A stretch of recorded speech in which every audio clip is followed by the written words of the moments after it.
What's happening? Benton here.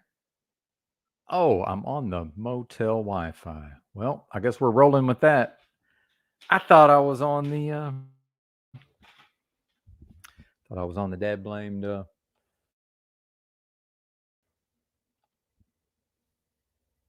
hotspot 4G. Apologies for the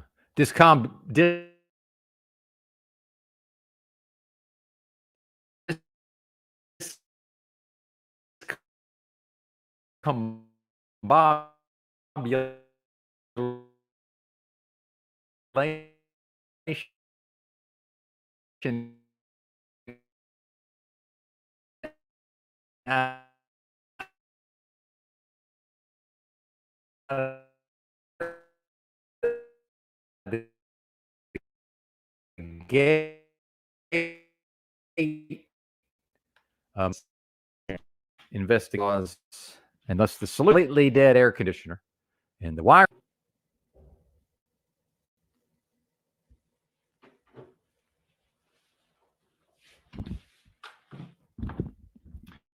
I believe this was somewhat to a point that Yurt was making on his broadcast.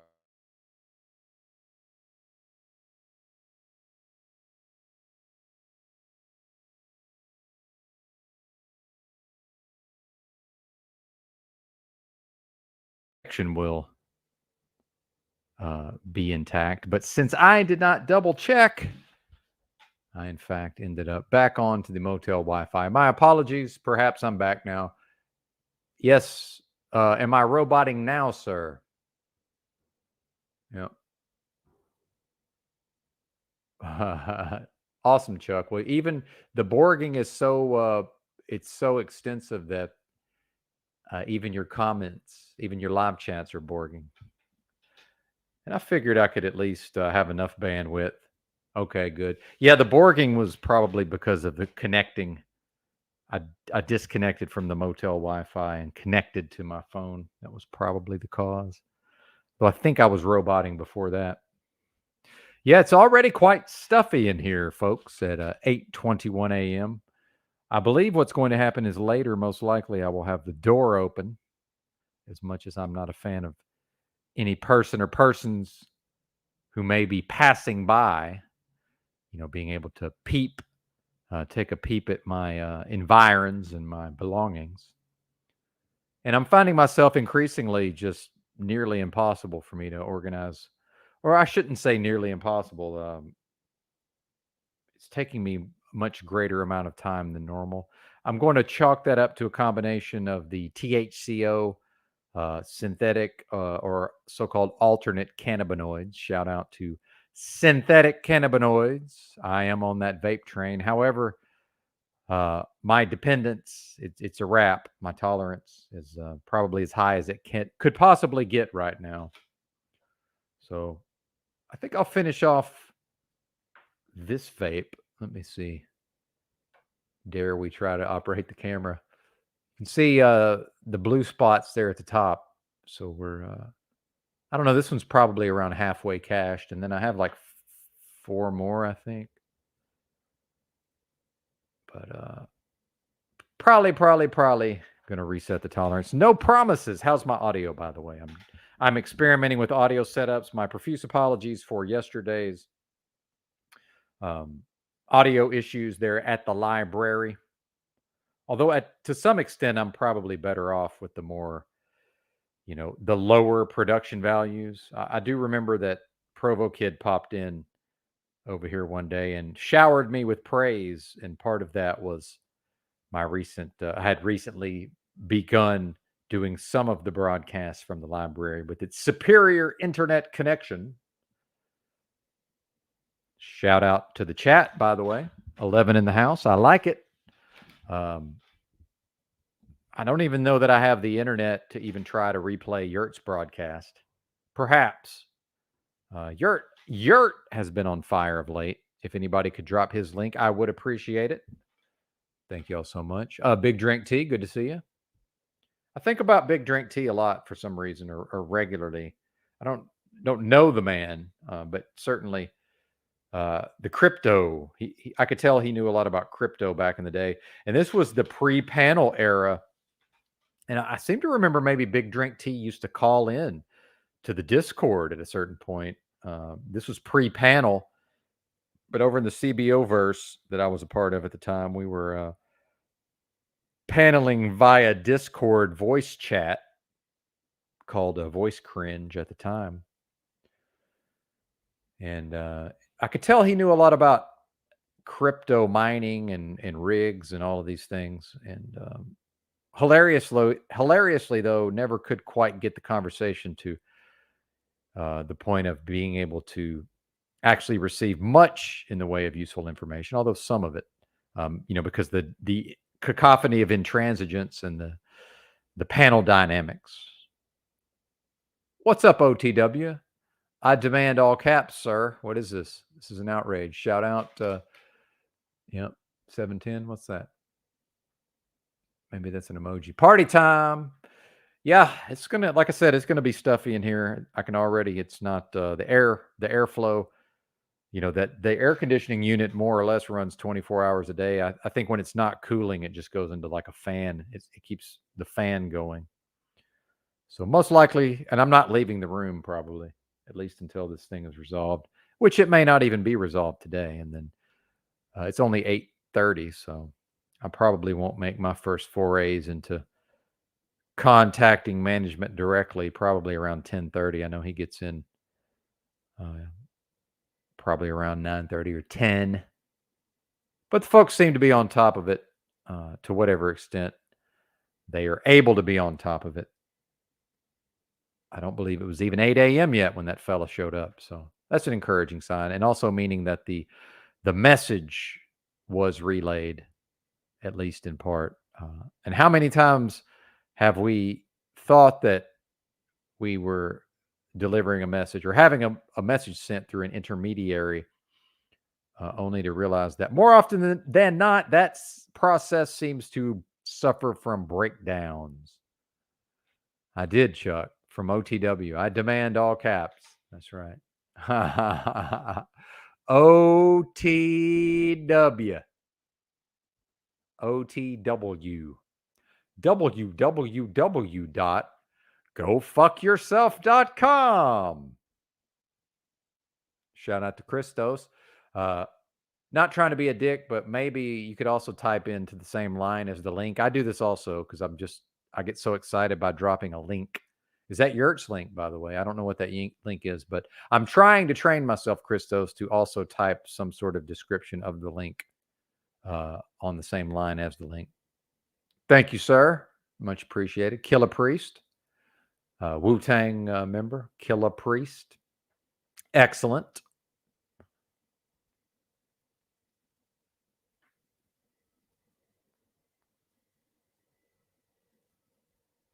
Somebody said their phone number on a live stream recently that I was screen capping. I'm trying to remember who that was. I remember thinking, maybe don't do that. Oh, thanks. Music Holds a Secret. I see. Yurt's channel at In a Thought Experiment got dropped. Shout out to 22 in the house. As much as I had these ideas organized before I went live, I'm finding, again, we'll credit / blame the THCO to some extent, although it's certainly not the only factor in the beforehand organizing of my own thoughts and ideas into something of an outline that one could potentially speak from. I'm finding that that's not happening. Probably going to have to go back to my very early days as a broadcaster, in which I was operating from written outlines most of the time. And then I'm also thinking about seeing if Mr. Suspect is interested in doing something of a regular, maybe a Saturday 2 to 3 hour conversation, me and him one-on-one, and then me when he's experiencing tech difficulties trying to reconnect for the umpteenth time. Meanwhile, I'm pretty sure I cannot, at the risk of addressing another man's affairs, I'm sure he could I can't speak to his budget, but perhaps he has it in his budget to just, I don't know, go buy $180 phone, or don't even do that. Order an unlocked phone, $150 Android. Uh, Connect to Wi-Fi if that's an option. I don't know what his internet setup may be, or even some level of service. God forbid, a prepaid. It's not that expensive, I can assure you, sir. Then we would know at least. And if you really wanted to research the steps, it is possible to just purchase a prepaid service anonymously. Although, of course, the Borg. No, let's not call it that. The thing, yeah, the Borg that we have been assimilated into. Certainly that thing knows Mr. Keith, highly suspect, by his habits, if not his actual phone number based on showing an ID or, using a credit card to secure service. Apparently, just the browser extensions that one is predisposed to installing can be used to uniquely identify us, or at least to guess close enough to realize, well, that's based on this IP address and being online at this time from this type of client in conjunction with all of these other various factors. It's Benton. Spotted him. Yeah, and yet another reason why I'm really not trying to hang out. I like to visit the country, Chuck, and uh, but overall, this is one of the reasons why I tend to choose to spend most of my time in urban environments, even if not densely populated urban environments.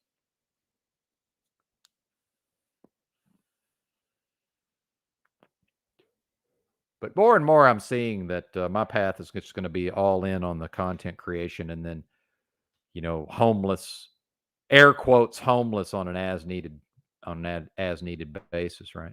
As my fortunes necessarily wax and wane, ebb and flow, boom and bust. Well, that is if I'm even here tomorrow, because certainly not promise that on any level. As I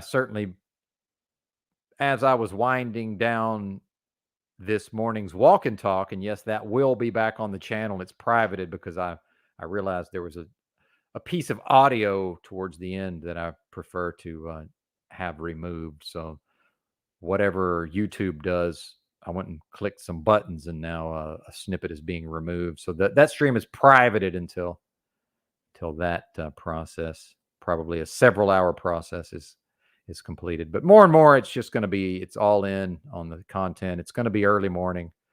Now, obviously, if I'm doing a lot of IRL stuff, there's the potential for um, prepared videos as well, and maybe even a completely separate channel to try to maybe just get monetized enough on a separate channel to pay the basic expenses, perhaps, so that I can do my labor of love to some extent. Good to see you, RT. And then now I'm thinking about being out and about in the pitch black. Of course, the sun's up now. I probably should go outside and put some sunshine in my eyes. Supposedly, that's good to do for us shut-ins. The shut-ins, if they go out and put a little sunlight in their eyes, and if one wears eyeglasses, take off the eyeglasses. Let's not block the UV, people.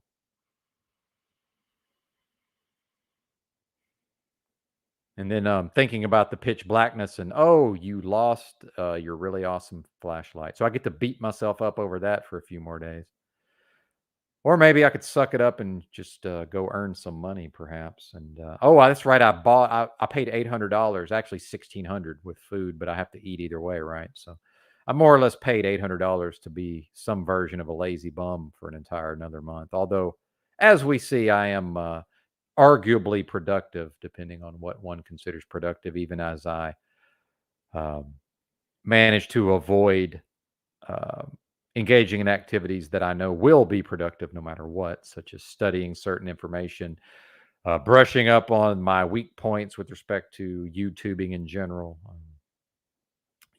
Lots of areas where I have an opportunity to develop. I guess that's a good way to put it. Is RT giving them the business, Ginger?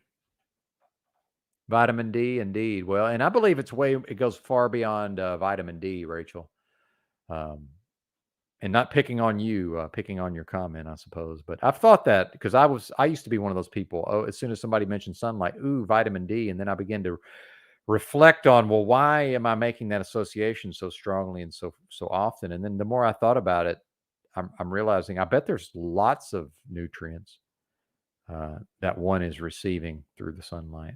And in fact, a big benefit of me choosing to sleep rough and travel the country and live out of a backpack for 6 consecutive years, as far as I can recollect, and certainly the greater part of a decade, I was more or less in direct sunlight, outside in direct sunlight, much of every day for literally years on end.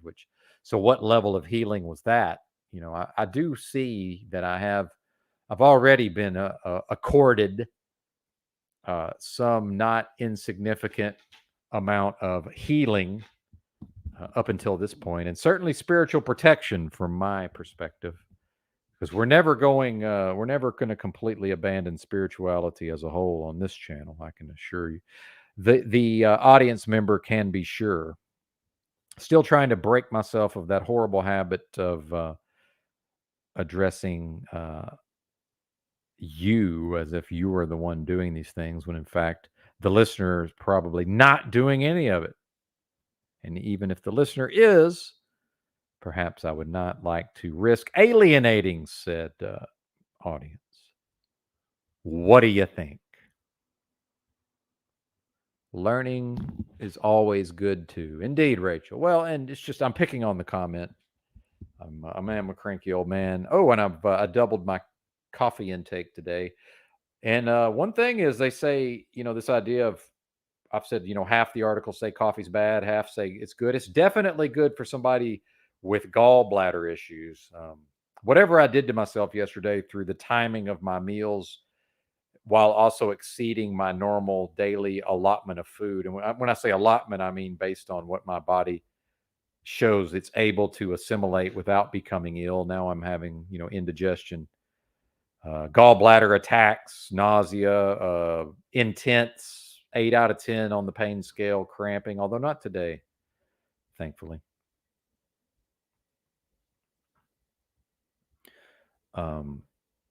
And the gallbladder attack, if anybody's ever had one of those, that's just more or less beside the point. And I certainly could tell something was going on with my gallbladder, which in the long run is going to have to learn to deal with. Apparently, for whatever reason, my body seems to like to end up having very thick bile, viscous, difficult to move about bile. So whatever in the world was going on, it's borderline liver gallbladder flush territory. So probably a good thing, without getting too graphic.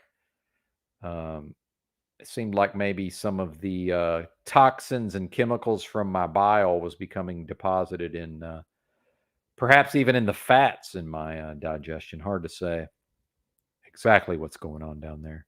Oh, the kimchi. I keep forgetting because this Walmart, none of the Walmarts around here have the kimchi. That's because Walmart has two versions of kimchi, one of which is not edible in my view. But this grocery store I've been getting my produce at, I keep forgetting that they have kimchi, some bomb ass kimchi. So I believe that's going to be back on the menu quite soon. But that's the thing about being in semi starvation, as I exist 24 hours a day, 7 days a week. So even as I eat 3 to 4 times a day every day, I'm still sort of fasting, believe it or not.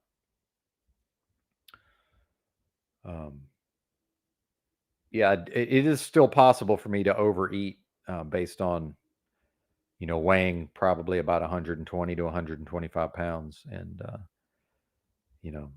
my issues with my digestion. And thank you to the audience for not looping into problem solving. I do like that about you. Well done, folks.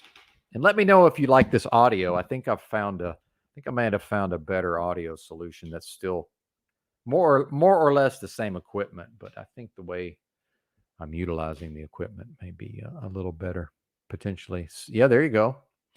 Yeah. I like I love the general health topics, as long as we don't direct it at me too much. So yeah, In fact, when I did 17 days on the Master Cleanse, Liberator of Self, yeah, I'm one of those folks. Right around 2010-ish, somewhere in there, I did 17 days on the Master Cleanse, which for the uninitiated or those unaware is um, drinking a concoction, a daily concoction of grade A, or was it B? I forget, but I think grade A is grade B to some extent. I believe grade A maple syrup. I'd have to go back and look. Um, I guess for minerals and a little bit of sugar, I suppose. Uh, Cayenne, I used powder, I believe, as I recall, and lemon, fresh squeezed lemon juice. But then part of that is that there's also drinking of a saltwater mixture in order to force the evacuation of one's bowels. And that was quite, I found an abrasive, that part I was not a fan of. 17 days of drinking somewhere around a liter of salt water, which for those who may not know, that the body does not retain such a mixture, um, probably depending on the ratios, but that is damn near all of it ends up coming out uh, in short order. So I've been there, done that with a lot of this health stuff, and more and more, I'm convinced that most of what the system promotes is bad for us. Like this excessive, like this obsession with hydration. I had a 10+ years of being obsessed with hydration for whatever reason, and now I realize, oh, actually, my kidneys work better when I don't drink all this water. Although now I must pay attention because it's easier to lapse into dehydration, right? And also not good. So ultimately, it seems like the increased fluid just makes us less likely to end up in a state of dehydration. But my kidneys certainly seem to be functioning. When I say better, I mean less bad, to be clear, because my organs are ruined to some extent. Although I do have a strong liver, thankfully. Shout out to Benton's liver, lemon pepper on the toe. Yeah, there you go. And I'm off the even that bioperine, the black pepper extract, which supposedly causes the liver to absorb a greater amount of some of these nutritional supplements and the nutrition from our food. Apparently, very high in oxalate. So I'm off of the bioperine. Um, yeah, big drink tea, walking slowly out of the room. Yeah, and yeah, man.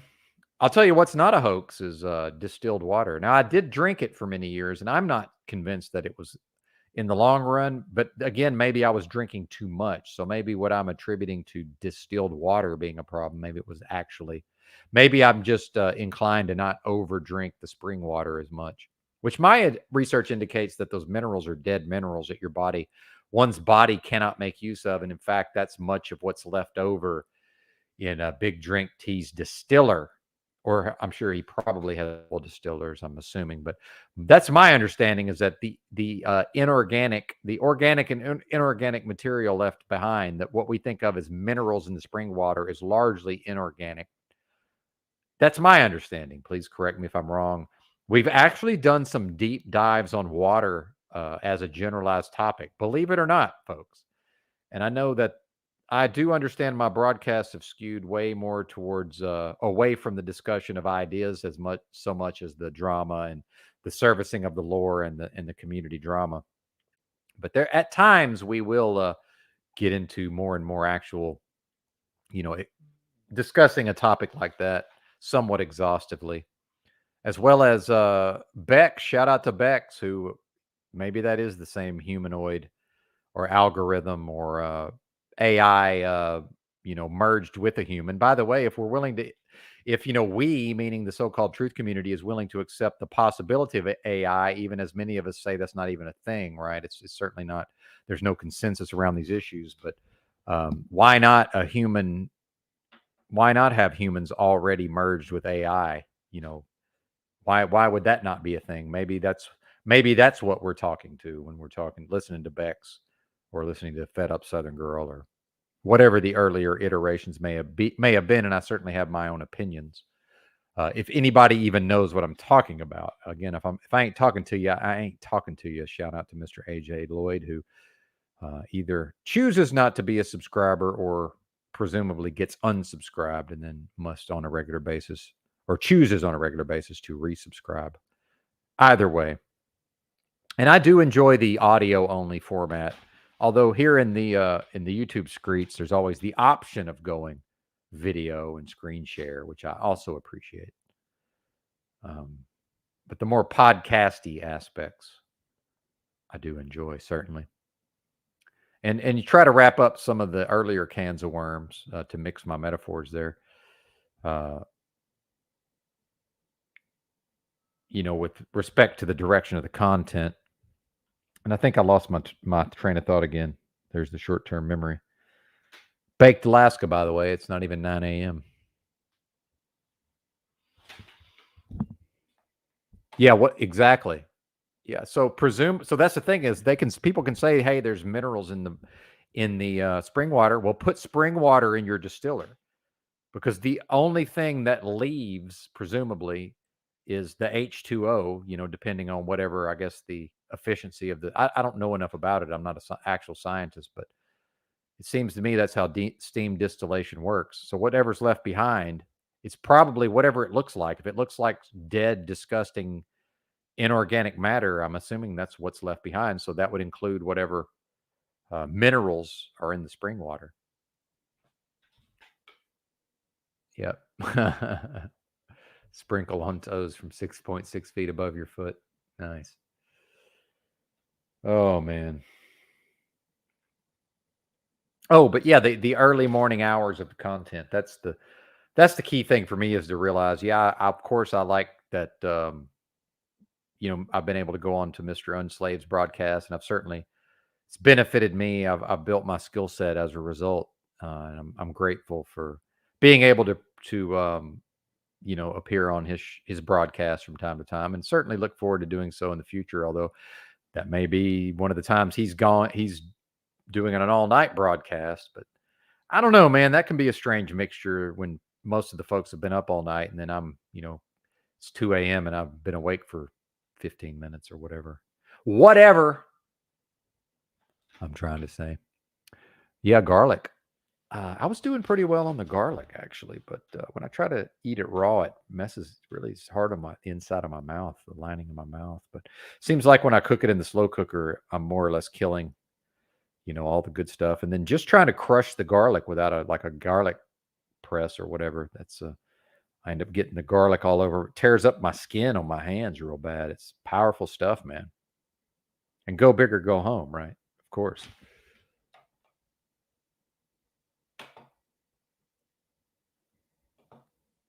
Yep, Big Drink Tea is the resident expert on water distillation, as far as I can tell.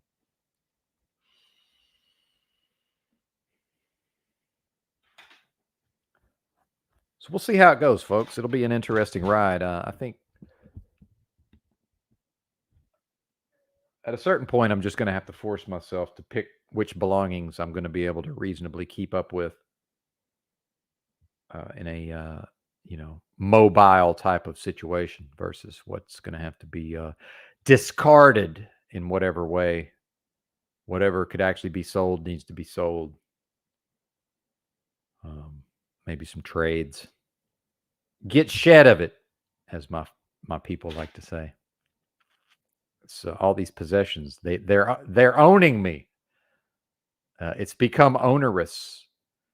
The ownership that is being asserted over me, my portions of my very being, by these numerous and almost comically the amount of possessions that I've now accumulated, nearly comical from my point of view.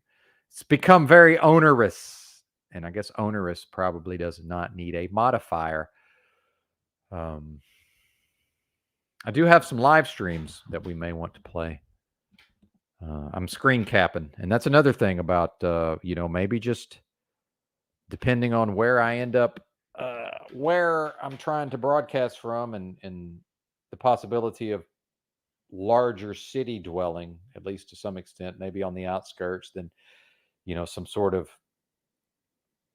early AM penetration various city centers. Let's not forget, old Benton has something nearing an expert level of being able to move about, at least pre-pandemic, pre-fake pandemic.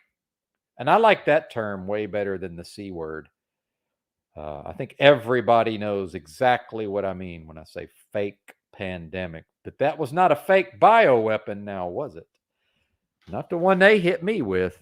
And that's the thing is if there's a fake pandemic and some people think maybe there's something spreading person to person and other people say no, it's just everybody, people have always gotten sick and this is, more or less a rebranding. Yeah, as it may be, but that does not preclude uh, one of the fingers on Benito Mussolini's helicopter hand from also attacking with a bioweapon or bioweapons during that time. And we do fall victim, even myself. Our tendency to fall victim to binary black and white thinking, when in reality, multi-layered and multifaceted. And what I do better than almost all of you, but I think the big brains like your EBTs and your Tommies and probably even your yurts to some extent, Mr. Unslaved. There's many. I should say those with the horsepower who've also developed their minds to some extent seem to share my ability to entertain many, many, many abstracted concepts simultaneously in a nearly unlimited fashion. Whereas the majority of the population has a very limited capacity for abstraction. It's not a bad thing, but I learned this eventually through pattern recognition and observation. And of course, the never-ending carousel of 24/7 analysis that my brain does no matter what, that I refer to as something like a circus wheel. Is that even a thing? A Ferris wheel? I don't know. But like I think of that music, and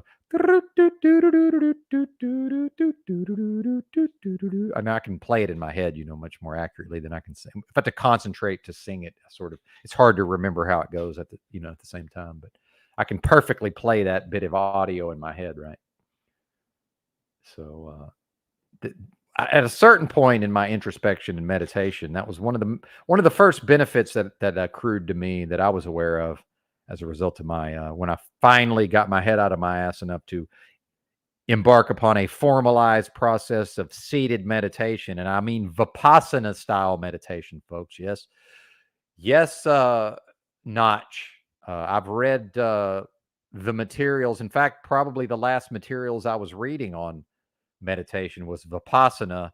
And that's when I was finally realizing, oh, dummy, hey, Mr. Benton, as much as you enjoy taking in as much information as possible before acting, this is in fact something that can only really be learned through doing, not by reading books, sir. So now that you have enough information, off you go, sir. And then I've managed to realize things like meditation is a light switch. Some people want to behave as if it's some version of a dimmer. Like it's possible. Now, obviously, there's greater and greater, and there's a depth of state that the practitioner, at least in my experience, can enter into potentially and possibly remain there. That comes with the skill level of the practitioner, right? But the reality is, one is either in a meditative state or one is not in a meditative state. That is a light switch in that way. It's on or it's off. It is a binary. I'm either in a meditative state or I'm not, and I can go back and forth. Although most people are in a non-meditative state, as we know, and most likely something that could correctly be characterized as a trance. So when we say trance-like state, that's a polite way of saying these bozos are in fact in a trance. Yeah, 10-day silent retreat. Well, it could, Dominic. I would say that it could. Now, whether or not it would is certainly yet to be determined. And for many folks, it reminds me of a fellow who had these intense cluster headaches, migraine cluster headaches, and with a lot of, I guess he would see bright lights in his head, and probably most likely as a result of some sort of still repressed, very intense childhood trauma. Just playing the odds there, of course. And so somehow, some way, this fellow discovered that eating psilocybin mushrooms would cause him not to have the headaches for a period of time. But he had to eat a lot, and because he hated being forced to examine, probably because of the trauma that he's just unable or unwilling to face, and is, obviously through free will, well, through what I consider to be free will and his own, you know, use of him utilizing his creative force, which never lies dormant, to continue to create such repression. And just think about all of the levels of energy, focus, concentration, energy, the energies put into creating that, right? Moment to moment, uh, seemingly unto perpetuity. But the way this was, and who even knows if it's real, but in this particular documentary that I was watching, this fella, you could tell he really despised eating the mushrooms, but he did it, and he would wait as long as he could. So he would actually even suffer needlessly. To some extent, he would actually choose the cluster headaches instead of the intense mushroom trip.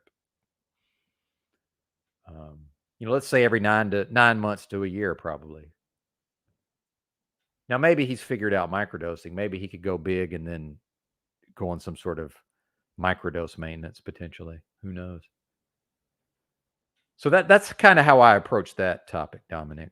But yeah, many people certainly would benefit from that. I have never done that exactly, the 10-day retreat. I've certainly read a lot about it. I know that there was a program in Alabama State prisons, at least at one of the prisons. I want to say I listened to an entire audiobook about that, but it all kind of blends together. Same thing with the live streaming. It all sort of blends together. I figure I got about another hour to an hour and a half, though. I can sit here and run my yap until I need to go check on this air conditioner. Although I guess I could always just keep streaming, right? Let's ride the hotspot dater till the wheels fall off. And appreciate y'all for being here, 25 in the house, listening to me. Musical's a secret. Most of my epiphanies come just before, and I believe I've made my point. The audience is certainly intelligent enough to fill out most of the gaps that even if I left that, didn't quite finish tying the bow together nicely there. Most of Musical's a secret's epiphanies come just before he goes to sleep. There you go. That's that so-called theta state, by the way. Supposedly, right? I do want to get into the brain waves because I have a lot of experience with binaural beats, so-called brainwave entrainment, I guess is the technical term. I have a great deal of experience with that, so that's something we can riff on. As I'm certainly going to sit here and probably continue to inhale these vapes, and hopefully, if somebody knocks, they knock loudly, because I don't know that I could hear the door because of these headphones. Add my loud voice resonating. But yeah, I guess I could always take a break. Shout out to EBT in the house. I'm not really sure what they've got going on over in the CBO verse, but it looks like good stuff, man. I think I've lost my ability to connect with certain material in certain ways, but I don't know what's going on over there, but it seems pretty lit, I have to say. So I don't know, man. I'm watching while maybe not even really understanding or even interfacing with the material to much extent at all. It reminds me of a Tom Robbins novel, Jitterbug Perfume, that got recommended to me, and I tried to read it because I tend to go, if I'm respect a person's intellectual capabilities, I tend to put a lot of weight into if they seemingly out of nowhere, make a book recommendation. And I tried to read this Jitterbug Perfume. I think I even bought it back in the day, although maybe the library had it. I believe that's his most well-known novel, Tom Robbins. A Seattleite, as I recall, as was the Chuck. I can't ever say Mr. Palahniuk's last name, the writer of Fight Club. And now I know Now I've diverged down numerous paths simultaneously. I'm certainly aware of it. Nearly have lost my ability to keep track of such. Yep. Yes, sir. And I certainly, as much as I go full doomer, I do tend to err on the side of complimentary. If I can find something to creditably, based on my own code and my own excellent taste, by the way, if it was trash, I would just be like, yeah, it's trash. Although sometimes there are times when I know somebody's creative output to be trash and I don't term it as such. Usually out of some version of wanting to see them continue along and realizing that perhaps their skills will increase. But this ain't that I'm addressing right now. This ain't that.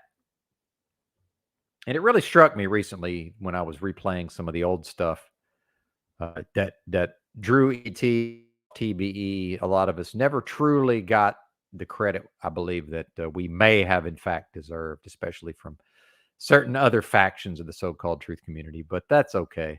It's not about that, right? Yeah, Tom Robbins. Okay, thank you for reminding me. See, at some point, it's going to be that the live chat will just know to like, hey, he started on a topic. Just at least, whatever the characterization of the topic is, let's at least type that into the live chat. Maybe I should start doing that eventually. If I go hands free on the microphone, maybe I will do that.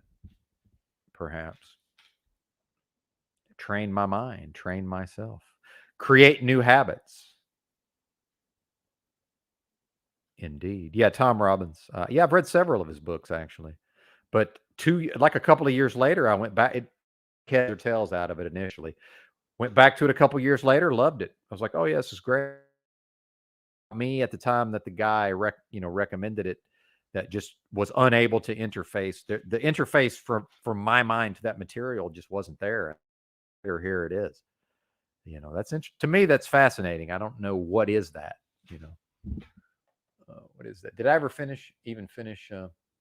Oh yeah, the brainwave states. So theta is most, and a lot of y'all already know this. So I want to point out to Mr. Suspect, it can be okay if Mr. Suspect ever hears this, and he's at work, so he probably maybe I'll play this back for him if he ever manages to connect to the StreamYard again. Although it'll just get lost in the sea of seemingly never-ending streams, right? Oh, and what I was going to say earlier about Bex is she was reading some books. So I definitely want to get back to more reading on stream. It's good filler. It's good practice for me. That's kind of a skill all its own, being able to read, read it properly as, written, turn that into something auditory.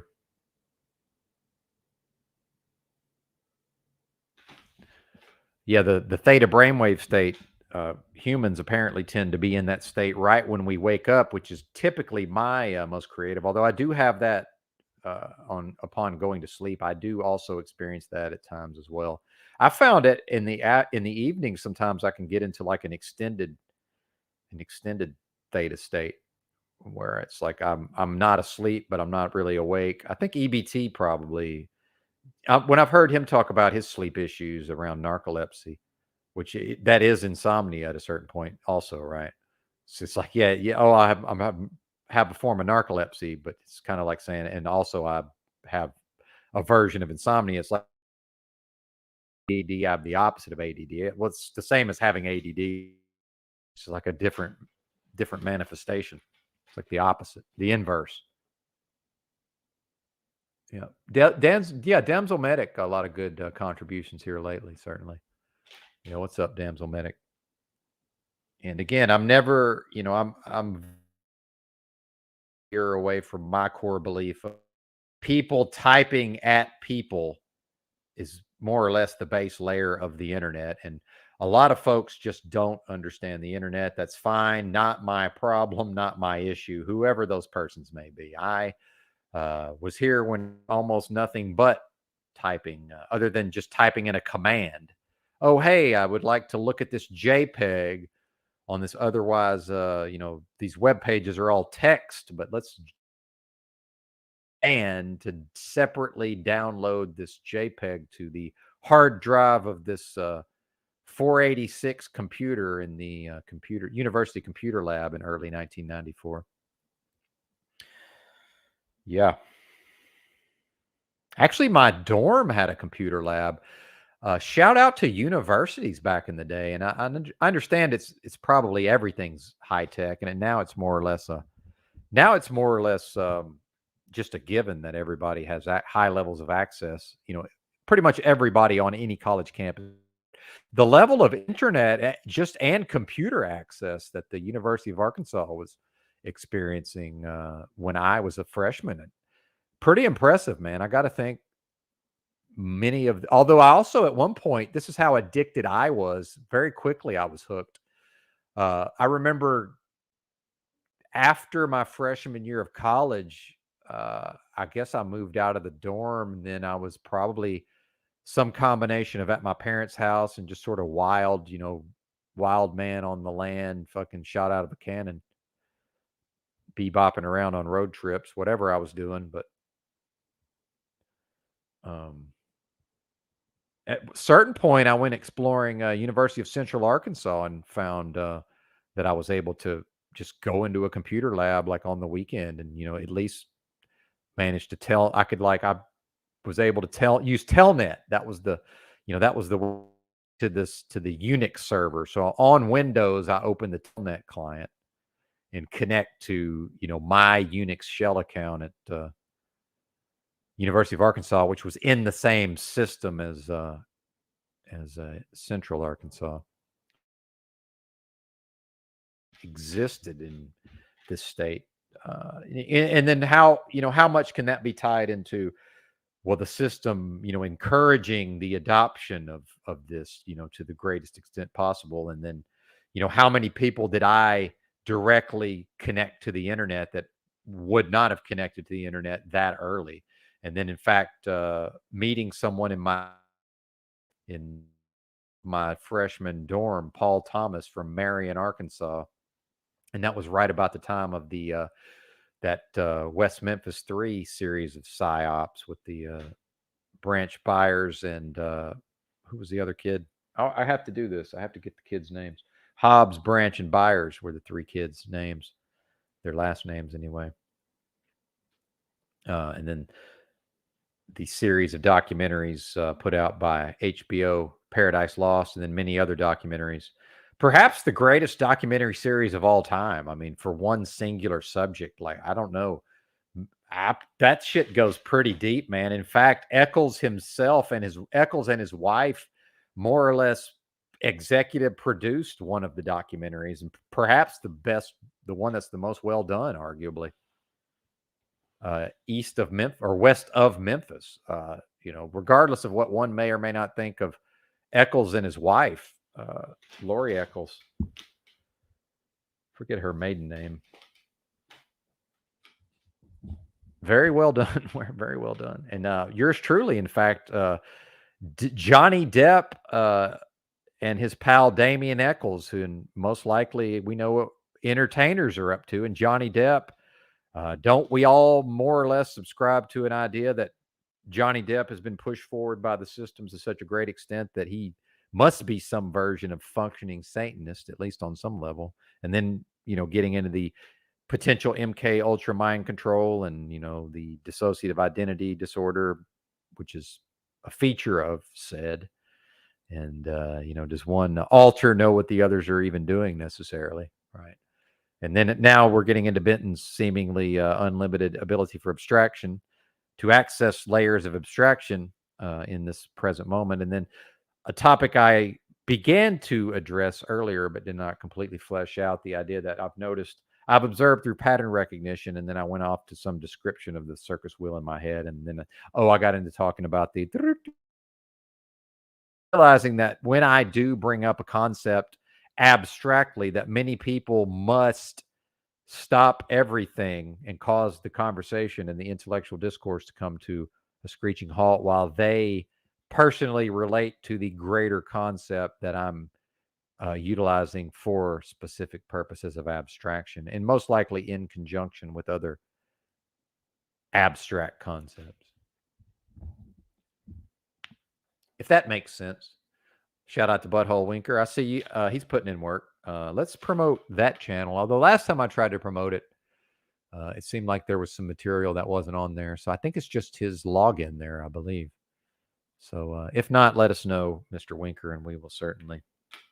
And I'm pretty much out of the business of adding new mods to the channel. So whoever's been a mod for a while, or whoever feels like they have the right or the whatever, I won't even say right, just maybe some of the OGs, if they ever say, hey, you might look at this person or that person. If you let me know, I'll probably just mod them. So I'm sort of out of the business of keeping up with those dynamics at this point. I've, what do they call that? I've neglected my duties, or I've shirked my responsibilities, at least in some regard. Oh, yeah, the brainwave entrainment. Well, I'm of doing a screen share. There was this. I got all into the brainwave, the binaural beats. I've talked about before that I do enjoy research, even if that just ends up. My version of research is generally reading books that other people have researched. So I guess I feel like if I've read 10 fairly well researched books on a topic, to me that is research. But whatever you want to call it, certainly not. None of that is my new research. But to me, that's research, and I certainly always enjoyed research for its own sake. I'm one of them. I'm one of them, y'all. I lost my train of thought yet again. Christos, good to see you, sir.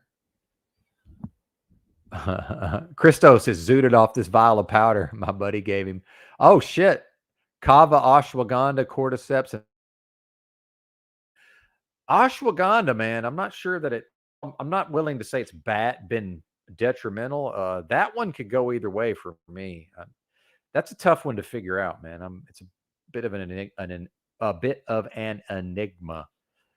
I like to get to know these various compounds and substances, whether synthetic or so-called natural. Thank you, Dominic. I will certainly take that as a compliment, sir. He says, sounds like Benton, you are both a seeker and again search. Yes, indeed. Well done, mate. Thank you very much. And indeed, as far as I can tell, I'm the only person who, more or less, who was born into, similar circumstances to my own. Born into a time warp in Southeast Arkansas in 1975, 20 years behind, a minimum of 20 years behind either coast.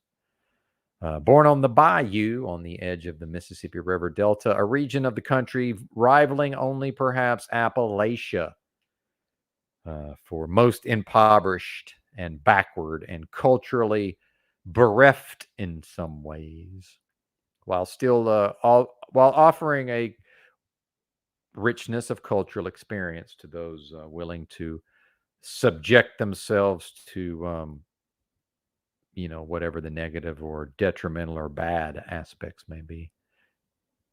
I'm going to have to find a synonym for detrimental. See I'm saying that way too much. Gaslighting is the wrong word, he says. Yes. Stay alive till 75, indeed. Music holds a secret, and that was one of the numerous times the Watchtower Bible and Tract Society of Pennsylvania, which is a corporation, lest we forget, and has been for probably well over 100 years, I would imagine. That they've repeatedly, or at least several times, at least a handful of times, at least several times, have predicted the end of this present system of things. But then, they managed to find some sort of a loophole to sort of let themselves off. Well, yeah, Christ came back, but it was invisibly. He came back in the sky. Lucy in the sky with diamonds, but invisibly. Okay, sure. And call that blaspheming all you want, folks. If there's a Lord, and if I'm willing to say that I have a Lord, which I don't even like to think in those terms, but if I'm willing to even consider whatever my connection may or may not be to something that I could view as greater than myself, potentially. Again, I am a firm believer, Dominic. Full doomer, but I am certainly an outspoken fan, very optimistic, and a huge believer in the transcendent potential of an individual or the individual, whatever that may refer to. As I myself, as far as I can tell, certainly have transcended the limitations of my birth to a greater or lesser extent, and perhaps the only person to have done so, although I'm sure that's hyperbole, exaggeration for effect. I wouldn't expect that to literally be true, but figuratively, perhaps. There you go. In Yeah, I know. See, I know this word Inimical. I know that word. I'm not sure I can pronounce it. I'll have to work on that one. I need to. Yeah, I'm going to work on that one. Yeah, adverse, destructive, harmful, and that word I'm not sure how to pronounce yet are synonymous, or yeah, synonymous for detrimental. Thank you. And I think Yurt was trying to use the word detritus, or however you say that. A lot of words. This is a hilarious part of having read thousands of books. Literally, is that there's a lot of words that I somewhat understand how to use and probably could spell, although internet spell check has certainly ruined my ability to spell for some reason. Oh, and as I recall, I was reminiscing and going through the good old days of my very early internet experiences, which some folks do seem to find interesting. So perhaps we will delve back into that material. We're almost to a bathroom break, and the flapper door, the old flapper door demands. If I go too long, the flapper door gets to where it doesn't want to do its job. It says, "Oh well, fuck me. You're saying I need to hold back this supply? Okay, well now that it's time for the floodgates to open, as it were. What if we refuse, sir? So be right back. Nature calls, as it were."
All right, we're back.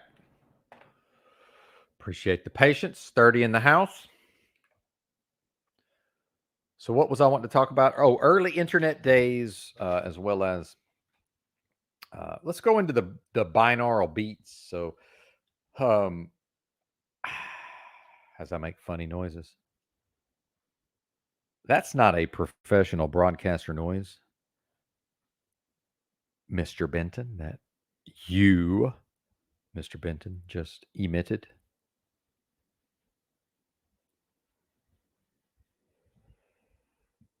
Historically, I was quite adept at searching the internet for downloadable files even before the advent of Napster, file sharing such as Kazaa,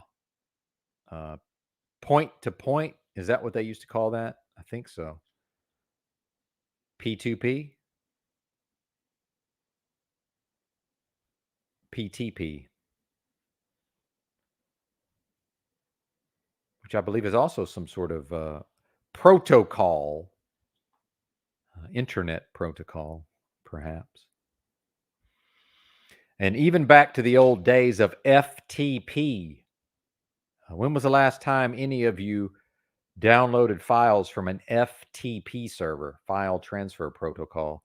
Well, I found Usenet early. So I'm the type of nerd when I first discovered the internet. Now I'm going and reading whatever, like the basic help files of the internet, right? Whatever that was, whatever those documents may have been back in the day. Oh, I thought he was talking about binaural beats. He's talking about the internet again. I don't know, man. Maybe I'm talking about both. This is a hilarious discourse going seemingly nowhere. But again, as mentioned many times, it's all in the greater context. The macro is ain't none of this going to amount to a hill of beans, as Yurt has so astutely been covering of late.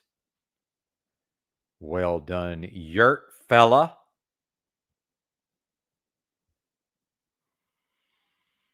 So there was like Gopher, which I actually never really figured out what that was supposed to be for. But FTP was something called. There were some other things I don't even remember what they were called at this point. I seem to remember a Lynx at a certain point, LYNX. Uh, email, of course. But Usenet was one of these things. So-called news groups. If anybody's ever heard the term news groups, well, at a certain point, people realize that yes, this is all text based, meaning Usenet is just text. It's all text because I've talked about that base layer of the internet it's nothing but text at a certain level, and that's what Usenet was. And it was originally discussion forums on various topics. An early precursor of the message board. Well, eventually people were like, hey, we can just encode binary files through text, right? And then various computer clients can actually download all of these text files and decode them. And now we have all sorts of pirated software. Now we have music. Now we have movies, right? Even if it was in the olden days of like video CD or something. Even before what was this DivX? I remember when that was a big codec. Anybody was around for the advent of these various codecs for movie compression, because at a certain point that was the limitation was, hey, half of us are on dial-up, or 65% of us are, well, of those of us even online to back up. And then yes, some are at their job or at their university with high speed, right? And then some folks were just paying for it. DSL, how many different DSL modems has a person had, right? So I think y'all know what I'm talking about. I think y'all are picking up what I'm putting down. Anyway. And as people's air conditioners get used, if a bunch of people did move in around me, maybe they're all at work and I can just sit in here and yak all day and nobody cares. And maybe it won't actually get hot in here. We'll see once the 100 degrees hits or whatever it's supposed to be. It's quite lovely earlier. Wasn't a hint of humidity. Good to see you. I am the Dow. It's air conditioner on the fritz day. Not leaving the room because I certainly am not going to venture away from the clubhouse and then have people in and out of my room while I'm gone. And I'm just going to assume nobody's coming in here tomorrow when I do my shopping. I'll probably just go by the office and say, hey, man, I'm going to be gone for the next hour or so. How about nobody in my room, if you don't mind? I don't know. That almost encourages somebody who might be, someone who may fall victim to their own temptation at the level of trying to steal some shit. Because lest we forget, some of these folks, there's a lot of them is on meth, although not necessarily the ones here so much, but in the general sense. So some of these folks will steal literally anything. Yep, exactly. Indeed, connecting. Yeah, dial up. Yep.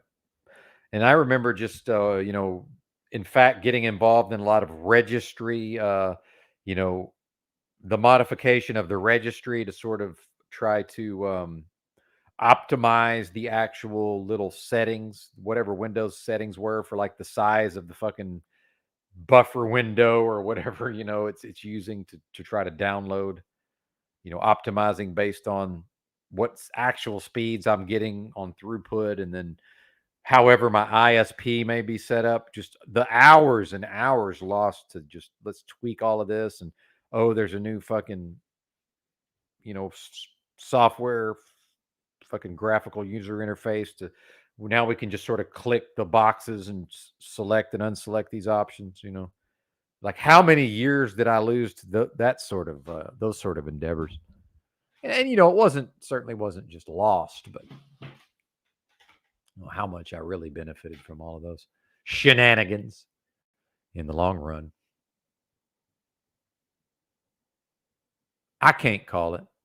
Sophia says that's what she does when she travels. She always puts out the do not disturb sign. I don't have one of those, but I understand the metaphorical. I'm going to put out the metaphorical do not disturb sign. That's smart. Yeah, small poster board that says housekeeping not needed. Smart. Although I found it can be helpful to, especially if I'm staying at a place. I probably do more weeklies than you do, perhaps, or I have in the past.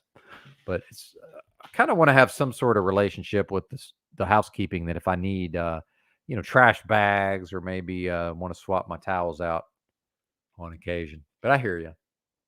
Ultimately, I don't really want them in here cleaning anyway. For the most part, I'll do the cleaning. Oh, this thing, I guess since they do it by the month, this place was not that clean, man. In fact, I've never actually cleaned it completely from whoever was here before. So yeah, that's kind of gross. But I don't know, maybe the homelessness.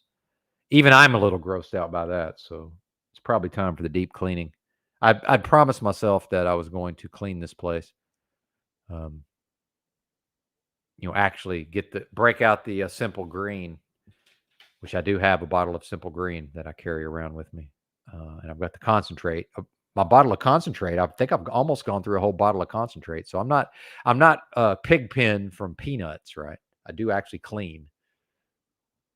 Uh, well, apparently there's a lot of benefits of fasting. I will tell you what I know of since we're just doing rapid fire topics now, and I can't completely focus on a topic seemingly, so we'll just go scattershot all over the place. Maybe I'll just take topics from the crowd, right? But I will reserve the right to pass. I'll take a pass. I'm not Adam Carolla.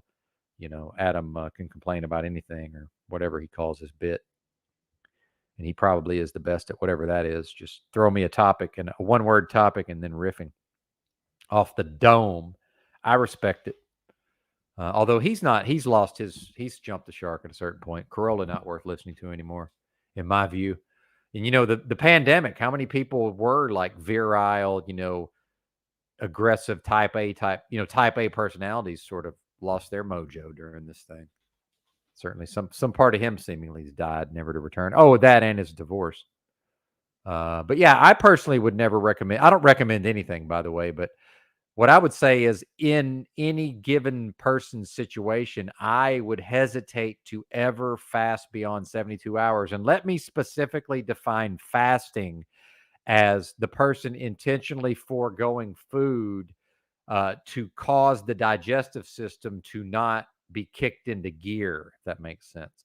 So the person could potentially be consuming liquids and maybe even supplements, maybe even some actual nutrients, right, and calories, but not in such a way that would cause the digestive system to become a thing. Now, I will say from my own experience, I'm in an actual semi-starvation state and have been for probably over a year now, and I'm never not in a state of starvation or semi-starvation to be more clear, which means it's not yet life-threatening. Hang on one moment, please. I'll be right there. All right.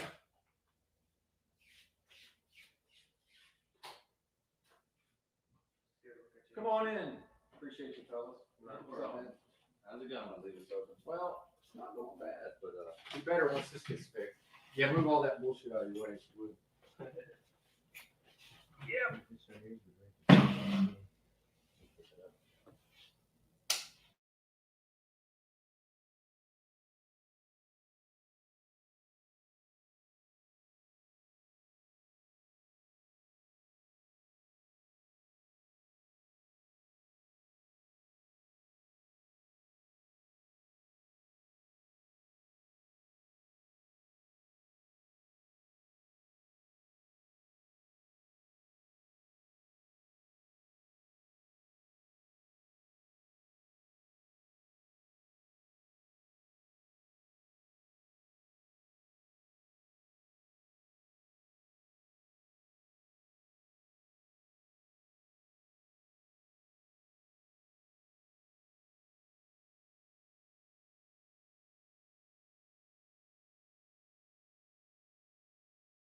All right, folks, we have returned. My apologies.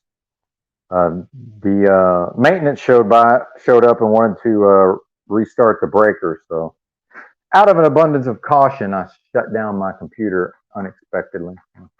Not in a way that hurts the computer. I just mean I did not expect to have to shut off my computer. Uh, but I found it's better if people want to try something, even if it's most likely not going to work. Might as well. Might as well. I'll be back on the computer here shortly. For some reason, I like to log into everything every time instead of having my computer logged in. So here we go, logging into stuff. Yippee skippy. Appreciate 26 in the house, by the way. See if I can get over to the comment. Thank you very much. I'm back, indeed. I can't highlight the comment because I'm on my stupid.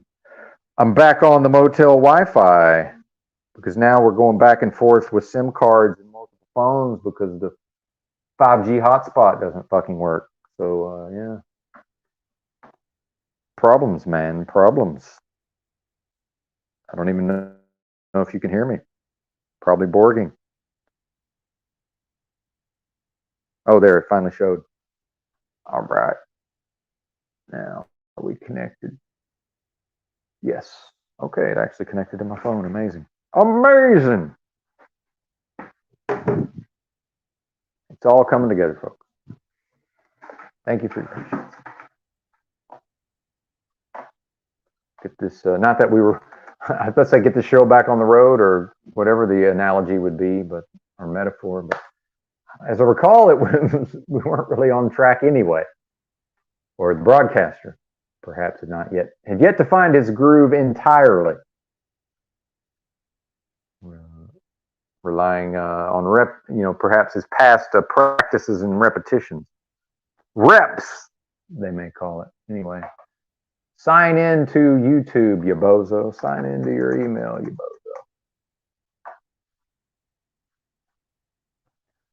bozo. Not recently. He was here. Him and Matt were here. Of course, Primal Jihad appeared as Anglo Elite. I think I'm pretty sure it was the same login, like the same StreamYard login. So, haven't seen him recently, Mr. EBT. Who's getting my password just based on hearing me type it? Probably not able to hear me typing, though. Unfortunately, we can hear you fine. Okay, Dal. All right, Dal. Is Dal turning on me now? What have I done, sir? I know I'm an inconsiderate and arguably bad internet friend at times. I'm aware of that. The glib charm no longer carrying the day, sir? What is happening? See him trying to be endearing based on his own flaws of character. Yep. Oh, yeah, he cammed up at some point. However, I was so busy doing other stuff, and I think I was spurging that I couldn't even really be bothered to check out what he looked like. Long, dark hair, as I recall, but I believe unshaven, perhaps. Yeah. Oh, yeah, that's true. Well, I gotta look. I'm gonna be. I don't ever experience this as my own insecurities, but I'm gonna be in that space at least some of the time. Neuroses, or a neurosis. I think that's a more apt description for what that is. Yeah, it's my own neurosis or neuroses. No, there's the vape. I know I'm baked when I can't even find the vapes right there in front of me. Boy, I love THCO. And in fact, I've said that my favorite overall is just regular THC, Delta 9 edibles. And that's still true, but the reality is the vape is, there's certain aspects of consuming, cannabis edibly, there are some drawbacks in my view. So in fact, if you just go high for high, I do still prefer the edible Delta 9, but the THCO, man, it's pretty close. And then the length, they both last a long time, obviously, but probably it's very similar duration. Yeah, definitely my favorite for vaping. And then I'm sure there's other stuff in there too. I never could find an actual certificate of analysis. Of course, how much can you even trust those things? But I never could find one for this particular concoction. But I think it's probably like some percentage of Delta 8 THCO, and then maybe like a 1.5% Delta 9 THCO, which might account for the duration, the longer duration. But definitely got just the regular old Delta 8, the short acting. Strongly euphoric, by the way. Strong euphoria. And people have asked me about that with a kratom, and my experiences with high doses of kratom was just strongly euphoric. Sterling Ray loves her cannabis oil, doesn't give the munchies like edibles. Indeed. I love the cannabis talk. Never gets old. Oh, let's get on the computer, sir. Yeah, now I'm going fancy radio voice, and I'm not even on a microphone that can appreciate the nuance or account for those distinctions.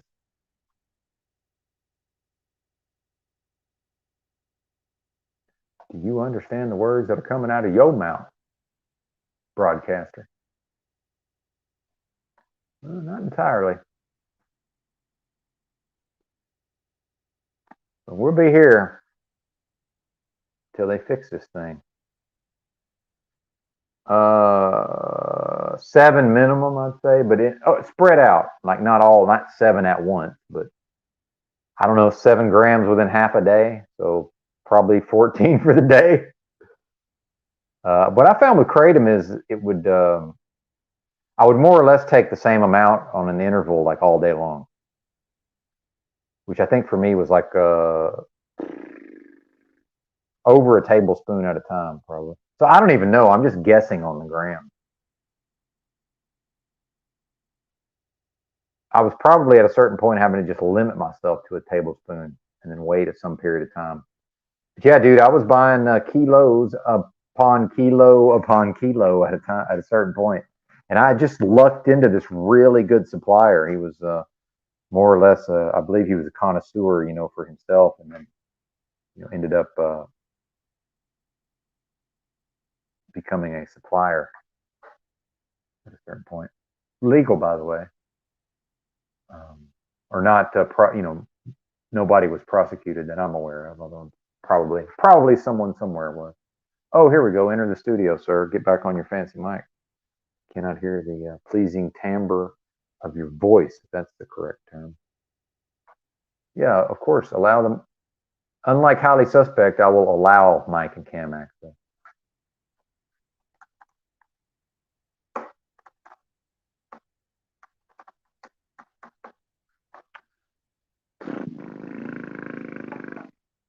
I have no idea.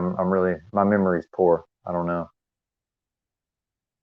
I don't know if I could even go through a kilo in a month. I tended to have different kinds and rotated the strains quite a bit. So, in fact, I think some of them was mixed and matched for kilos. I don't know. It's been a while, actually. I really do tend to shoot off my mouth. Good to see you, by the way. Catch 22. Hey, look, there's 2 of me.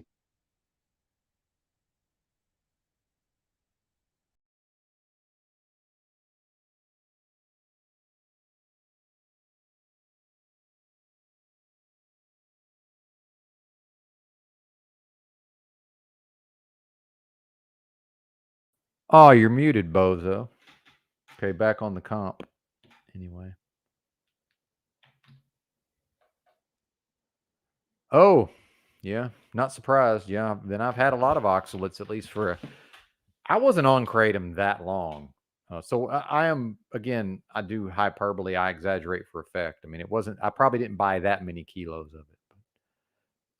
I certainly went through a pretty good, yeah, it was a pretty good amount. And, but yeah, my actual time using it was not that long overall.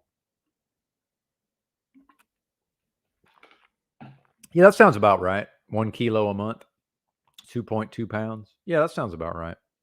But I know I was at fucking at least a half an ounce. I'm sure there's days I hit a whole ounce. I mean, I'm just sure of it. There's no way I didn't. But that gets into scary territory in my experience. And definitely edgy. I was very edgy. Very edgy. Cool pot snobs. There you go. There you go, Gary. Yeah. Cool. I'm a pot snob. Shit. I used to pay the $5 and take to book for the 1 day transit pass and cruise on up to from downtown Portland, Oregon, take the transit up to Vancouver, Washington. And it was the much less expensive recreational dispensaries up there compared to Oregon. But Portland certainly, I'm sure the quality would have been better if one was purchasing the high end, but I was going straight for the low end. $5 grams of oil, as I recall back then in Washington, 2016 ish, I guess, 2015. I don't know, somewhere in there. Somewhere in there. Yep.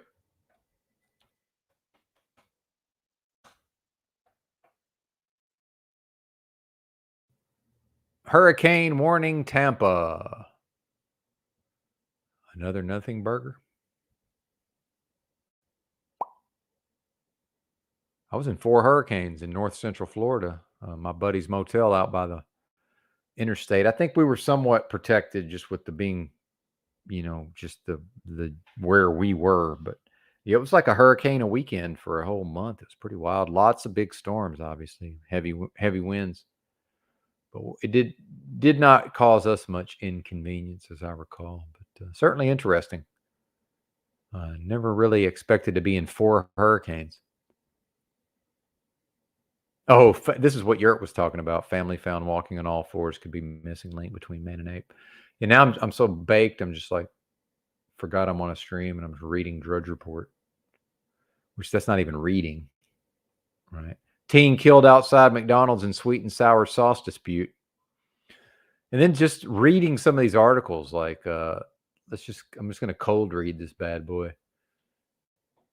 If I was on my game, I'd put this on the screen. But yeah, oh, and now we're at multiple web browsers because Chrome, Google can't help themselves. So really, that's how good, that's how effective Google Chrome is. And like I said back in the day, I got to the point where I was doing everything in my power to just give up carrying a smartphone. And eventually, what I realized is that I'm not willing to live without Google Maps, or to put it more correctly, Google Maps it's irresistible. I could give up all of the rest of it except for Google motherfucking Maps. So yeah, now I'm on multiple web browsers because that's how effective Chrome is. I need 3 friggin' browsers. Well, 2 effectively. Uh, Libre Wolf, which is a more private version of Firefox, which apparently is really not that private. It's a hardened Firefox, they call it. I guess really Firefox is fairly decent for privacy, I suppose. It's not so secure, I think, where we're coming down with that. So I'm going to open the link in a different web browser. I can use my Tranquility plugin. That's how they'll know it's me, even though I pay cash for my cell service in the future. They'll just know based on he's using this web client, he's on this operating system, his IP is in this certain range, and he's running Tranquility extension on his web browser. It's Benton. We got him. Like, I got to think that's a real thing. Oh, I don't even have the extension installed. Oh, well, fuck me.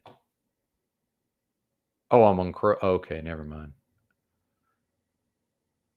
I'm on the wrong web browser. I went to the ungoogled Chromium. I shit you not. There's a browser called it's Google Chromium, and they take out as much of the Google as possible. Like, this is how absurd this realm is, by the way, folks. One of my web browsers is ungoogled Chromium, and Chromium is the open source version of Google Chrome. And so this is a step beyond. It's the Chromium from Google, and we've removed. Yeah, Google Chromium, hold the Google. That's what we've ordered up here, apparently. A 16-year-old girl was charged with fatally stabbing another 16-year-old girl outside of McDonald's on a busy D.C. nightlife corridor this weekend in a fight a police detective said stemmed from an argument about sweet and sour sauce as the city continues its struggle to quell youth violence. Some person, I can't pronounce their name, the slain teen from Waldorf, Maryland, was the 13th person, interesting, there's your 13, younger than 18.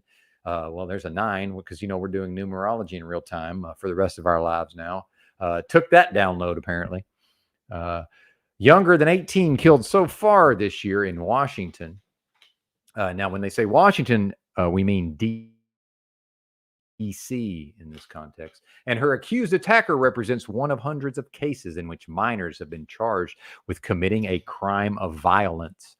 Both of those numbers have increased since the same time last year, creating what the city's mayor has deemed an emergency among the city's children and teenagers. Homicides overall are up 26% in the district over this time in 2022. At the end of the day, someone is dead over a dispute over sauce. D.C. Superior Court Judge Sherry Beatty Arthur said, got to get that hyphen in there, hyphenated last name, as she ordered the suspect held until another hearing Friday. And lest we forget, D.C., I believe, is one of these places that's more or less gone bailless or has eliminated bail. Do your own research. Although in this realm, does this realm ever completely allow for that to happen with respect to bail? Because now I'm thinking that also has another connotation, bail, right? But I'm referring to BAIL, not BAAL, right? City officials have said they are laser focused on combating youth violence. Sure, they're not. Last month, the DC Council.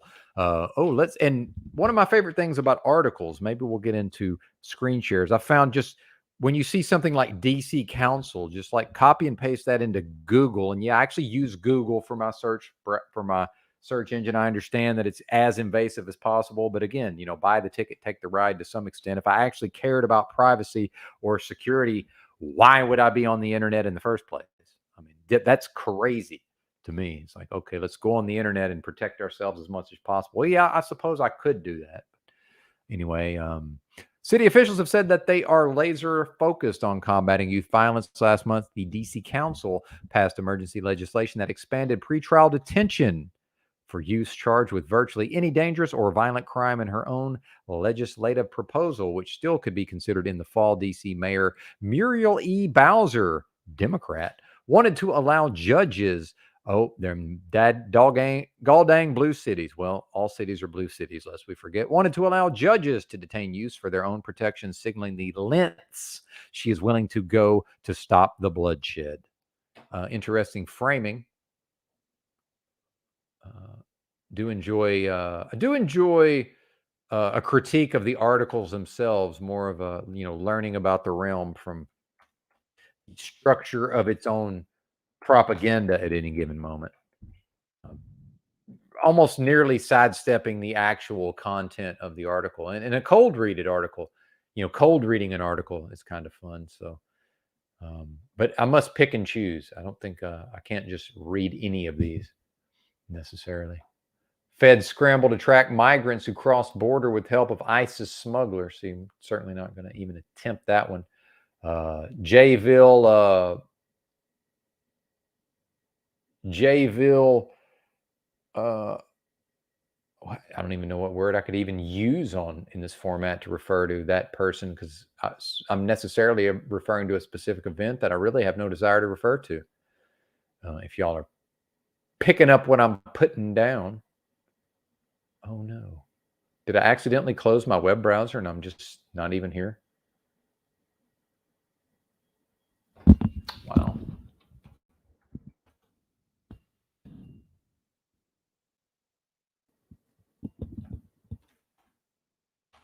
Or am I still? No, I'm not.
Oh, goodness gracious. My apologies, folks.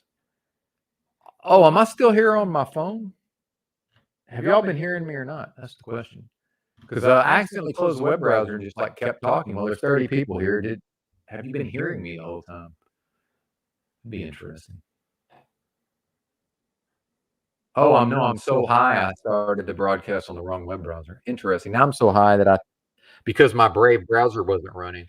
This is how stoned I am now that I thought that I had been talking to myself without being on screen the entire time. Now there's two of me on the screen talking. That's how things have degenerated. Anyway, let's generated. What do we want to do about this? We want to leave the studio and go back to the Chromium since that seems to be working. Yes. Apologies for all of that confusion. Indeed, THCO. I'm a fan.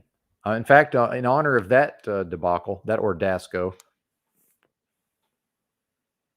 Shout out to Multi Beats, by the way. First person I ever heard use the term Ordasco, some combination of ordeal and fiasco. Yeah, blaming the oil. It's time to charge the vape. It's just about time to charge the vape again. Well, I'm glad y'all heard that anyway. Let's go back to some news at the risk of annoying and alienating the audience. And I love this little mixer for its versatility, its durability, this Vid Pro mixer.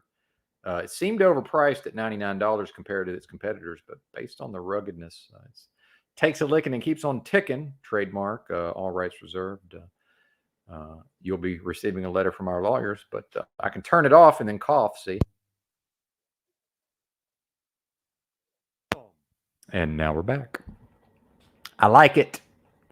Why is reputation of military going south so fast? Yurt, I believe, also covered that. So I'm specifically looking for cold articles based on their cold readability. AI could eat itself, flood net with trash. Certainly, that's already happened to some extent, right? Ramaswamy claims 2-bit. Well, no, we're not doing that. I think maybe we just happened to go straight to the one article that had cold read appeal. Here we go. Ecuador presidential hopeful vows prison ships war on narcos. Just imagine this person running for president in the United States. Certain MAGA would probably love this guy, right? I don't know. Let's copy and paste that link to one of 3 web browsers now open on the system. Right.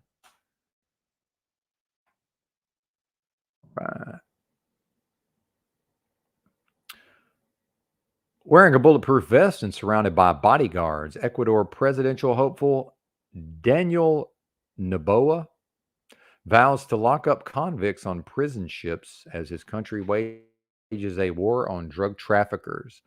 The 35-year-old is campaigning hard ahead of an October runoff dominated by lawlessness, gripping the once peaceful nation that has become a new hub for the global drug trade. Groups of narco-terrorists are involved here. We are living through a war, Noboa told AFP, sitting out inside a well-guarded van in an interview in the western city of Salinas. The specter of violence looms over the candidate after the assassination of a top presidential contender just 2 weeks before the first round vote on August the 21st, in which Noboa came second. I am saying similar things to him. Maybe they will kill me too. Stakes is high, Noboa said of journalist and anti-corruption crusader Fernando Villavicencio, who was gunned down in broad daylight at a campaign event. The murders shook up the election race, and Noboa shocked many by gathering 24% of the votes cast. He had not polled anywhere near the front runners. Noboa, the millionaire son of a banana magnate, was not surprised at all. Is your dad a banana magnate, or are you just happy to see me? He told AFP, he said the results echoed those of private opinion polls his team carried out, and he deliberately flew under the radar. We never said we were coming second. The second always gets a beating. Good Lord. Gets insulted, attacked, he said, in the western city of Salinas. In Spanish, presumably, or whatever they speak in Ecuador. Portuguese? No, Spanish. Espanol, certainly. Right? Noboa, I don't know. Noboa said his experience as a political consultant on campaigns for his father, Alvaro Noboa, who's unsuccessfully ran for president 5 times, gave him faith in his plan, which involved a concerted effort to win over young voters on social media. Of course it did. And that's not the country that has switched to Bitcoin for their national currency, is it? Or is it? That was El Salvador, I believe. So, yeah, that's not quite based enough there, sir. I guess that's why he's a hopeful, presidential hopeful. Well, and now here's how you know things are really getting dire. Head over to citizenfreepress.com, and then we will have then and only then will the broadcast have hit rock bottom. And they've gotten rid of their comments, which I find is probably the right move. I used to do some pretty serious damage in the Citizen Free Press comments. And certainly got banned and muted and shadow banned or whatever you want to call it numerous times. But they allowed some of my posts. And then they went to just straight up, yeah, when a moderator gets around to approving your repost, maybe it'll show up on the actual site. Physician studies 5,000 near-death experiences. That looks like a tabloid fodder, tabloid-esque, tabloid-level journalism. Journalism, air quotes, from Yahoo Life. I don't think we're going to be reading that one. Well done, MAGA bozos, a.k.a. baby truthers. Falling for all the spiritual, the Oprah for men, as Drew may term it. Oh, we do have we got Get Chalked Up from last night, although it's probably on his, I'm assuming it's on his channel. And then that's another thing about screen capping is if the broadcast, let's go check and see, what if it's not there? And then I'm like, well, wait a minute, now this thing might have some value. But no, there it is. 6 hours, putting in work. Mr. Drew World Order. Let's promote his channel. Why not? At the risk of a mutiny. At the risk of a mutiny. The staging of a mutiny. Draw your attention to the screen share. Oh, that's not the screen share.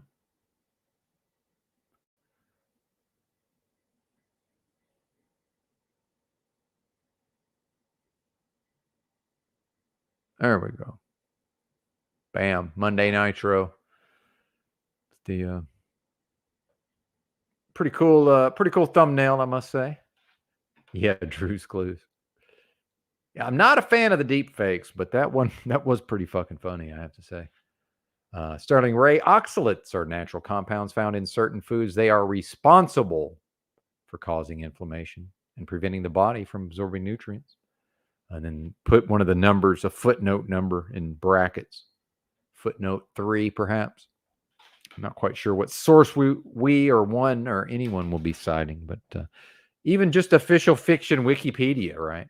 So many times, as remember when I infamously played Allen Ginsberg reading his own famous work, Howl, the poem, and somebody was like, "Hey, he's a predator," and I was like, "Well, yeah, probably, but you know."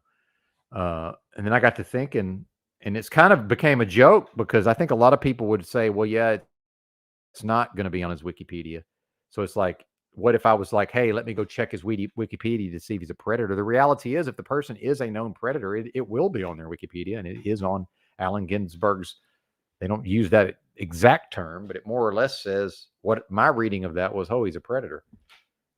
So I had to take a bit of an L on that one. Ruined one of my. I don't even like poems. What's up, Christos? Choose love, brothers and sisters, indeed, or don't, as one may freely choose. But yeah, certainly some situations may resolve themselves in ways that may be more to the liking, or in ways that are facilitate whatever the goals may be of the whoever's involved at the time. And I don't even know what I'm talking about now. Good Lord have mercy. Anyway, did I drop the link? No, I did not. Get chalked up. I guess actual chalk body outline is effectively, that's dead, right? And it's effectively dead at this point. Has been for quite some time. Nothing wrong with that. Certainly wouldn't be risking my channel. Although I guess I am to some extent. But I think he's over 6K. I think, didn't he clear 6.6 at some point already? I don't know. 1.72 on Get Chalked Up. Putting in work. Well done, sir. FOMO, yes, fear of missing out. Fear of mother's ovulation. Yes, sir. Got it, sir. What? Oh, good God. What a mess. It's not even gonna get hot here until this. That's the funny part, is it's gonna be quite pleasant in here probably all day until around 5 p.m. ish. It was actually it was a little warm. I could tell. I woke up and I was like, why is it hot? Not sweating, of course. My dorm, lest we forget, when I moved into the freshman dorm, Reed Hall, which was all male. No, that's not true. I'm telling lies. It was co-ed, meaning male and female. My apologies. My high school girlfriend that we both went to college together, her dorm was all female. That's right. Futrall? No, what was the name of that? I can't remember. Maybe it was Futrall. The dorms. But yeah, they told us it was going to be demolished, and there it is to this very day. But at a certain point, people wanted to come back and live there the next year. I think mainly just the behavior of the people, the miscreants, right, who occupied the building. I think that what was happening was the administration was realizing, let's not have any of these folks back. A person I became friends with and then later roommates with, Ralph Boomer Bloodworth, descendant of Linda Bloodworth Thomason and her husband, Harry Thomason, famous TV screenwriters and creators of series such as Designing Women. One of my, well, I won't say favorites. I had enjoyed episodes of Designing Women before I ever met Ralph Boomer Bloodworth III. Ralph Randall Boomer Bloodworth III. And now am I going to get sued? He is a practicing attorney as far as I know, Mr. Bloodworth. But at one point, allegedly, Mr. Bloodworth. Well, see, I can't even say now. So yeah, he. Anyway, I digress. I certainly won't be getting any specificities. At the avoiding the potential pitfalls and peril of pending and potentially pending litigation. Is he related to Axis rat blood. If he ain't, he ought to be, Christos. I mean, if he ain't, he ought to be, brother. Oh man, I think I found my. I think maybe it's going to be THCO, and well, that's, by the way, secure one's future endowment of THCO. Let's get on the let's get on the ball there, Christos. I rarely, if ever, give anything approaching a directive, but might think about that, sir. If depending on the legalities, certainly I'm not. I'm in no way. I'm in no way advocating for any illegal activities in the physical, sir. But if assuming that such is obtainable, although the feds have already said that THCO is Schedule 1, but they've done nothing about that as far as I can tell. And last I checked, there was at least one vendor claiming to just sell more or less 95% Delta 9 THCO. And bro, again, I can't tell anybody what to do, but Arkansas turned it off, August 1st. Now, maybe, I don't know, some of these places even know or care that Arkansas did away with it, meaning made it illegal at the state level. By the way, why do you hate my freedom, Sarah Huckabee Sanders? Why do you hate my freedom to purchase, stockpile, and ingest THCO? Maybe I want to. Maybe my death is imminent. Maybe I will be shuttling off this mortal coil in the very near future, Ms. Sanders. Oh, Mrs. Well, whatever. As it may be, ma'am. Toots. I don't appreciate it. I don't appreciate that, ma'am. Anyway, enough of the governor. We are looking for Drew's clues. We are looking for Drew's clues because we're very smart. And that does seem to be the level of banter, what passes for banter. Ultimately, I was going to have to take my leave of that crowd regardless. Regardless. Also, folks, please give me your feedback.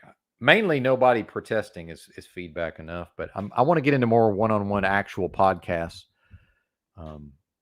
Maybe live streamed, because it's a live stream channel here, folks. Maybe a new channel of IRL prepareds, right? But even then, we all know the lives will be on this channel, right? Obviously, how could it be any other way? Yeah, Musicals of Secrets. X's daughter loved Blue's Clues. Where was I with the some story of I had watched Designing Women and my roommate, and then I realized that I may be sued if I continued down a certain path of discourse or monologuing or storytelling. Anyway, someone apparently physically destroyed an entire bathroom,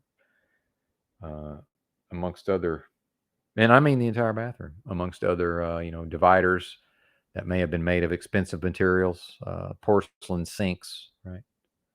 Certainly not Mr. Bloodworth. So yeah, that did not happen.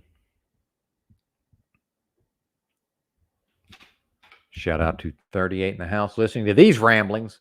Good God, is this the state of affairs in America with respect to social isolation? That we're, pirate radio for the zombie apocalypse, or am I just the only one live right now? What about OTW? How about you, OTW? But yeah, I'm on the verge of going audio only for a lot of these, and then maybe with some screen shares here and there. Work in some one-on-one podcasting. I'd like to do a Saturday show, maybe have a highly suspect do 2 hours of it with me, possibly, and maybe 30 minutes of panels. Panel mania. Yeah, I like the one-on-ones. Thanks, Dow. Yeah, he said the one-on-ones would be fire. Yeah, I'd like to think I'm halfway decent with the one-on-ones. I'd like to get Provo Kid around here.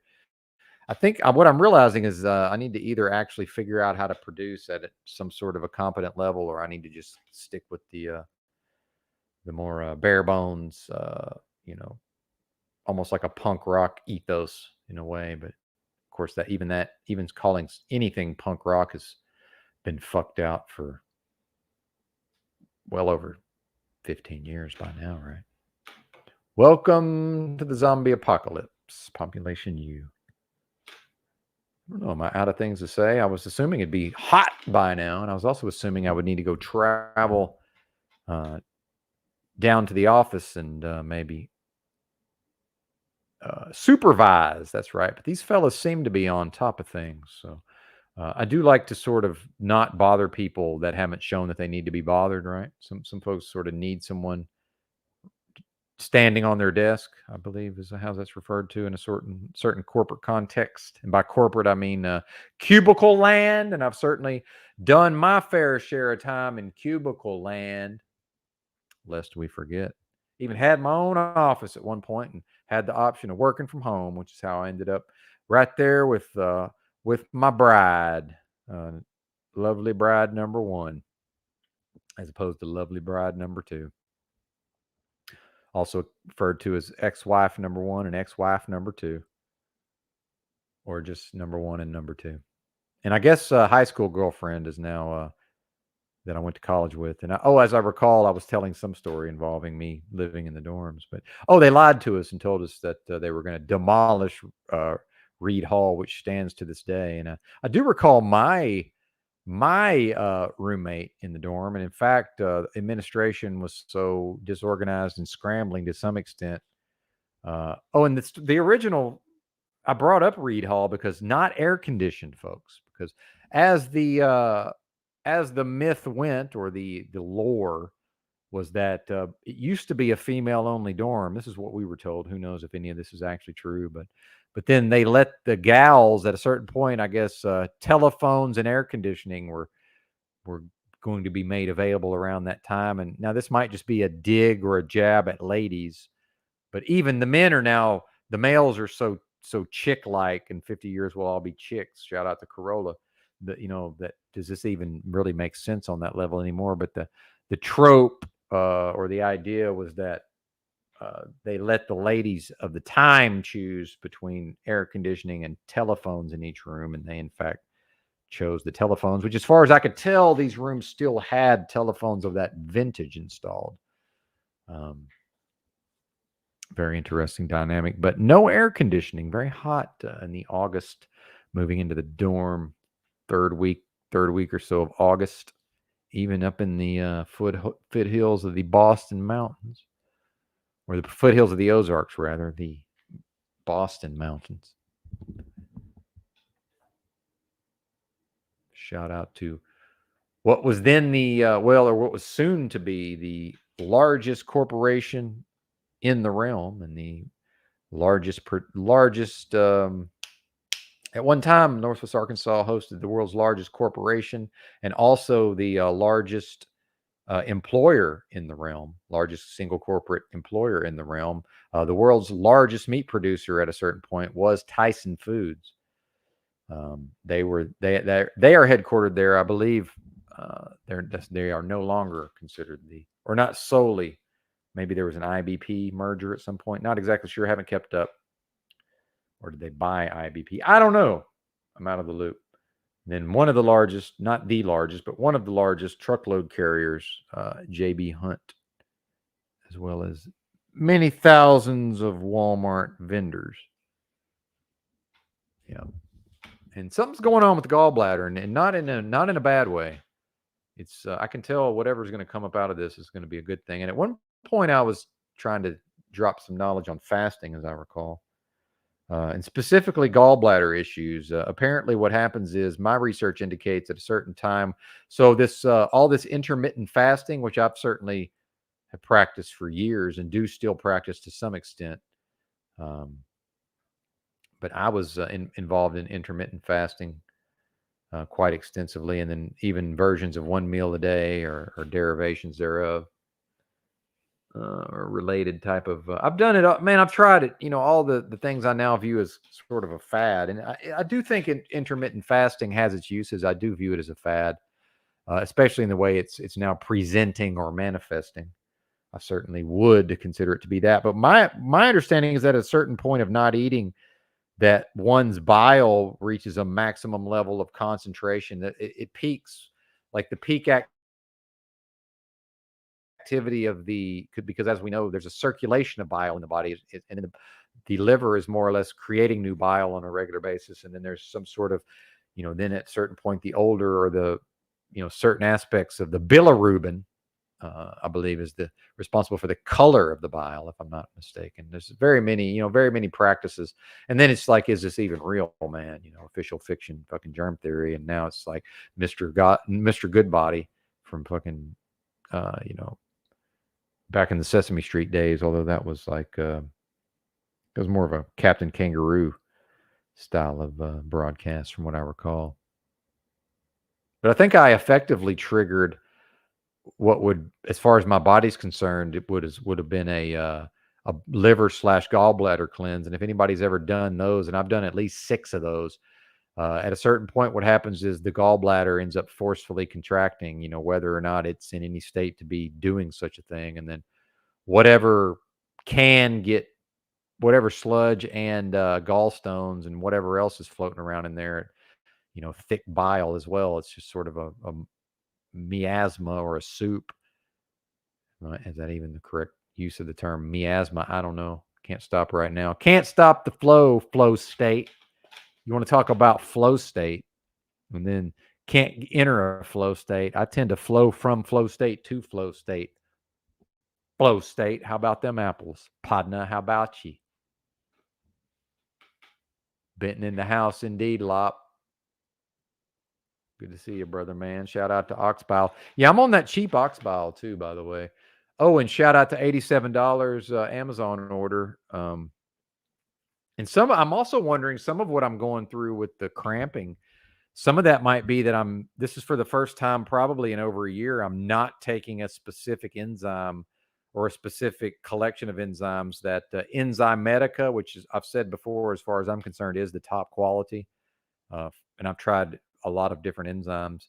So their Digest Gold, I've been taking that every single day pretty much until about a week ago. So some of this may just be my own body's adjusting to the new world order, as we may choose to term it, tongue in cheek, perhaps. Thankfully, again, not a liver failure patient, but my liver's taking a fucking beating, dude. I have a very resilient liver, thank God. So I have been I would say I've experienced certainly fatty liver. There's no doubt that when I finally got off the booze, and in the process of almost drinking myself to death, and I certainly drank myself into a literal state of metabolic acidosis. And if you ever want to read an interesting and almost darkly comical list of a list of symptoms and what does this lead to, just Google or internet search for metabolic acidosis. And I may be a self-diagnoser, but I'm pretty freaking sure I was there, man. And thankfully, I just happen to already know, well, what will get me out of metabolic acidosis? Well, what causes metabolic acidosis is the inability of the kidney to keep up with the amount of bicarbonate that the system needs. What is bicarbonate needed by the system to do to balance out the pH levels? So when people like Wizard are always going on and on about their pH test strips, well, the number one mechanism, according to my research, that the body uses is the kidney produces bicarbonate, literal baking soda. So that once my kidneys were in what was most likely effectively a stage 4 kidney failure state, probably for extended periods of time, by the way, certainly baking soda would cure a lot of those ills, at least in the short term. Interesting. I just knew to do that, right? But exactly. I just thank God, dude. My liver, as far as I can tell, has come back more or less 100%. And I can't tell you how many people, when I've told them, just how serious my health is, it's like, yeah, but you look great. I mean, they say it that they're like, yeah, you look great. I'm like, I know. Like, my skin looks really fucking good. Part of that is I beat the fuck out of my liver and my other organs with very, very, very strong herbs for about 9 to 10 consecutive months with an effectively unlimited budget for tinctures, strong herbs. I was paying $40 at one point for 3 different bottles of like 7.4 ounces of Swedish bitter herbs before finally I got my head out of my ass and started making my own, meaning soaking it in vodka for like 2 weeks or whatever, purchasing the dry herbs and a couple of $10 a piece half-gallon mason jars that I've lost one of the lids to.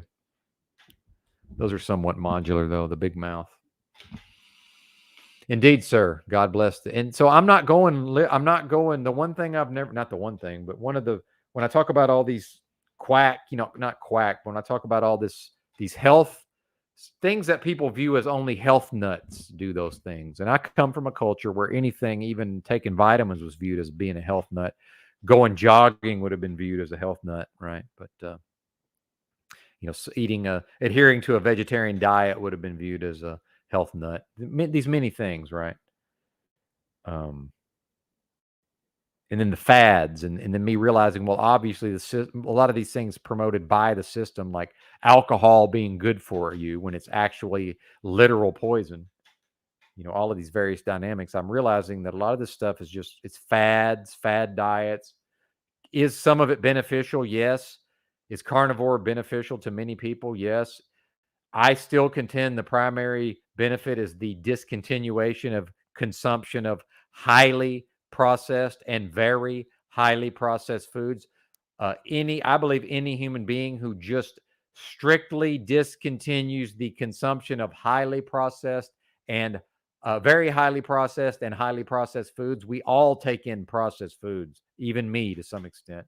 The reality is the canned tuna is processed, and nobody's called me on it yet. But yes, that is processed. It's not highly processed, but it's certainly processed. There's no doubt about it.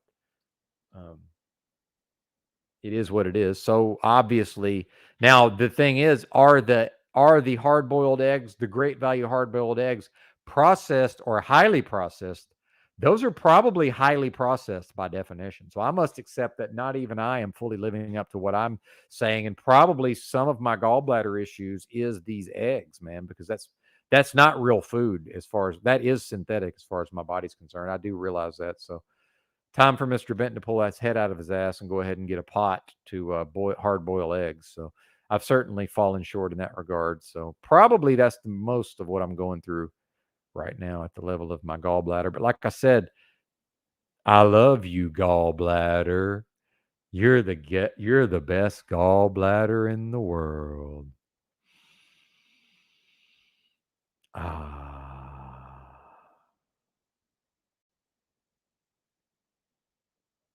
Yeah, my gallbladder's been through quite the series of trials and tribulations, up and downs, boom and bust, ebb and flow, as it were.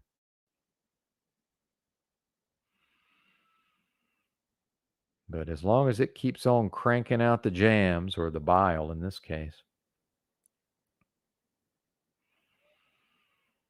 And I could tell yesterday at a certain point, I just laid down on my side in agony with the 8 out of 9 or 9 out of 9 on the pain scale, cramps. And I do have cramps as a grown-ass man. Exactly. An arguably masculine grown-ass man. Yeah. And just said, take it away, gallbladder, and more or less just said, might as well use these cramps to, the old gallbladder can use that as like a wall to sort of press up against and just go ahead and push. Why don't you go ahead and just push some of that, whatever that diseased, thick, viscous bile, laden with all sorts of harmful chemicals, Certainly, I've realized at a certain point my body's own ability to transport toxins via bile into feces in my intestines, and particularly the small intestine, duodenum, even probably my own stomach to some extent. And yeah, we can call it the C word. We can call it whatever we want, man. At the end of the day, it's words in the English language, right? but probably, the being is most likely suffering from that word, but in that area, right? I mean, it certainly feels that way to the broadcaster as the broadcaster is saying these things. But that doesn't mean that's the end of the story. That doesn't mean that's the totality of circumstances. I would view that more as a debilitating.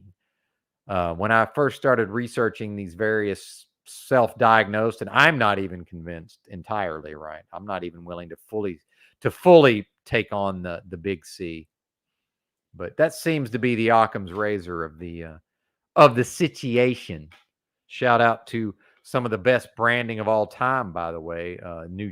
Jersey Shore's The Situation. I don't have no idea what the man's real name or even his stage name was, but excellent branding, sir. He's a freaking an idiot savant if there ever was one, to be sure.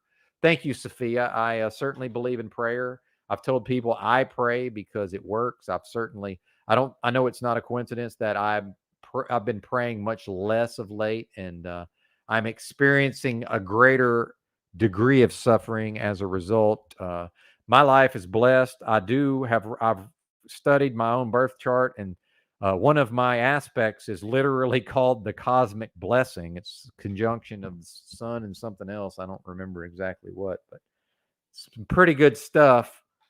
So I certainly,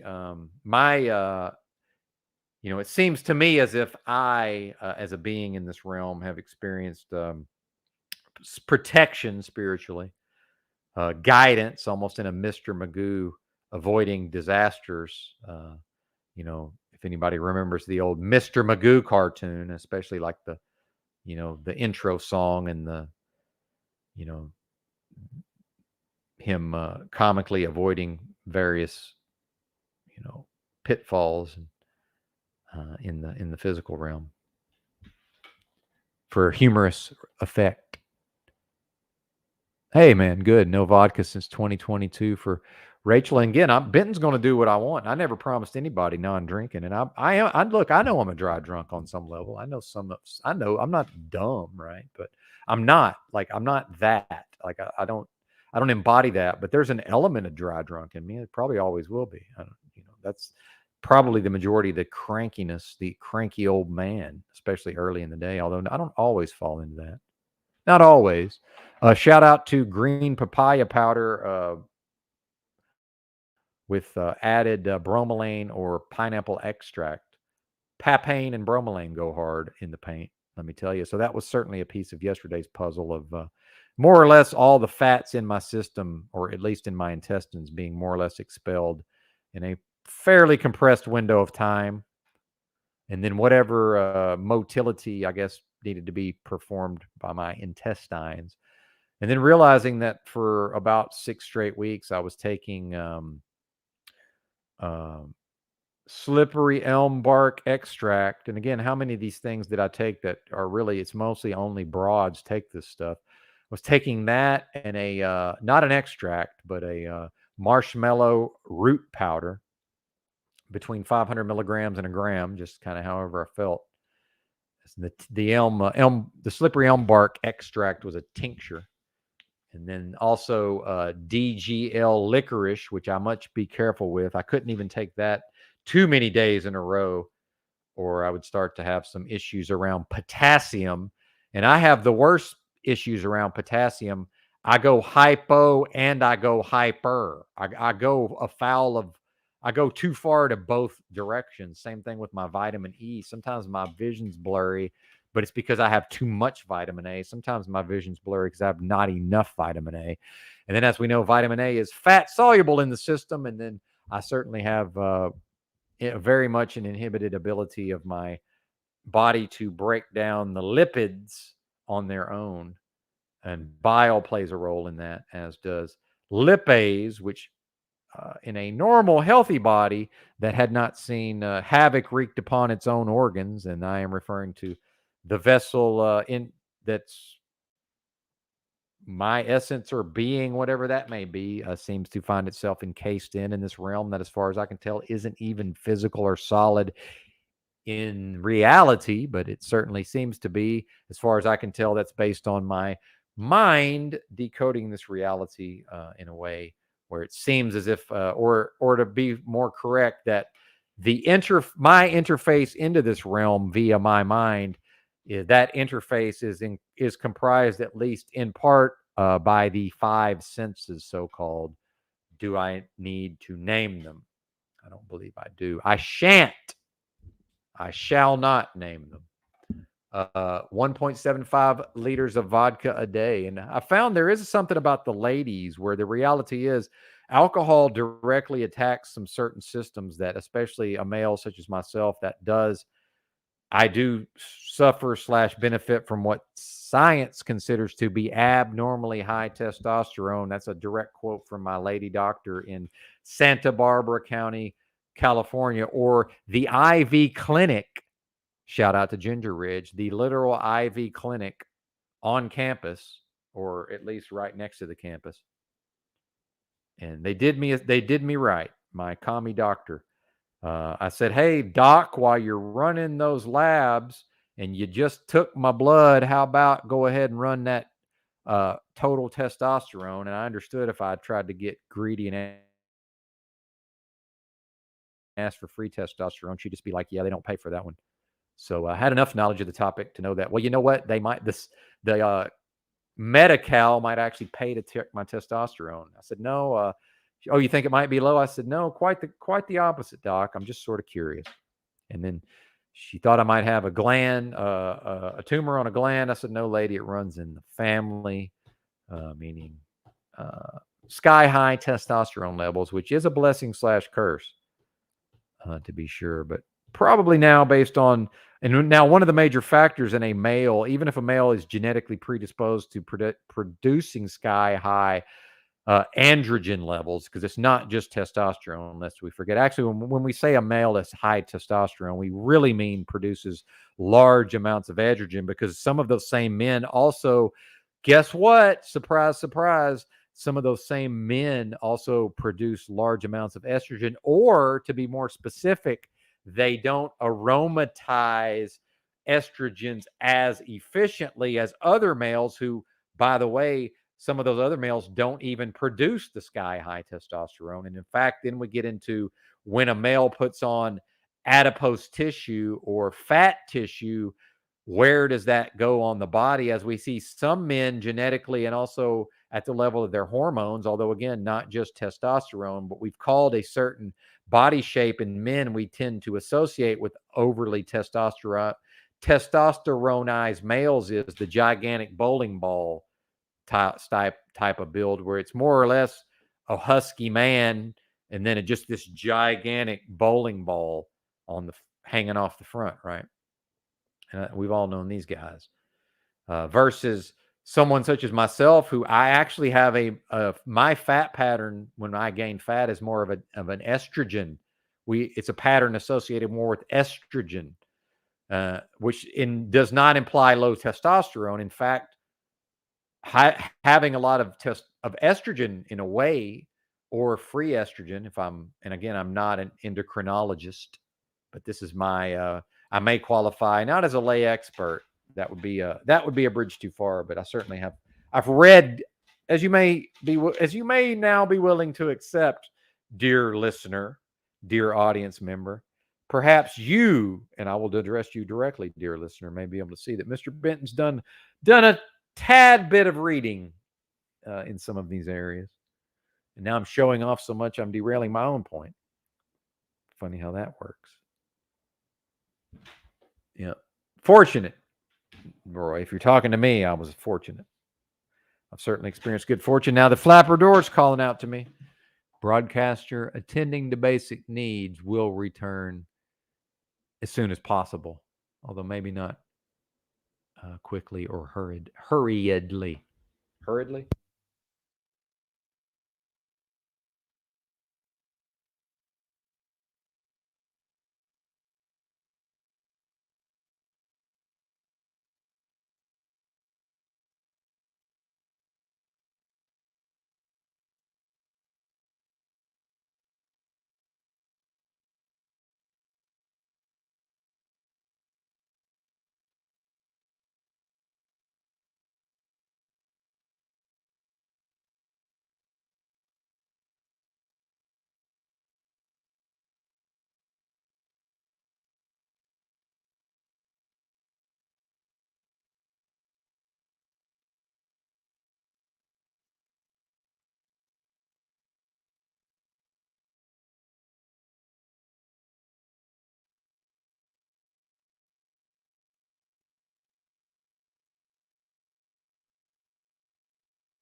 All right, we're back. Shout out to 32 in the house. Um, I've never quite figured out the term for this. It's like in sports when they say somebody gets some sort of compliment or accolade, and they say, "Well, I'm humbled," but that's not really it's not really strictly accurate. But whatever that sentiment is behind when people say that, whatever that, I just never have figured out how to actually describe that. Oh, yeah, I should be good on the sound. Yeah. The flapper doors are calling me. Yeah, if I wait too long to urinate, the flapper door doesn't want to open. And actually, I'll tell you how I discovered that. And in some way, that was me sort of accepting that I was firmly into middle age, right? Even as the older folks like to say, "Oh, you're still young," just because well, still am in my 40s, right? It's like, no, I'm less old than y'all. But what I found in my early to mid 40s, I could still do everything I could always do, more or less. It was just the recovery time. As a younger person, maybe no recovery time was required, or if it was very limited and brief. This is, at a certain point, I could still do most everything I could always do, but recovery took much longer. Gone fishing. One of the worst cancers. Yeah, I'm not sure if I have the big C, I'm not sure it's pancreatic, to be honest with you. I think what I'm having is actually more directly gallbladder and bile. Um, I do think that just my own pancreas, it's seen its ability to release nutrients. I that seems to wane in pretty much all old folks. It seems like nowadays just about every older person suffers from, you know, uh, their digestive enzymes effectively become weaker in their old age. Stomach acid ends up becoming weaker. So probably I've just gotten to some of those points. I've gotten there earlier than I otherwise would have through certain factors, right? Have exacerbated these things, but realistically, I think I'm looking more bile duct, like biliary tube issues, the duodenum itself. If you actually just looked up a cross section of the digestive system, um, and when a lot of people say stomach, they have stomach issues or stomach cancer. I think that from what I'm seeing, it's more often actually just the more of that area of convergence: gallbladder, liver, pancreas, stomach, small intestine. It all meets up right there in that one area. And it's just, in some way, it's like once that gets strained and sort of once the disease sets into that area, it seems like it's, but again, this I'm speculating, right?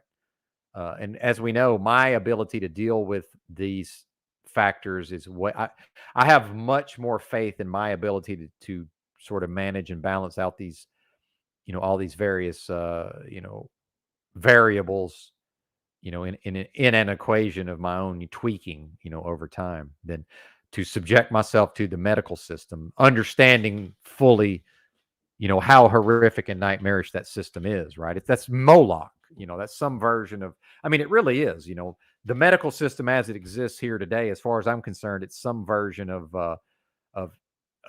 Ginsberg's poem Howl. And then from the fictionalized, movie, right? The historical fiction movie starring James Franco, they actually I thought it was a pretty well done cartoon version of the poem. And, at a certain point, my vision of Moloch is, or my vision of what we're talking about is literally like going into, Moloch is personified as like a city skyscraper, like Gotham, not even New York City, like the, Gotham as the, Gotham, the fictionalized, like really, really dark, given over fully over to darkness and, almost as an art, right?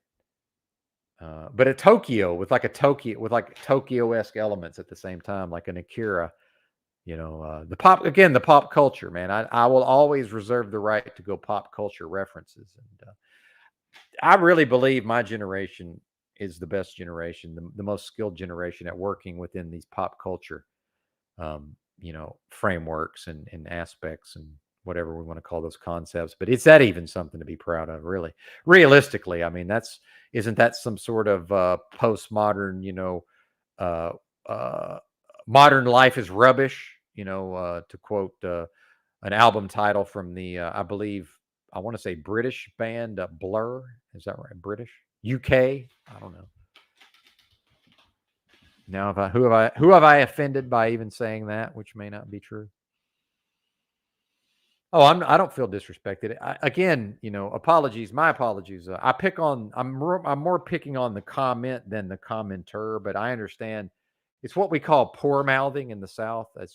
It's my general tone and demeanor when I address those topics. It probably sounds and feels as if I'm somehow sideways or at cross purposes, with the human being from which the idea emanated. But it's quite, although sometimes that is the case, but that's when I'll be spurging, and it'll be more or less clear that that's what's happening. So it can cut both ways in that regard.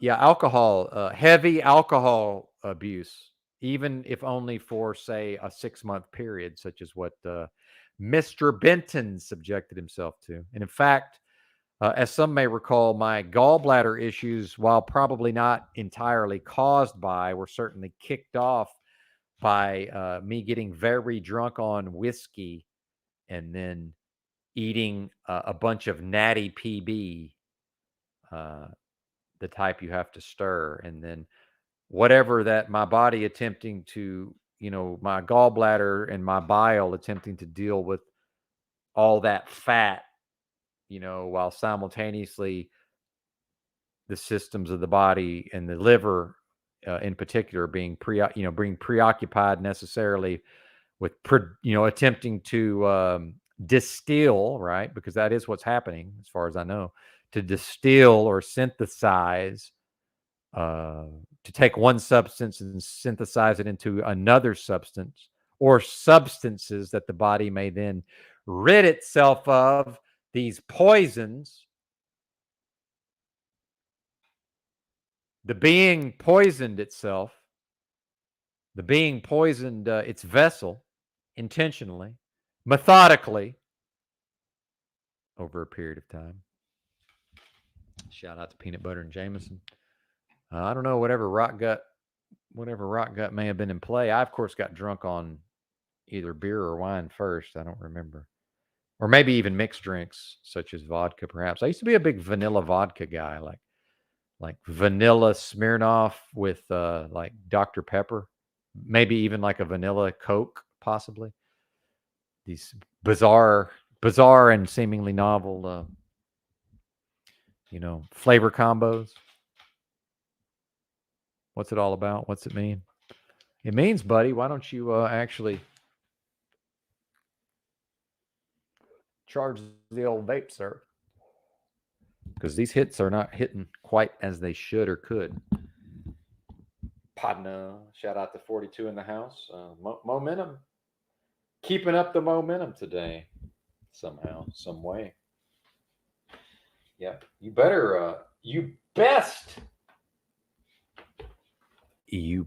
charge that THCO vape, Mr. Broadcaster, to keep riding this series of flow states.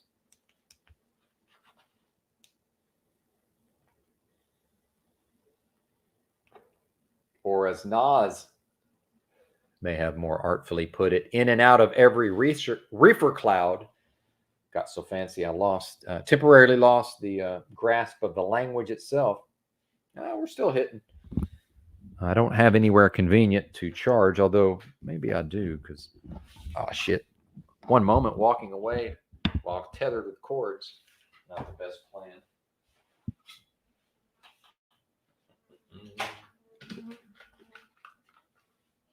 All right, I found the means of charging. One moment, please. Where can we plug in?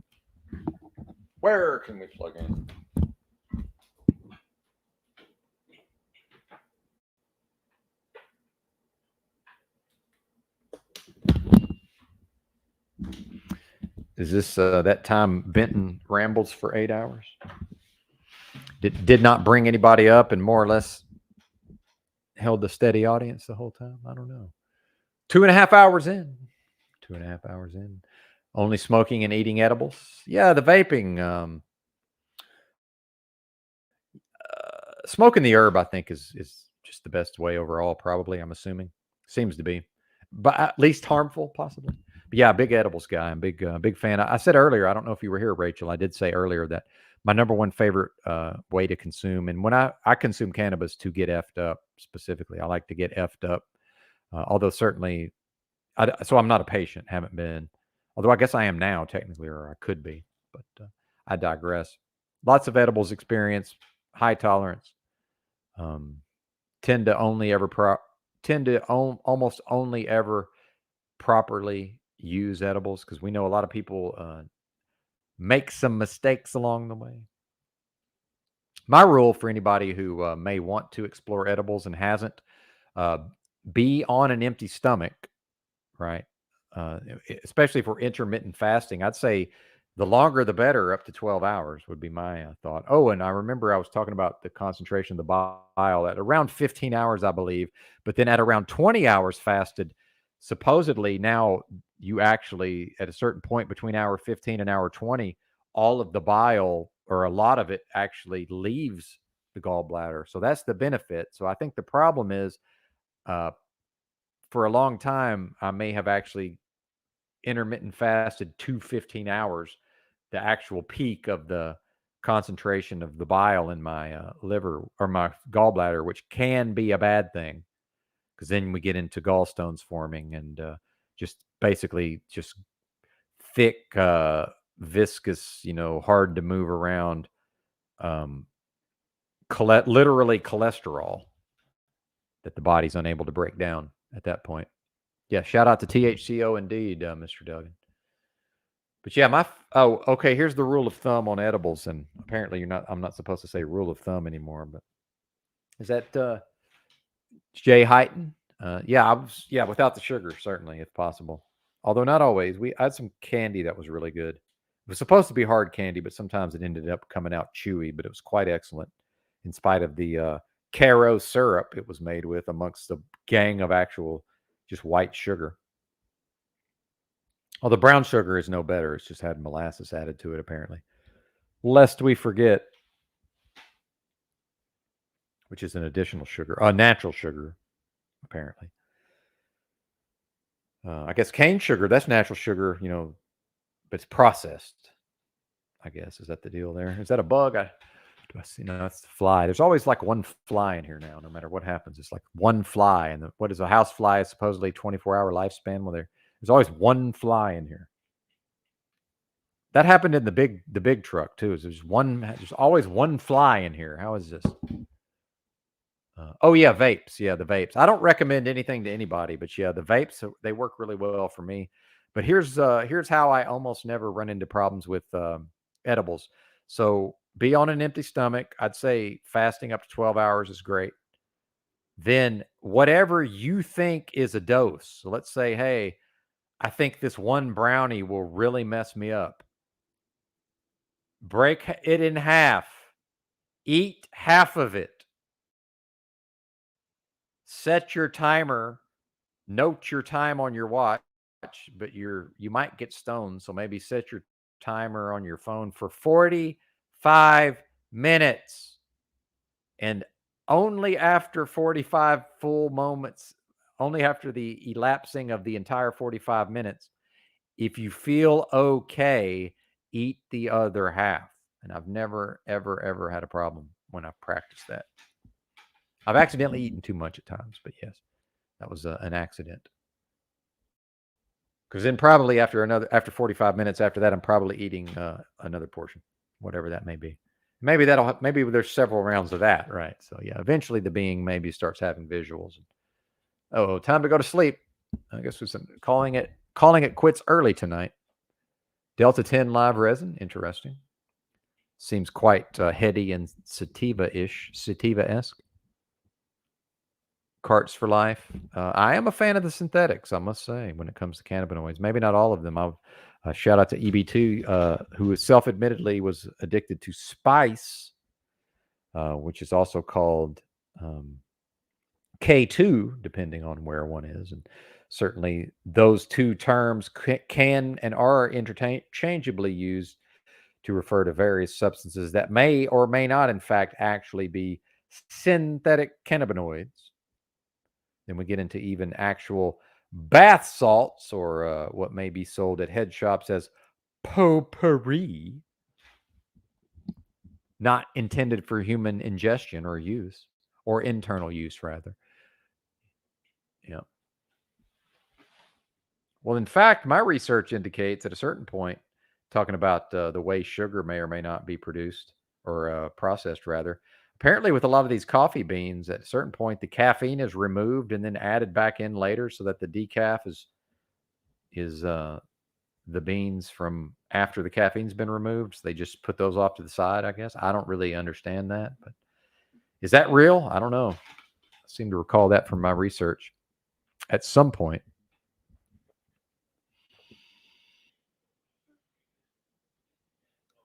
I think maybe the fellas may be back about the air conditioner, possibly. If so, stream will be interrupted while I necessarily deal with my affairs. Still not hot in here, though. Later, Rachel, thanks for stopping by. Thanks for your patience and understanding with respect to me, well, possibly sounding like I'm picking on someone and their, the person and the comment.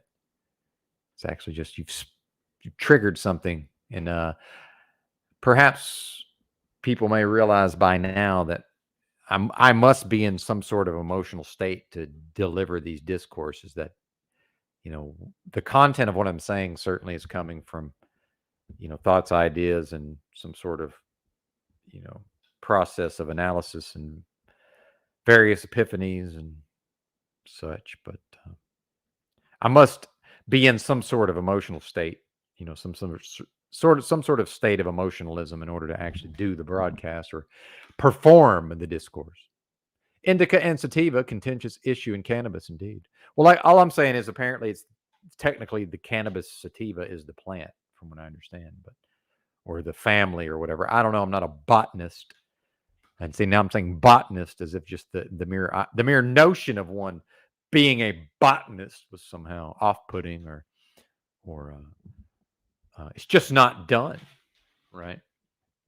Yeah, the vape taking a minute to charge certainly ran the old battery down.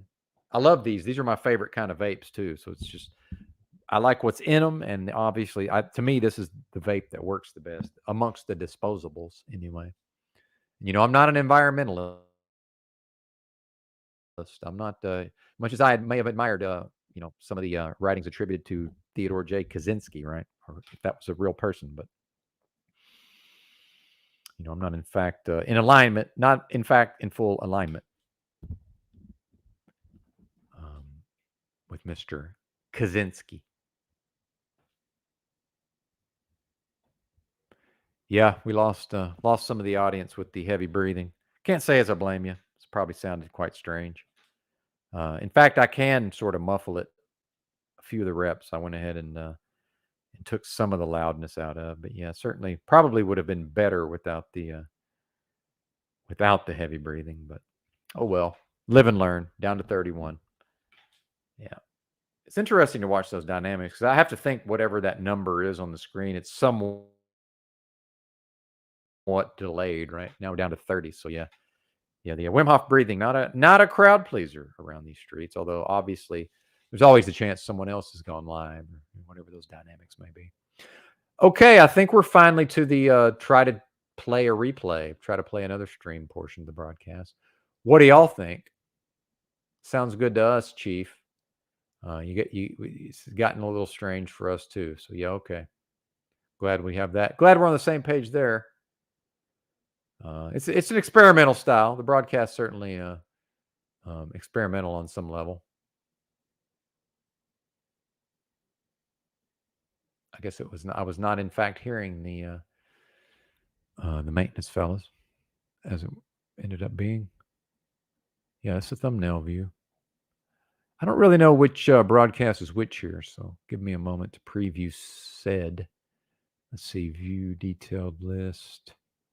We might go by size. Well, I think this is that chalk body outline. I'm sorry, that get chalked up from last night, I believe. So maybe we'll get into some of that. Yeah. One moment. Now, will the Chromium play the screen share? You're gonna have to let me know if you get this audio. Yeah, bring it home, Benton. That's right. That's right. Wrap it up, sir. There's other broadcasts today. But yeah, it's interesting to get that feedback in real time of like, hey man, we're rocking with what you're doing, and then oh no, he's meditating and breathing. We're out of here. Maybe they'll come back, maybe not. It doesn't really matter at this point. 40, we want to talk about humility and ego. I feel good enough about that. Housekeeping, is that a thing? I thought this was monthly. Is that a thing? Anyway, let's see. Let's see if the screen shares. Let me know, folks, if you would. Home, live stream, video. Oh, I got to rename I love StreamYard. I love you, StreamYard. StreamYard, for some reason, wants me to rename. I have to change MKV to MP4 or M4V, and then it works. It's the same file. I think M4V actually works better for whatever, but maybe that's my own superstition. But I'm going M4V, little v.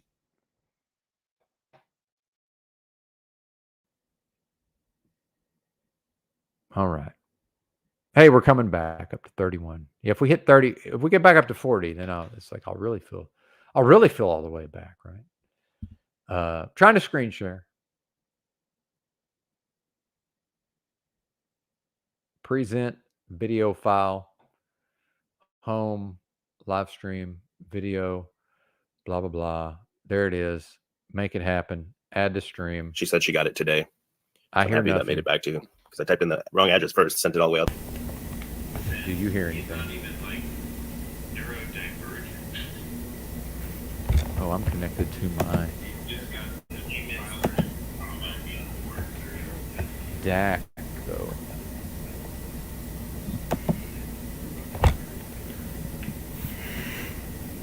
I hear nothing. Do you hear anything?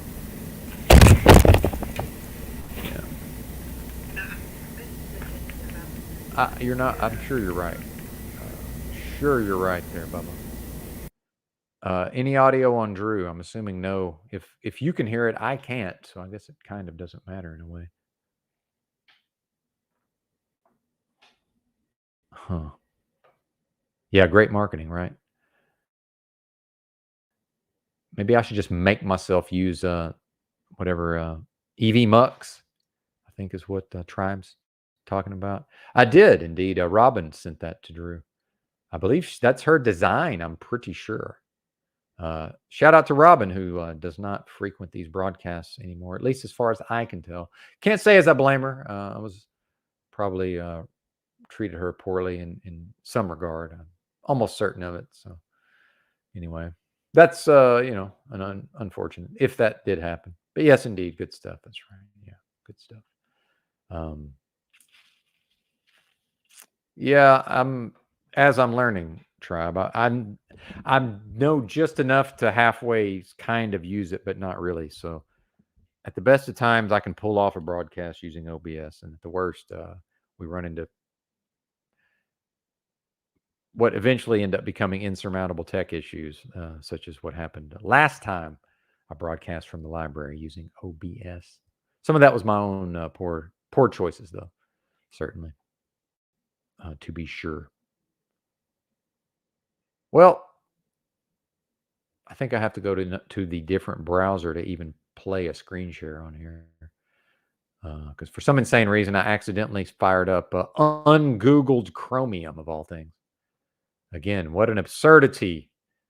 Such series of absurdities.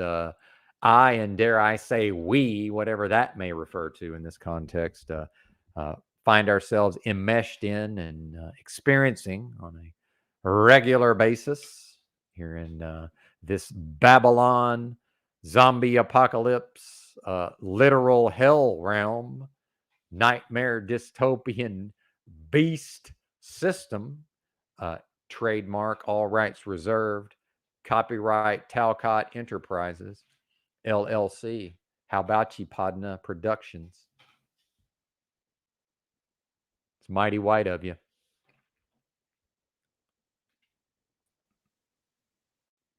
All right, am I here? I guess I am. This is wild.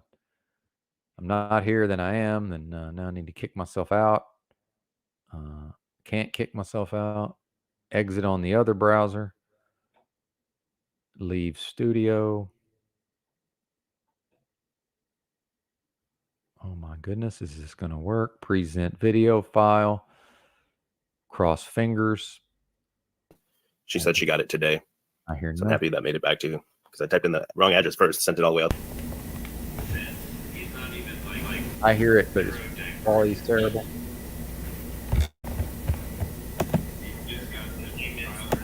That's my fault. I mean, this sounds like shit. Yeah. Fails.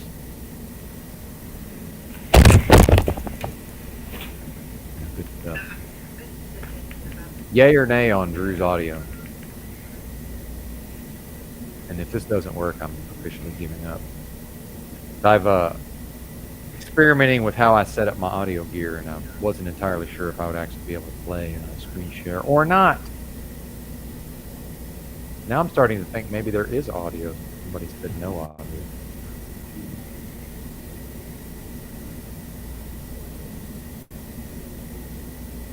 Good Lord.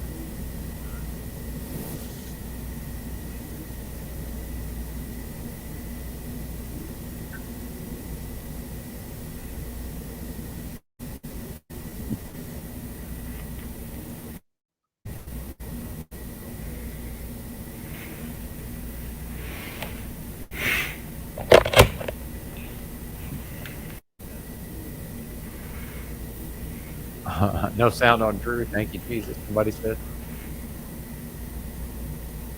All right, we're done. I give up. Not on the broadcast, of course, but we're done. All right, we'll work that out. I'm going to make myself go into StreamYard and then, or maybe even just sign up with EV Mux. Who knows? At a certain point, I like to just take a leap when it comes to technology. Once it's like, okay, it's a honeypot and it doesn't really fucking work right, or and because I'm no longer willing to use Chrome for specific reasons, now it anymore. So yeah, back to me now, right? Thank God I can ramble, pontificate, and rant and rave and smoke vapes.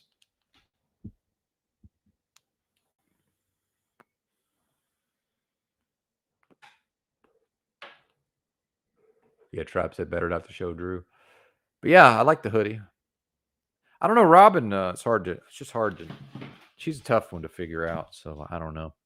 Perhaps it's just a much better fit for her over there than over here. Certainly, I enjoyed her. She certainly had a creative, artistic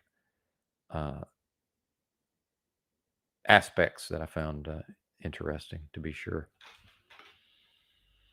Any thoughts in general on the IRL streaming? Which let's just call it what it is. It's some version of city homeless person, at least in the short term or the near term.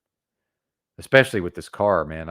It's just, I'm almost wanting to just not deal with it for a while, but part of that is not wanting to deal with it, right? It could be better off with the car, but then the car is it's a thing all its own, trying to make content, and now it's just now everything has to do with the car, but then obviously the advantages of let's stash the gear in the car. So now I'm not limited to what I can physically carry. However, then the flip side being, hey, is anybody breaking into the car during these 2 hours I'm away from the car? And now am I just taking all of my things anyway when I leave the car in some city? All of those various dynamics, right? What y'all think? But I'm certainly getting more. I'm starting to think more creatively. My creative processes seem to be aligning more with the IRL stuff. Like, if y'all noticed how easily I fucking dismiss Bozo this morning. We're not, we're mass communicating. We're not one at a time and out here. He just wanted to talk to me. See, here's the thing: is when I'm live streaming and broadcasting, sometimes a person like that, this is really realistically, this is what it comes down to: is he's trying to communicate with me, but not communicate with me while I'm broadcasting, if that makes sense. But I'm not allowing any separation in that moment. So I'm only going to communicate with him now, unless I can choose to communicate with him outside the strict confines or, direct contextual implications of the broadcast medium being the massage and the mass age and the message and all these various, McLuhan type of ideas. But at the end of the day, realistically, there's just no reason to even waste time on people like that. In my view, just, get them out of here as quickly as possible. Hobo on Main Street interview style. Yeah, I even prefer where it's not even really an interview. But I know what you're saying. But that it can become a formal thing. I like sort of the more what I might refer to as a guerrilla style of just me out and about, doing my normal walk and talks. So it's me talking to me on the screen. It's Scagnetti on Scagnetti. And I guess I'm finally going to have to use that thumbnail. Let's see if we can screen share just enough to show that thumbnail, by the way. I do have Scagnetti on Scagnetti ready. And in fact, now I've missed at least 2 opportunities to. Did anybody notice that I slipped in the written and directed by Wayne Gale, or written and produced, whatever it was, from Natural Born Killers? The Inside Edition style of show, or whatever they called it, American Edition or something like that. But yeah, let me find this. Where is this? And I got a hosted by Wayne Gale. Where is the one I'm looking for? I know it's here. Oh, sometimes it won't show the whole preview. It just shows like a stock icon. But hang on. Oh, yes, here it is. Yeah, Scagnetti on Scagnetti. Hold on. Hold on, then.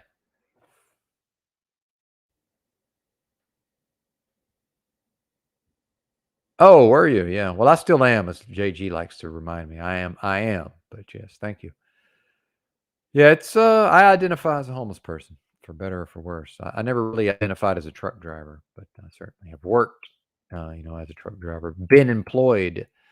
I've offered my services as a long haul truck driver, even shorter than that at times. All right, present, share screen. Can we do just video at the least? Can we Scagnetti on Scagnetti? Just for a brief moment. We can. Yay. Yeah, there's the Scagnetti on Scagnetti from Natural Born Killers. That was Tom Sizemore, rest in peace, or greetings or farewell, in your travels beyond the ice wall, sir. If that's, I guess, amongst some of the folks, that's a thing, right? But yeah, and I'm not going to leave that up there mainly because of I do not want to use up the extra bandwidth. Although as a static image, perhaps it won't. Perhaps the compression is efficient enough. I don't know. Maybe one of those. Scagnetti on Scagnetti style. And now I forgot. I've digressed even upon my digressions upon my own digressions.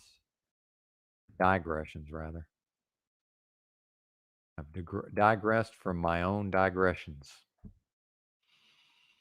That represent a coming of full circle is the question. Then we get into the astrology, the 12 signs of the zodiac, or are there 13, or was the wheel intentionally rotated 13 degrees? And maybe Benton is almost stoned enough, and stoned is the way of the walk,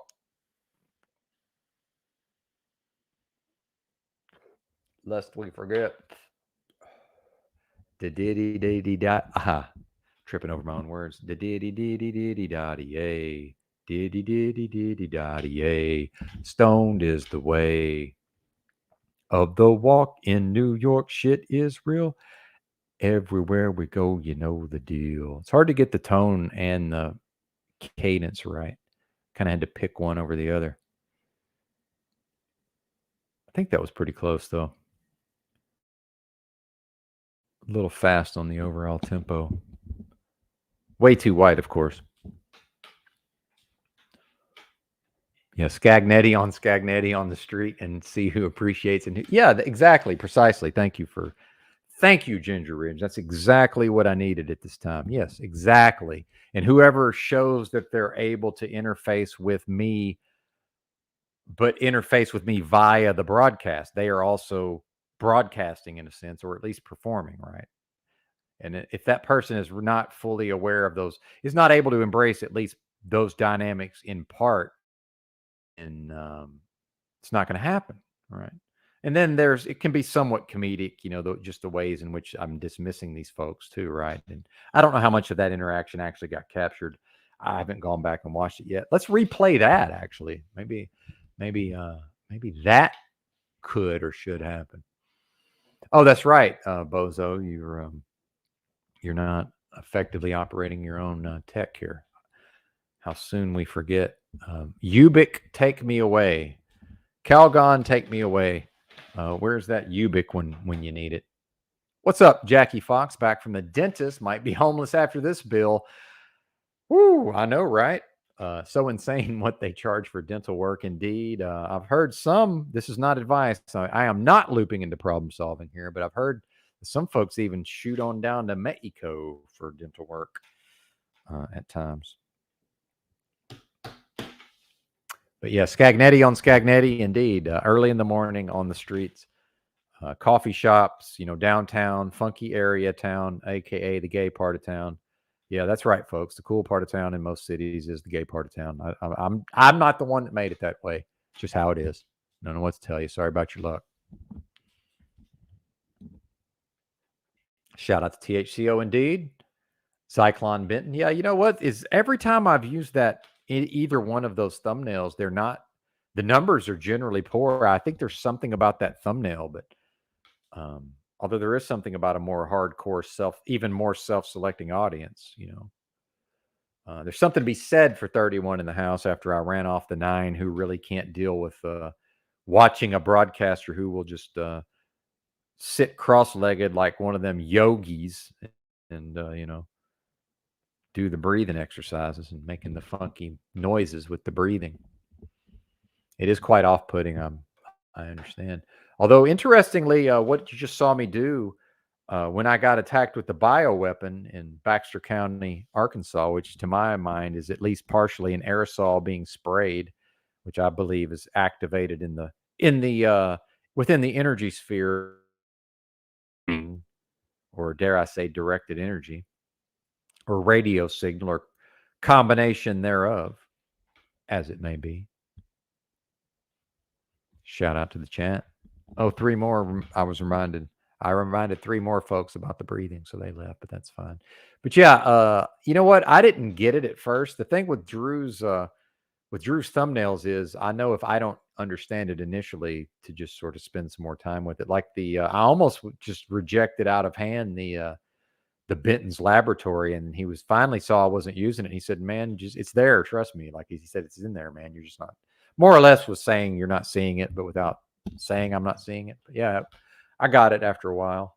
I am that dense, and it takes me a minute. A bit slow on the uptake from time to time, Mr. Benton.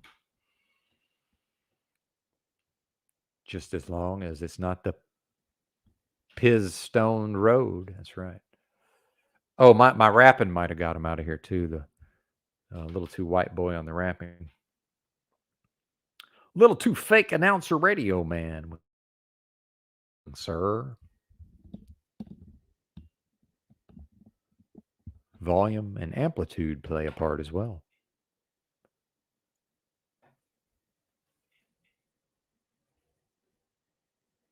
All right. Just when you thought it couldn't get any weirder, I think I'm going to drop a link.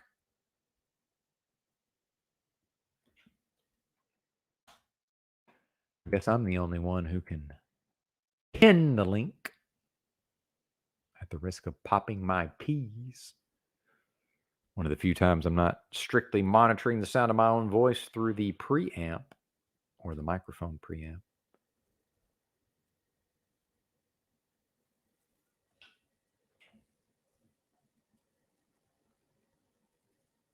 Where was I? Most stone broadcast ever. Oh, yes, I recall. Pinning the link. Am I too weird to have a... How am I not logged into YouTube? Oh, that's right. I remember now.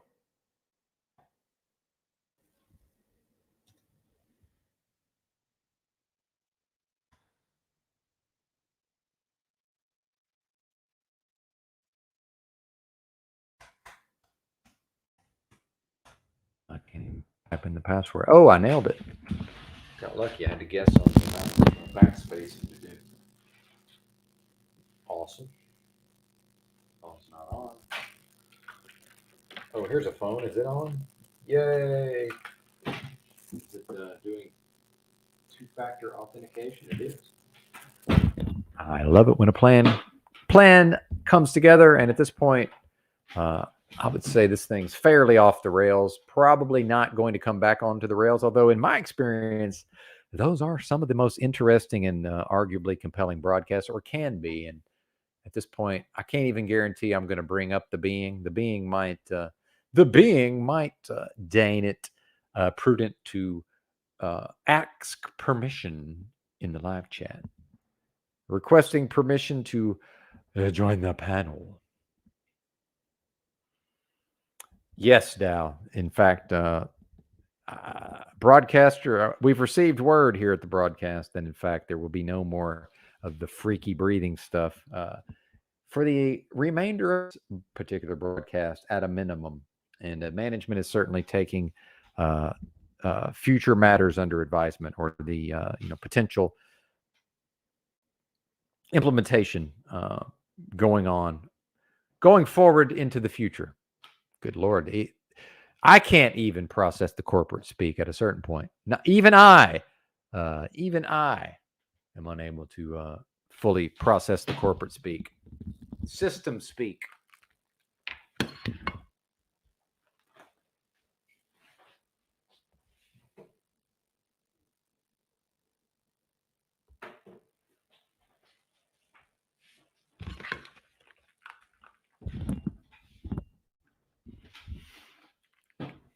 Because I do trip out on the word wizard stuff also, whatever that is he does.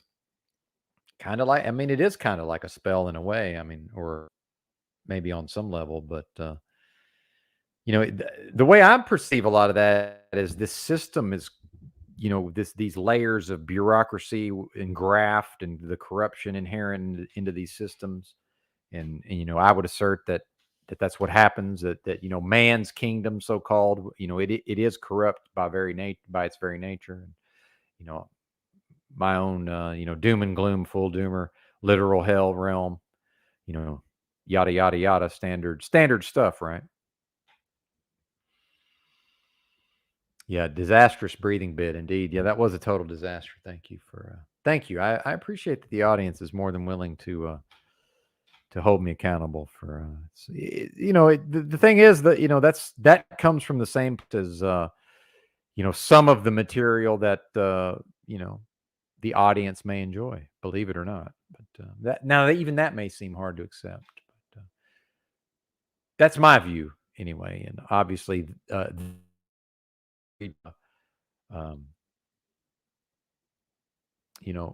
form an opinion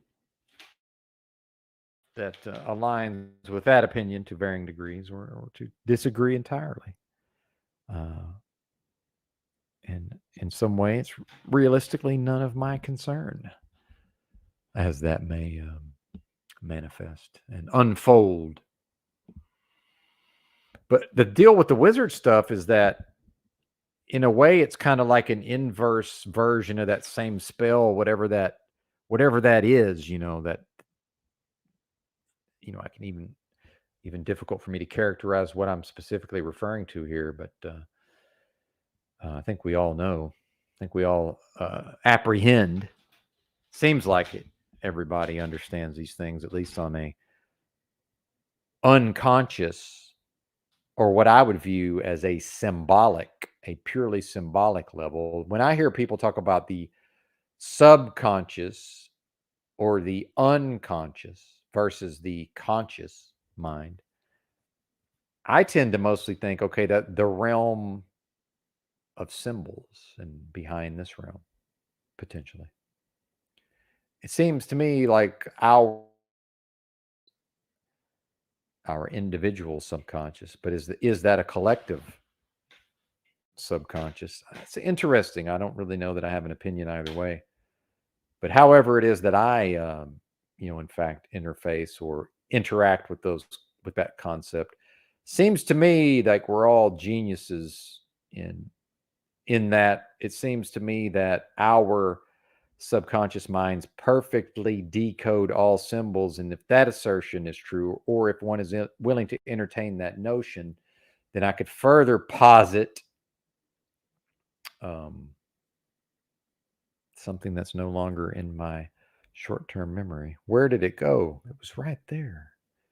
Oh, I was going to show off, and it was going to look so clever. Silly broadcaster. Disastrous breathing bit. Now we're trying to show off and can't even remember how to make our own points. Might want to land the plane and cross the goal line before you begin your premature victory lap celebrations and spiking of footballs, sir. Classic Benton indeed. Shout out to me, and thanks for noticing, Mr. Duggan. And I might just eventually everybody, more or less it'll be everybody, but like one person will be here and I'll be reading The Catcher in the Rye or whatever what's his name was up to. I guess it's time to fire up the second monitor here on the dual monitor setup.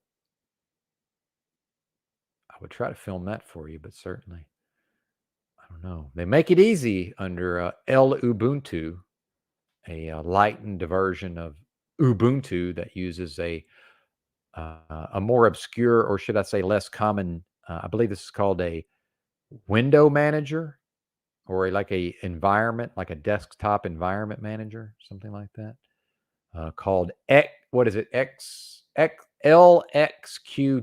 and the T is lowercase and the other letters are uppercase. And I like it. It's something about appeals to my own minimalism, but it's very easy to activate the second monitor. 2 to 3 clicks of the mouse, and we're there. Now we've got 2 screens in play. Whole new ball game. All right.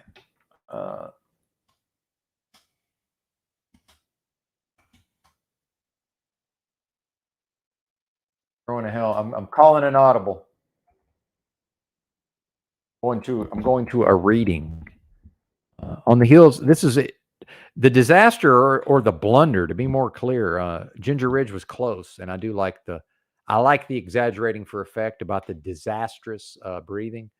That was a blunder. I mean, that's actually just a blunder on behalf of the broadcaster, and I would say that is a healthy thing to go through that process. And this is Benton School of Broadcasting, lest we forget. I still assert that on some level I'm attending broadcasting school at the same time as some other folks seem to be doing that versions of that same thing, right? Seems to me. Oh, did I accidentally use Brave Search? I'm not a peasant. We're going for our full fix of Google.com because maybe I'm willing to change my whole metaversal life in a way by not using Chrome anymore. And it was it got so bad it was slowing down my computer. Eventually, I'm like, "Oh, this is my fucking web browser. It's not actually that my, you know, wireless keyboard and mouse wants the transmitter to have like its own slot on a like a external powered USB hub or whatever. It's like, oh no, it's just Chrome is literally slowing down my entire computer. This is really happening. Yeah, stay on a few hours and hit that. Oh, I'm riding it till the wheels fall off at this point. I know I haven't. I know I stopped making sense about an hour and a half ago, and I was barely making sense then. Like, yes, I'm fully aware. This is I'm almost speaking in symbols at this point. It's a symbolic language all his own, but somehow we still understood, such as that time I was hanging out at Cal Anderson Park about 3:30 a.m. on a weekend in Seattle. Of course, this was prior to the Chaz and the Chop. But Capitol Hill, shout out to Capitol Hill area of Seattle, one of my favorite places in the entire country, at least pre-fake pandemic, back when I was felt like I more or less owned the place in some regards, or at least the country, or at least was enjoying and acting on my supposed right to travel freely about the country.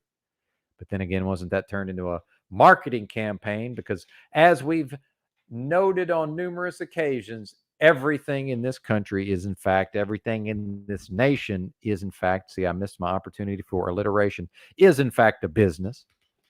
And the national religion is, I would contend, not Christianity.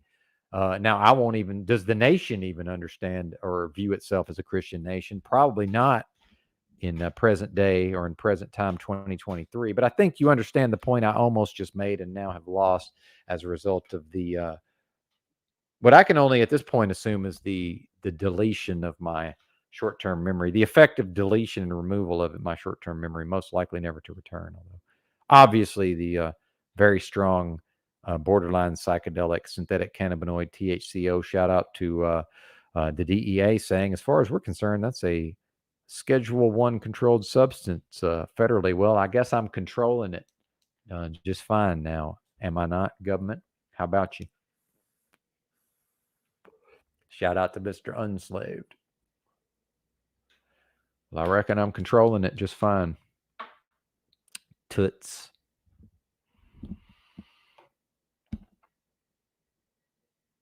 Yeah, question everything indeed. Could not agree more. Indeed. And if I had one wish for humanity at large and my fellow men and women in general, think for the being would think for itself. If I could wish one thing for the being, I would wish that the being would think for itself. All right. Well, one moment while I have a coughing fit off of Mike.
Oh, and I realized I'm on my last bottle, soon to be on my last bottle.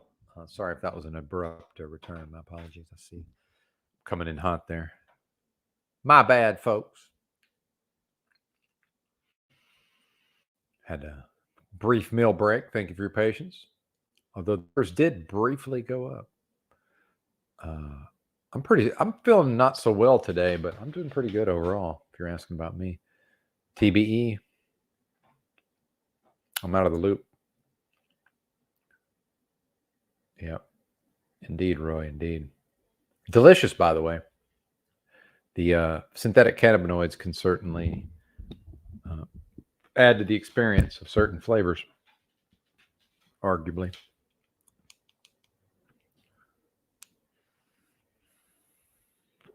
Oh, yeah. I was going to read something. Here we go. I pulled up Google.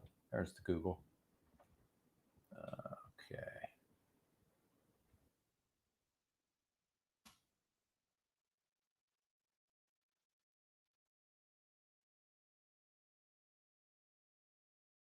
On a PDF download.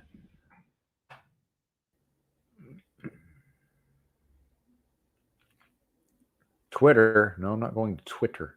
Why am I going to Twitter? Doesn't even make sense.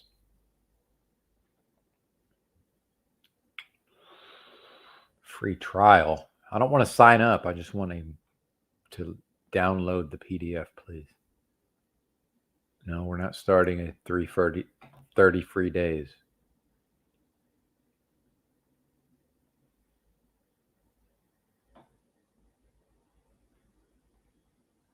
All right, this looks promising. Bear with me, folks. Believe we found it. Maybe, although it says download, and download is misspelled. That's probably not a good sign.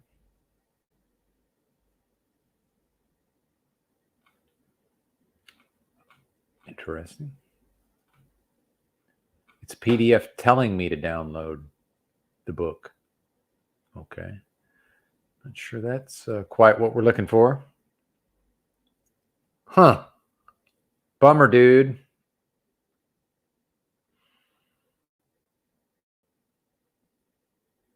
I bet the library has it. Yeah, Christos needs to clean his mind after looking at TBE's YouTube page. Yep, Wizard looking healthy. Stay blessed, brother. Indeed. Good to see you, Mr. Me. You stay blessed as well, sir. Blessed up, as some might call it. What the hell, man? Let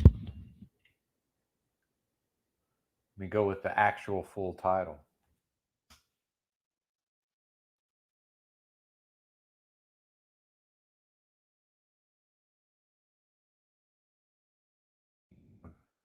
I might even go quotation marks around the official title. All right. If this don't get it, nothing will. Oh, maybe. Wait a minute. Wait a minute. Shout out to the chat. I see Mr. Wizard down there.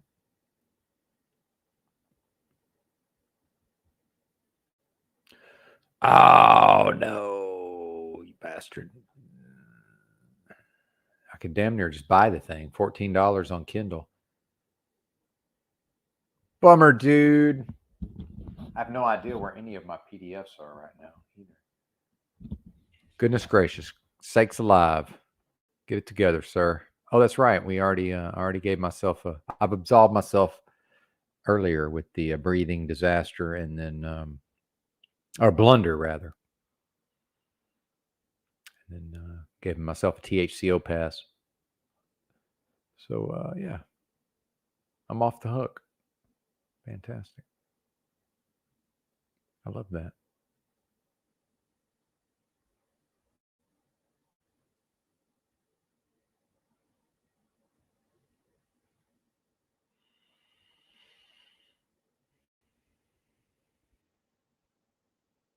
Now, if only I could remember what I was looking for.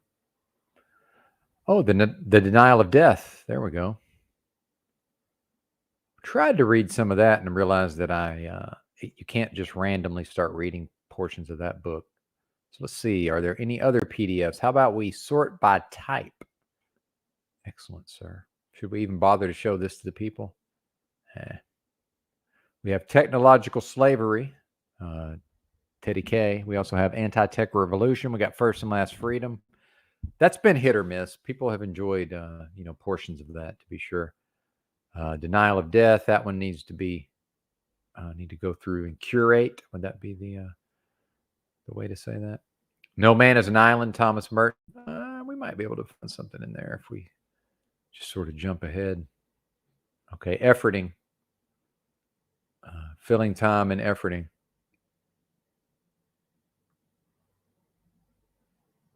This might be a little too we love you, God, though, or we love to God. Do you love the God? This might be a little too do you love the God? Yeah, that's just way too we're in love with God style. Abort.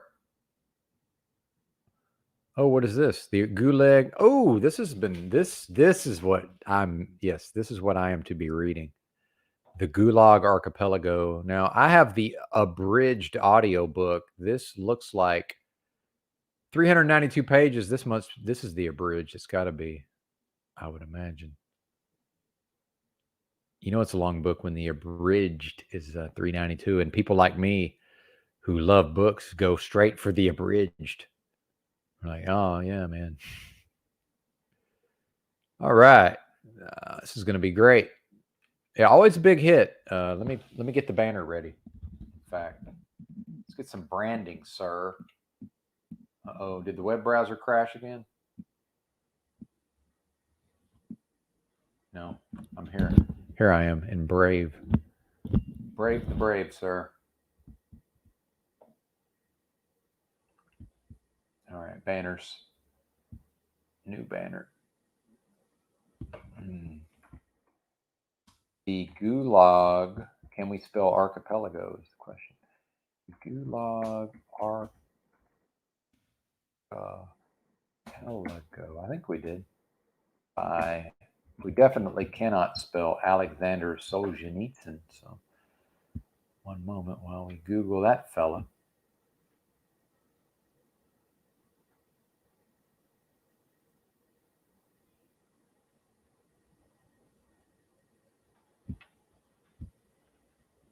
Okay, I see what happened. We're over there.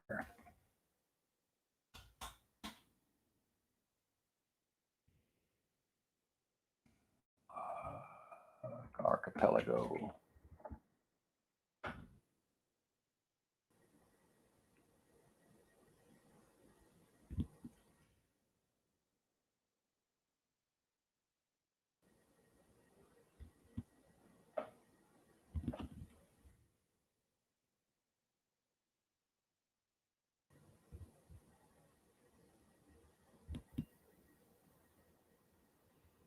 Actually.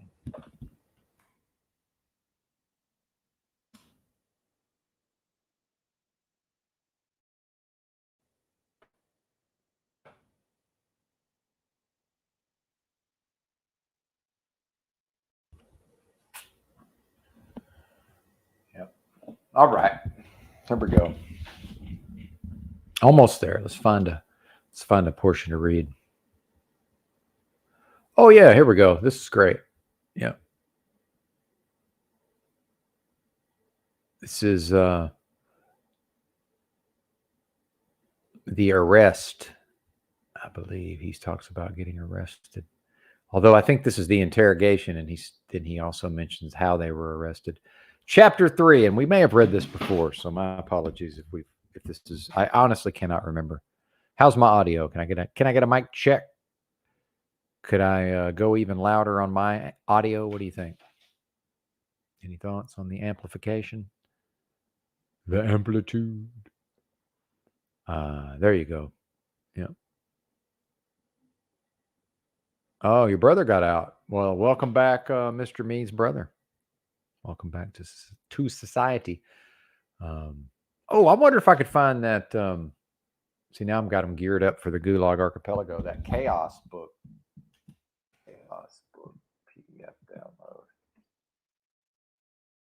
That would be interesting to read also.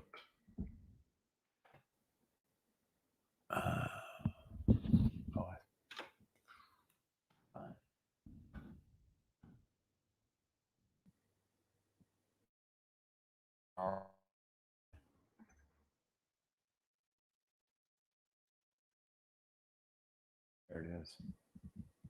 Oh, shit.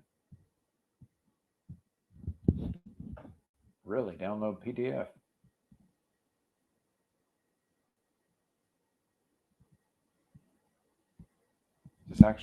Is it going to work? Nothing yet.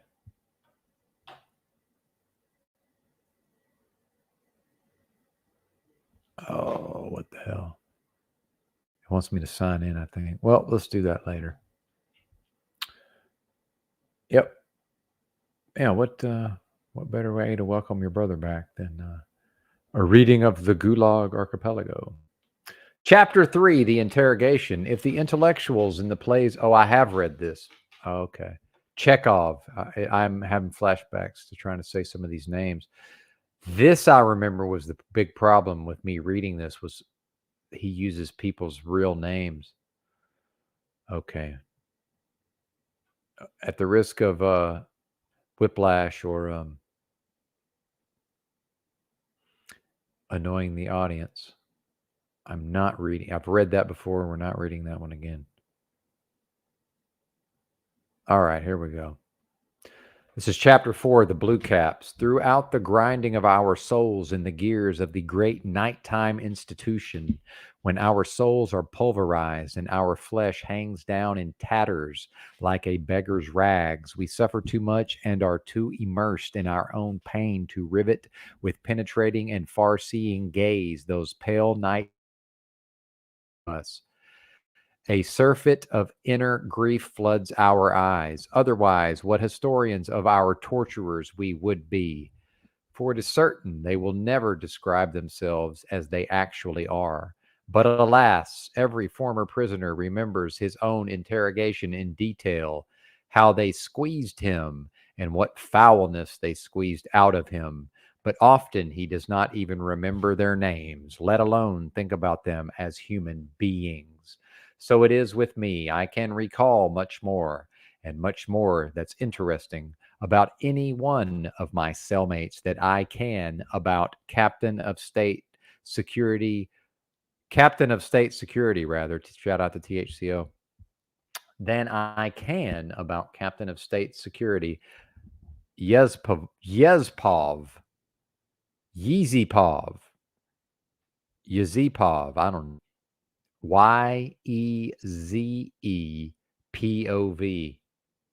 Yezipov, with whom I spent no little time face to face, the two of us alone in his office. All right, I'm lost already.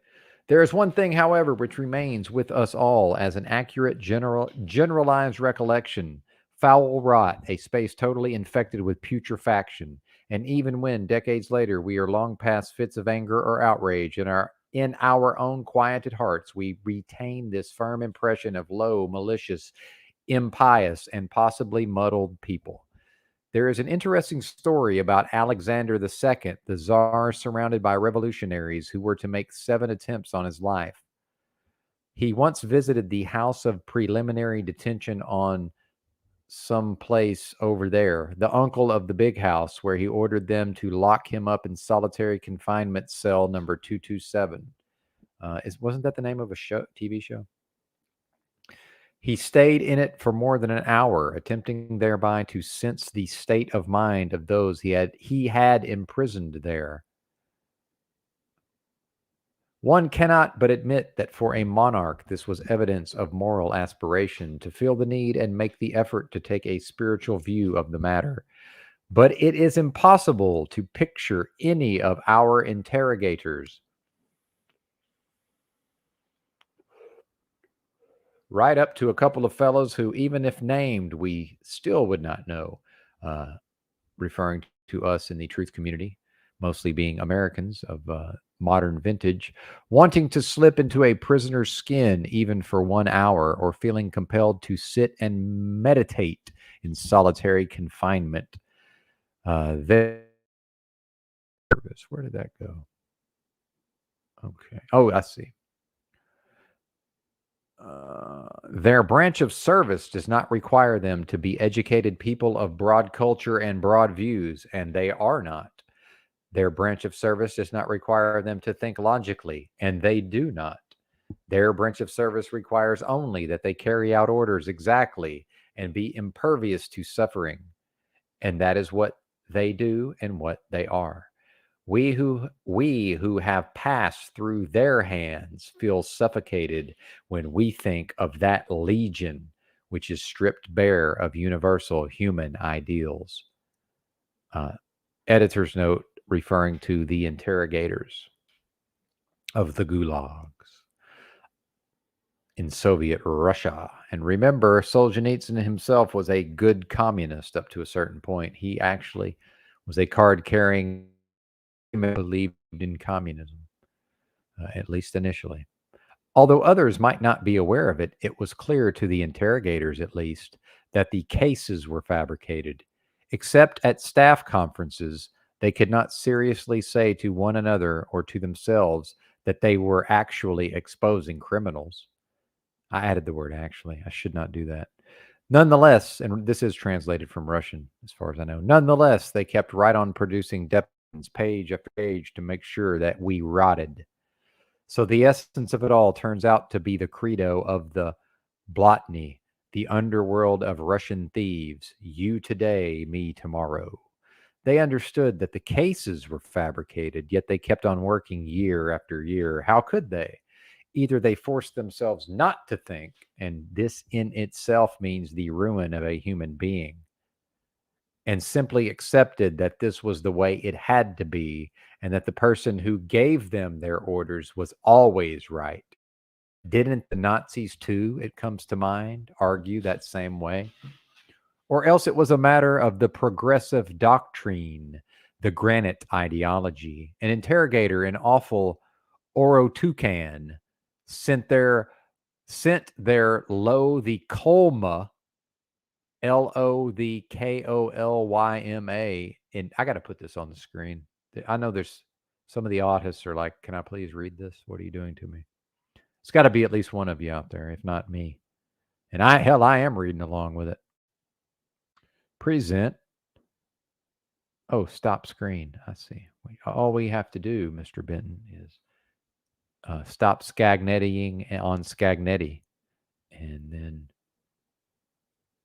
stop the screen share. Stop the insanity. Present, share screen, share screen. We're almost there, sir. There we go, Bubba. Now we can. Now I can feel more secure. Can I read this? Can I make this large enough to read? 22 in the house, brave souls. Shout out to you, fine, brave folks today, because this ain't for the faint of heart. Certainly, this level of material. So kudos. I made it a little too big. Okay, we're back.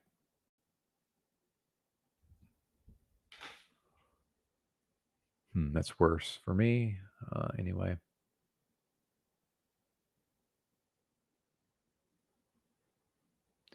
Sent there in 1938 as a penalty assignment, was so touched when former director of an industrial complex readily agreed to sign an indictment which meant a second camp term, that he used the time they had thus saved to say, you think we get any satisfaction from using persuasion? We have to do what the party demands of us. You are an old party member. Tell me, what would you do in my place? Apparently, he nearly agreed, and it may have been the fact that he had already been thinking in some such terms that led to the signing to him so early. It is, after all, a convincing argument.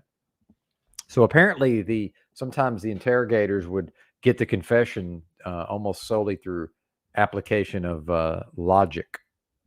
What y'all think about that? Let me go check in on the chat here. 23 in the house. Y'all are interesting reading. I've never heard. Indeed, sir. Indeed. It's heavy, man. It's heavy. I recommend the audiobook. I believe the one on Audible, the version I have is, I believe, read by his son or his grandson or one of his descendants, who doesn't necessarily do a great job. But as you can see, there's some problems inherent in translating from Russian to English in this way. So I'm stumbling over some of the, while technically correct, ways in which these sentences are constructed. It's throwing me for a loop some of the time. But most often it was merely a matter of cynicism. Hello, you got Benton's attention. The blue caps understood the workings. I guess that's the interrogators. The blue caps understood the workings of the meat grinder and loved it. In the Dzida camps in 1944, interrogator Mironenko said to the condemned Babbage with pride in his faultless logic, "Interrogation and trial are merely judicial corroboration. They cannot alter your fate, which was previously decided. If it is necessary to shoot you, then you will be shot, even if you are altogether innocent. If it is necessary to acquit you, then no matter how guilty you are, you will be cleared and acquitted." That's communism, folks, by the way. That's in a way that's communism encapsulated in a nutshell to some extent. Just give us a person and we'll create the case. That was what many of them said jokingly, and it was their slogan. What we think of as torture, they think of as good work. The wife of the interrogator, Nikolai, said touchingly to her neighbors, "Kolya is a very good worker. One of them did not confess for a long time, and they gave him to Kolya. Kolya, I guess that's the interrogator, talked with him for one night, and he confessed." So then we get into the notion that it's actually possible for the detainee or the political prisoner in the strict sense to, at least for a period of time, use their own, strength of will and mental fortitude to actually resist the interrogators' efforts. And some people apparently succeed altogether. And in fact, without, at the risk of spoiling the fun, my interpretation of that is that the person being interrogated actually ends up enforcing and imposing their will on the person doing the interrogating. And the interrogator loses their resolve or in their desire to continue with the torture, at least to some degree. What prompted them all to slip into harness and pursue so zealously not truth but totals of the processed and condemned, meaning statistics, because it was most comfortable for them not to be different from the others, and because these totals meant an easy life, supplementary pay, awards and decorations, promotions and rank, and the expanse and prosperity of the organs themselves. If they ran up high totals, they could loaf when they felt like it, or do poor work, or go out and enjoy themselves at night. And that is just what they did. Low totals led to their being kicked out, to the loss of their feed bag. For Stalin could never be convinced that in any district or city or military unit, he might suddenly cease to have enemies. That was why they felt no mercy, but instead an explosion of resentment and rage towards those maliciously stubborn prisoners who opposed being fitted into the totals, who would not capitulate to sleeplessness or the punishment cell or hunger. By refusing to confess, they menaced the interrogator's personal standing. It was as though they wanted to bring him down. In such circumstances, all measures were justified. If it's to be war, we'll ram the tube down your throat, swallow that salt water. Excluded by the nature of their work and by deliberate choice from the higher sphere of human existence, the servitors of the Blue Institution lived in their lower sphere with all the great intensity and avidity And there they were possessed and directed by the two strongest instincts of the lower sphere, other than hunger and sex, greed for power and greed for gain. Particularly for power, in recent decades, it has turned out to be more important than money. And I'll pause there, for we do have a caller. Although I do need to finish this next paragraph and then I'll be on the next page. So bear with me, caller. Power is a poison well known. Power is a poison well known for thousands of years, if only no one were ever to acquire material power over others, but to the human being who has faith in some force that holds dominion over all of us, and who is therefore conscious of his own limitations, power is not necessarily fatal. For those, however, who are unaware of any higher sphere, it is a deadly poison. For them, there is no antidote. All right, new page, and let's see who's came a calling. It's a word wizard in the house. What's happening? Greetings, brother. It was interesting. I've been popping back and forth doing my research, and so I wasn't on your page, but I had the volume there, and I was listening to that do that reading. And surprisingly enough, it's a lot like Hitler's willing executioners, particularly that last part where they spoke about it's no longer about the money, it's about the power. And I profess that it's always been about the power, and the power is gained by distracting the people by monetary materialistic things, which gets them off of their foundation of principles of life. And this is what Paul and I talk about when we talk about those principles. You have to establish the principles first so that nobody can knock you off your square. Once you get those principles found, that principle foundation solid and formatted, then you get the respect. Once you gain that respect, then comes the power and the money. And so inherently, the power and the money are the two objectives that people Scarface. see. Very nice. Scarface. I like it. Please So, continue. I had to say that, though.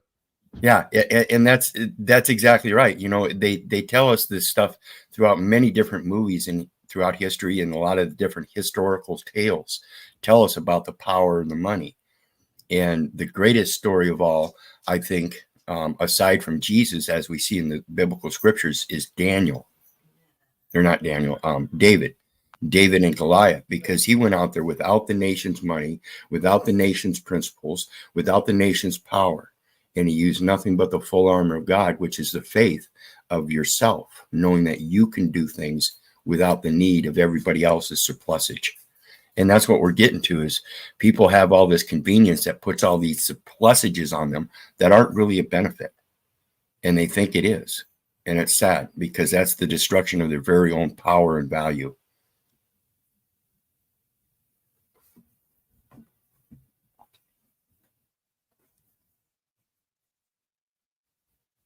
So inherently, I guess, you know, I've been doing the reading from Hitler's Willing Executioners the last few nights.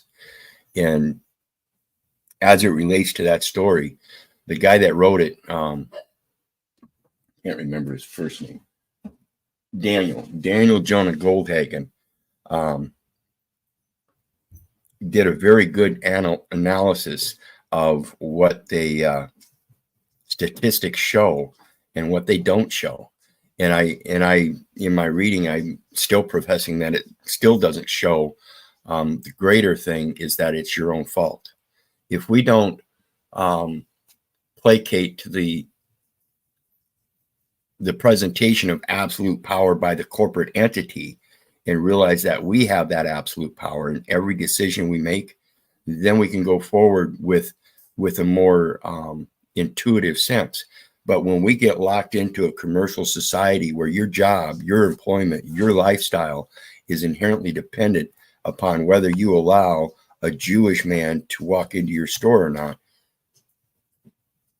because there's some kind of authoritative power that says you can't, and if you do, we're going to come destroy you. You know, that's a deep-seated fear that a lot of people have, and it's ingrained through the next generation because of the previous generation. Well, this is the way it works. This is the way it's always been. No, it's not.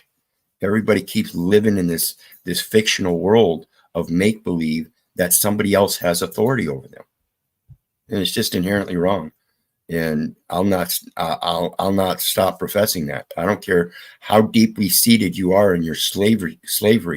It is ineptitude that you agree voluntarily to shit that's just full blown bullshit. Money, it's full blown bullshit. People make fun of me because I tell you, you have unlimited money. You in today's technology, in today's legal term, a blank sheet of paper is money because you can write your negotiable terms on it. That has to have a value. That's the only way you placate any kind of value is through your communications. And if you're doing the communications, you've got to make sure to coin your words. Otherwise, you should purse your lips and let your actions speak for your words. Because if you can't convey your actions, which are good deeds towards other men, into words that prove it on paper, then you shouldn't be speaking. A lot of people believe this English language is a language in itself, and it's not. It's an adoption of multiple languages. And as I've discussed many times in the etymological readings that I've done, you can see the correlation of a lot of different words throughout different languages. I just did one on treasure, and we see that it means third, the third party. In all situations, every language, it relates to a third. So you've got the grantor, the trustee, and then the third party is the beneficiary. In this Christian religion, as trust law goes, the trust shall not fail for want of trustee. So as it relates to Jesus Christ, he's no longer around, but he's the trustee, and the biblical scriptures are the story of that trustee. So we can use the biblical scripture as the transfer of the gift from our grantor to ourselves as the benefactor, and nobody should be able to interfere with that. But the problem is people don't believe in those scriptures and how to use them. It's not that you have to believe the scriptures are true. It's you have to believe the moral concept in the scriptures so you can put that forth in your life. And that is simply, owe no man anything but to love one another. For that's the fulfillment of the law. When we go around accusing each other using ad hominems and stuff, that's the first thing of our own Babylon. You start using that name as if though it's yours, and it's just something that somebody else uses to recognize what is physical into a fictional form so others can comprehend it. That's it. Simple basics of the term male or female tells you whether the character is a woman or a man. Without that, you could have names that would placate both genders. So again, it goes back to an ad hominem and what we call each other. And we're truly brothers and sisters. We're all children of God. So we're all brothers and sisters. We're all siblings. I'm a sibling with my mom and dad. I'm a sibling with my son and my daughter as children of God. But in this materialistic world, we want to separate that and say, I'm the dad and that's my son. When actually we should be building our children up into an equal station in life. And that equal station should be one of the greatest stations. And that's the spiritual existence. So when we're born as a man in a natural form, the next thing that comes is the spiritual development. We're inspired and that spirituality exists. But once we're born and that man is present in the earth, they see the physical manual form and materialistic, and they create a manual record instead of the spiritual record. And again, people can keep sending their children to a school, a public education system that has nothing to do with spirituality. And then they don't ever take them to church. They don't ever teach them the scriptures, whether it be the Quran, the Torah, or the rabbinical teachings, or Buddhist or Muslim, nothing. They leave that up to them. And this is why I say it's disturbing when kids walk out of high school thinking they know it all, and they've never been taught to learn how to think for themselves. All they've been taught is to remember certain data elements throughout history. And then even that's not a full record, because when you go back and look at the history, you see things repeating over time and time again. And yet here we are doing the same damn thing again. When are people going to learn? Authority, as it placates through these written laws and everything, is no authority. It's a belief system, pure and simple. People need to get out of those beliefs and start practicing what they know so they can get better at it and assert their own authority. And Hey, this man, is good inherent. job. I've returned. This is this is inherent in little children. When a child is at play with another child and he's playing with a toy and that other child takes his toy, he says no right away. He knows his own authority. He says no. Somehow our parents teach us to quit saying no and become yes men. No, you got to play nice. The fuck I do. If I got to play nice, he's got to play nice. Indeed. And that simple logic is that if he's not playing nice, that destroys that rule. So now I no longer have to play nice. But society teaches us that if somebody walks up to you and starts threatening, that's a moral hazard, by the way. That's what's called a moral hazard. Sorry to cut you off. Exactly, and that's hazard. I tell this story about a young boy I knew who went to school, and one of the first things they try to teach little kids is the different shapes and how they fit into certain holes. So they've got this little desk type thing that you flip it up and it's got all these toys in it, that there's shapes in it, and you pull them all out and you set them on top and you tell the kid to put them back in the box. Well, the teacher wants him to take the square and put it in the square hole. He wants to take the circle and put it in the circle hole, and the star and put it in the star hole. Well, this kid played by his own conscience and reason and logic and said, well, I just watched her take them all out and put them on top, and she wants me to put them back in. So he lifted it back up, put them all back in. Teacher said, no, you got to do it this way. That's not what your instruction was. So we have to remember that children are very literally very comprehensive of what you're telling them. They do understand the language. They don't understand what you mean. They understand what you say. Exactly. The literal meaning of what you say. You have the adult typically has a meaning, and that meaning is not conveyed. Correct. Then we get into intention. And that's what people, they live this system of a public education that teaches them to remember things rather than to think for themselves based on their intent. And that's the destruction of the spirituality. So anyway, speaking of the destruction of the spirituality, I think I'm going to get back into this Gulag Archipelago reading, and that certainly seems to be what's being described in those pages is the destruction of spirituality, or at least the attempt thereof. Yeah, and that's I just wanted to come up and mention that because it relates to Hitler's willing executioners. It's the same concept. They're destroying the spirituality, and these writings tell us about that. And I urge people to start reading some of this. It's good reading material. You don't have to memorize it. You don't have to placate that you believe in it, but it's good material to read so you can get a comprehensive idea of what you really do think. Because if you're delineated into remembering what history tells us without looking at the other sides, you're going to be a fool the rest of your life. Yes, so indeed. I just wanted to come up and say, good job. The reading was correlated to what I'm doing, and I hope people are paying attention. God bless, brother. Cool, man. Thanks for a great job. Yeah, right back at you. That was Wizard adding to the show. Wonderful. Thank you. Get back into the reading, and the boss man, the guy who runs the facility here. I think he might be the owner. I'm not exactly sure. Perhaps, or works for the owner. He was here.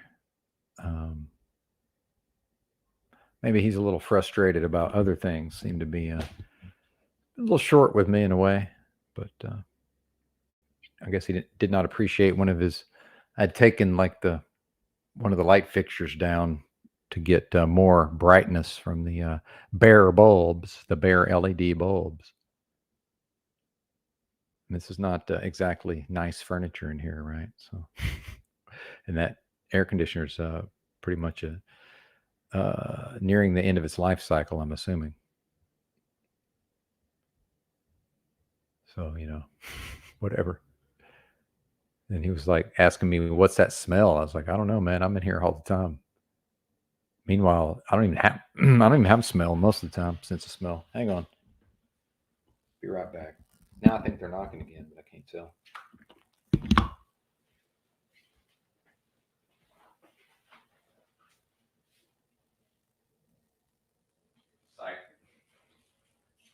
myself out. Oh, yeah.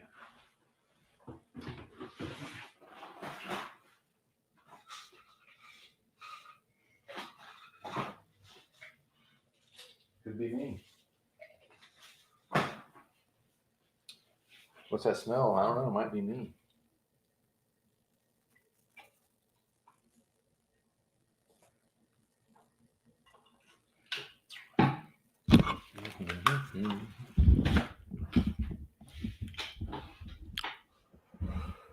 Yeah.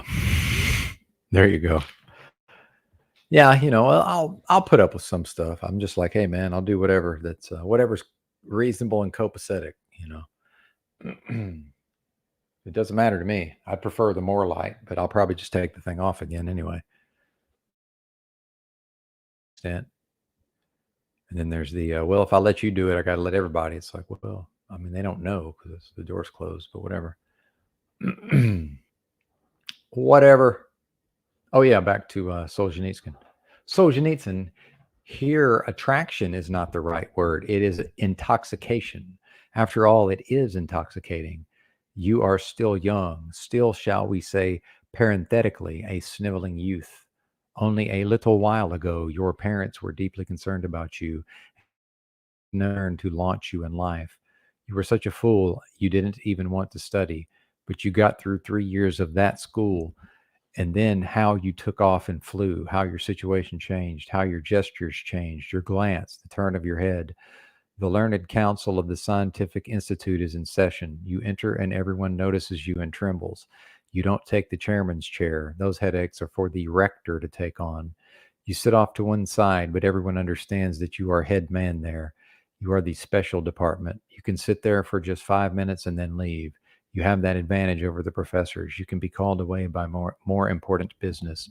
But later on, when you're considering their decision, you will raise your eyebrows, or better still, purse your lips and say to the rector, "You can't do that. There are special considerations involved."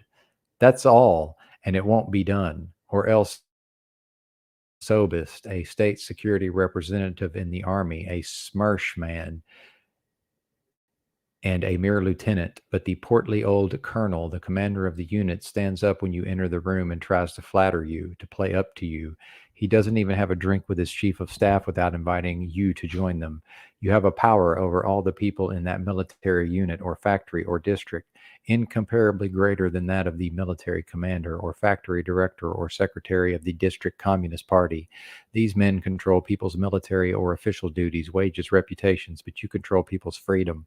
And no one dares speak about you at meetings, and no one will ever dare write about you in the newspaper.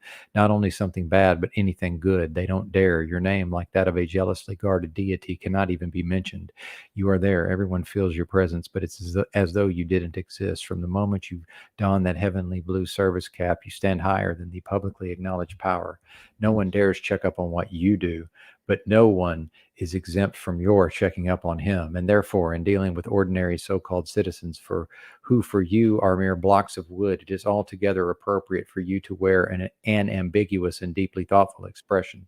For, of course, you are the one and no one else who knows about these special considerations.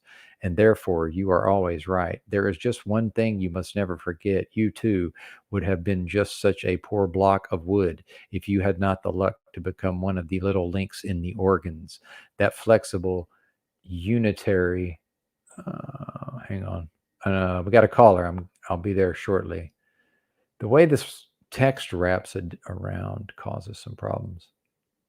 For of course you are the one and no one else who knows about these special considerations, and therefore you are always right. There is just one thing you must never forget. You too would have been just such a poor block of wood if you had not the luck to become one of the little links in the organs, that fleshly organism inhabiting a nation as a tapeworm inhabits a human body. Everything is yours now. Everything is for you. Just be true to the organs. And that leadership of the Communist Party, by the way, the current leadership that wants to still be the current leadership in the future, they will always stand up for you, swallow up anyone who bothers you. They will help move every obstacle from your path, but be true to the organs. Do everything they order you to. They will do the thinking for you in respect to your functions too. All right. It's Mr. Miyagi. Hey, Benton, brother, man. how are you?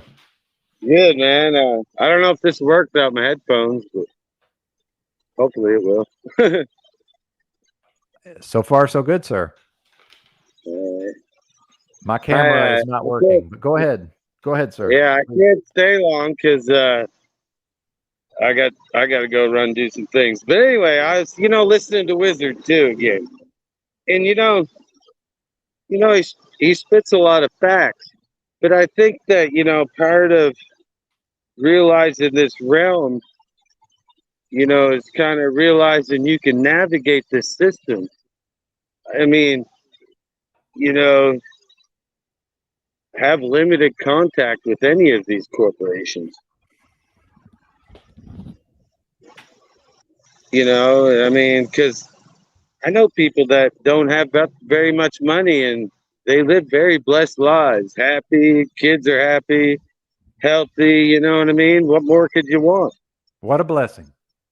Yeah, my brother did almost 6 years. Wow. My blood yeah, brother. your brother. Welcome back. Yeah. And I Welcome wish he back, was brother. here. I told him about you and stuff. Oh, He's shit. staying clean off the herbs too to try to get a trucking job. Oh, nice. Yeah, so he's drove before, so he knows what it's about. But back I'm from Maine, dude. We used to drive without licenses up there. Hell yeah. Yeah, Outlaw. outlaw trucking they call it nowadays. Outlaw. It would be fun though.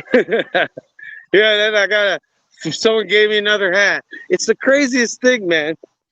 This year, I found I was talking to this guy, he's collected all these coins and cleaning off a couple properties and literally change given back to me in the store.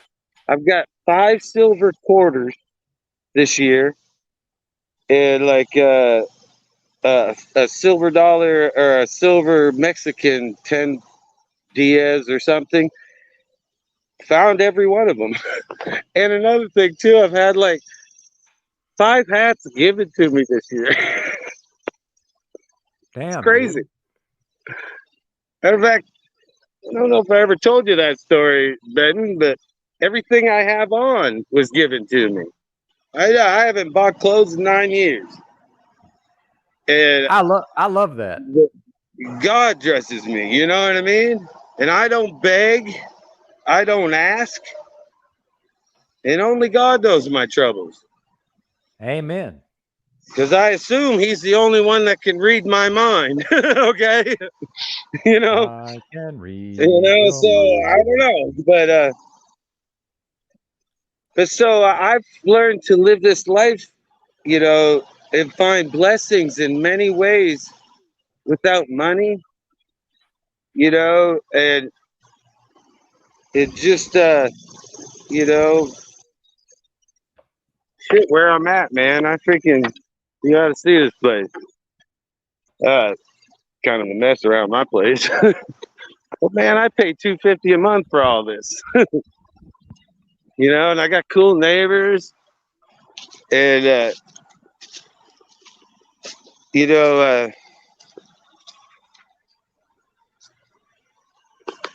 I live very humble. It's a beautiful thing, sir. Yeah, and don't get me wrong though, Benton. For years, this whole thing that Wizard and Paul and stuff was on right now, dude. I was on that trip 14 years ago. I went 16 years without a license. Woo. I stood up in the court and told the judge, I'm not practicing law before any YouTube video come out about it. So, and I learned it from Canadians. Goodness. And so Not them. yeah. But the thing is, we've all lived this life, and no matter how much we'd like people to see it from our perspective, they have to make their perspective work for them. Aye, indeed, sir. What I live, the decisions I make I'm the only one that's gonna either, it's either gonna make me or break me. Mm-hmm. And also too, like like with people, I have this discussion a lot. I know all kinds of people through my days, drama, drugs, everything. Woo. And I don't look. I pass no judgment. I don't care what a man does to himself until it boils over into my world and causes Woo. me grief. And then fuck that, Yep. And so, but I don't judge no one. I don't care if people do. But uh,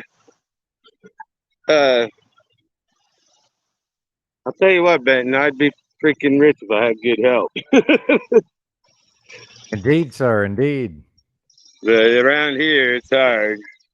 I've been through 5 guys this year, and Goodness. but anyway, I just wanted to check in, brother. I'm listening. I was trying to download a PDF file of a book I might want to read here in a little while. So my apologies. I did. Mr. Miyagi can very astutely tell when I've stopped listening, if only partially. So Yeah, he's very tuned in that way. well, I'm not one of these panel guys. Actually, I'm actually shy as can be because Oh I man. realize it's all out there for the world. I don't care.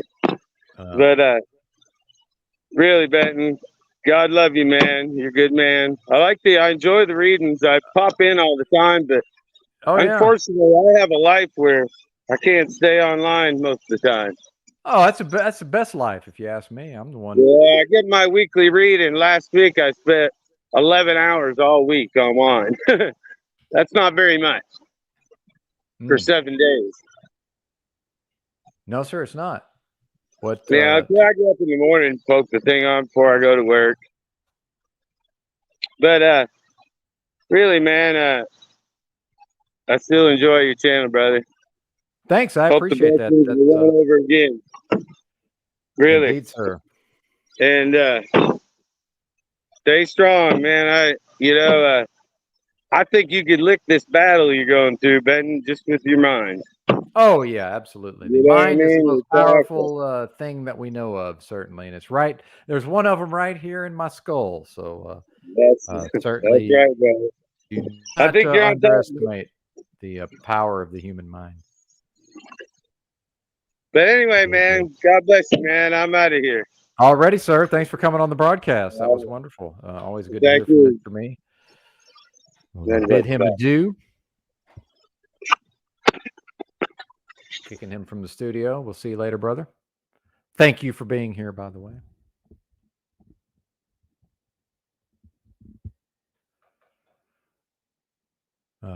Missed some questions on behalf of the chat. Still 18 in the house, by the way.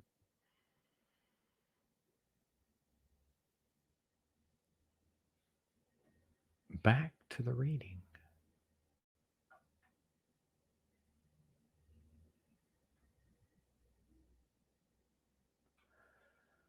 The duties of an interrogator require work, of course. You have to come in during the day, at night, sit for hours and hours, but not split your skull over proof.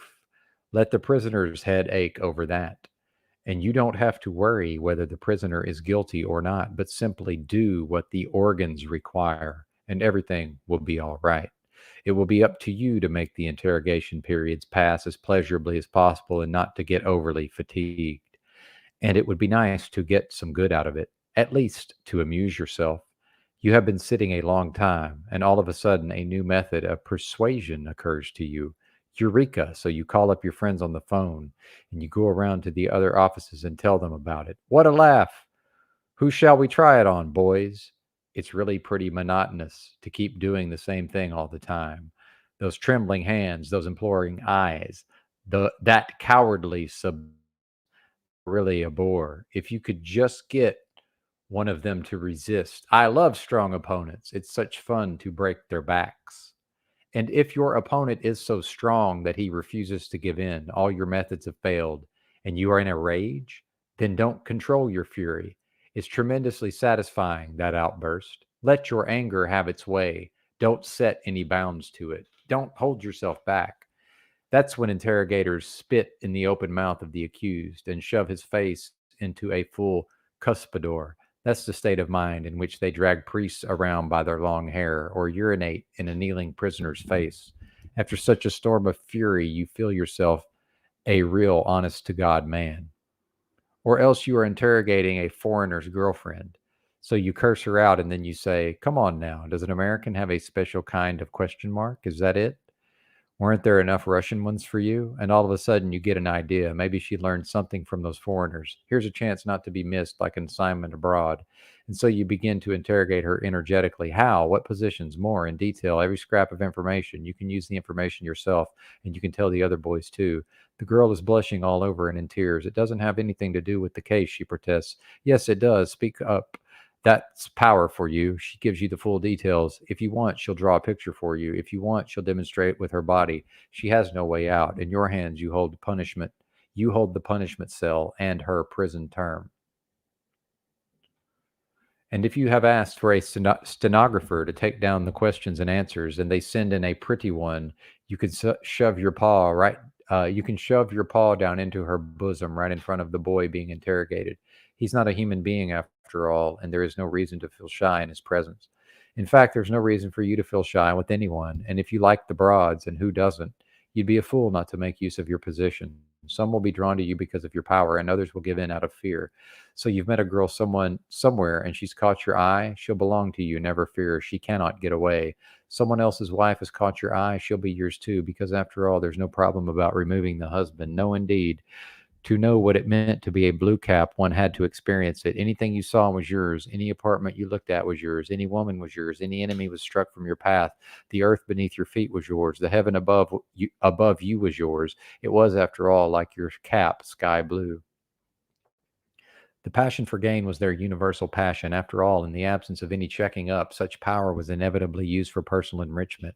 One would have had to be holy to refrain.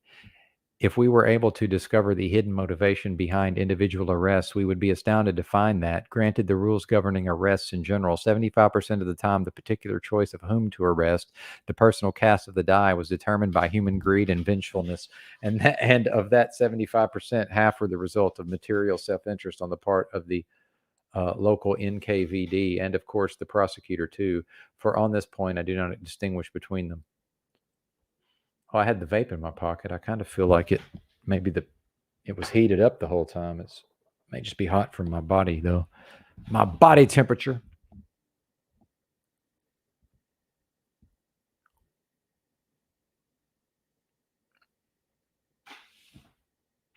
The motivations and actions of the blue caps are sometimes so petty that one can only be astounded. Security officer Sinchenko took a map case and dispatch case from an officer he'd arrested and started to use them right in his presence. And by manipulating the documentation, he took a pair of foreign gloves from another prisoner.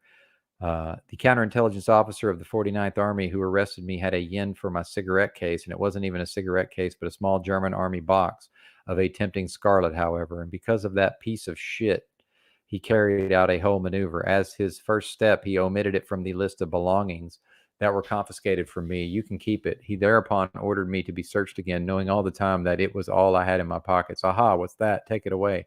And to prevent my protest, put him in the punishment cell. What czarist gendarme, gendarme, Gendarme would have dared behave that way? Is that gendarme or something? Is that French? Would have dared to behave that way toward a defender of the fatherland.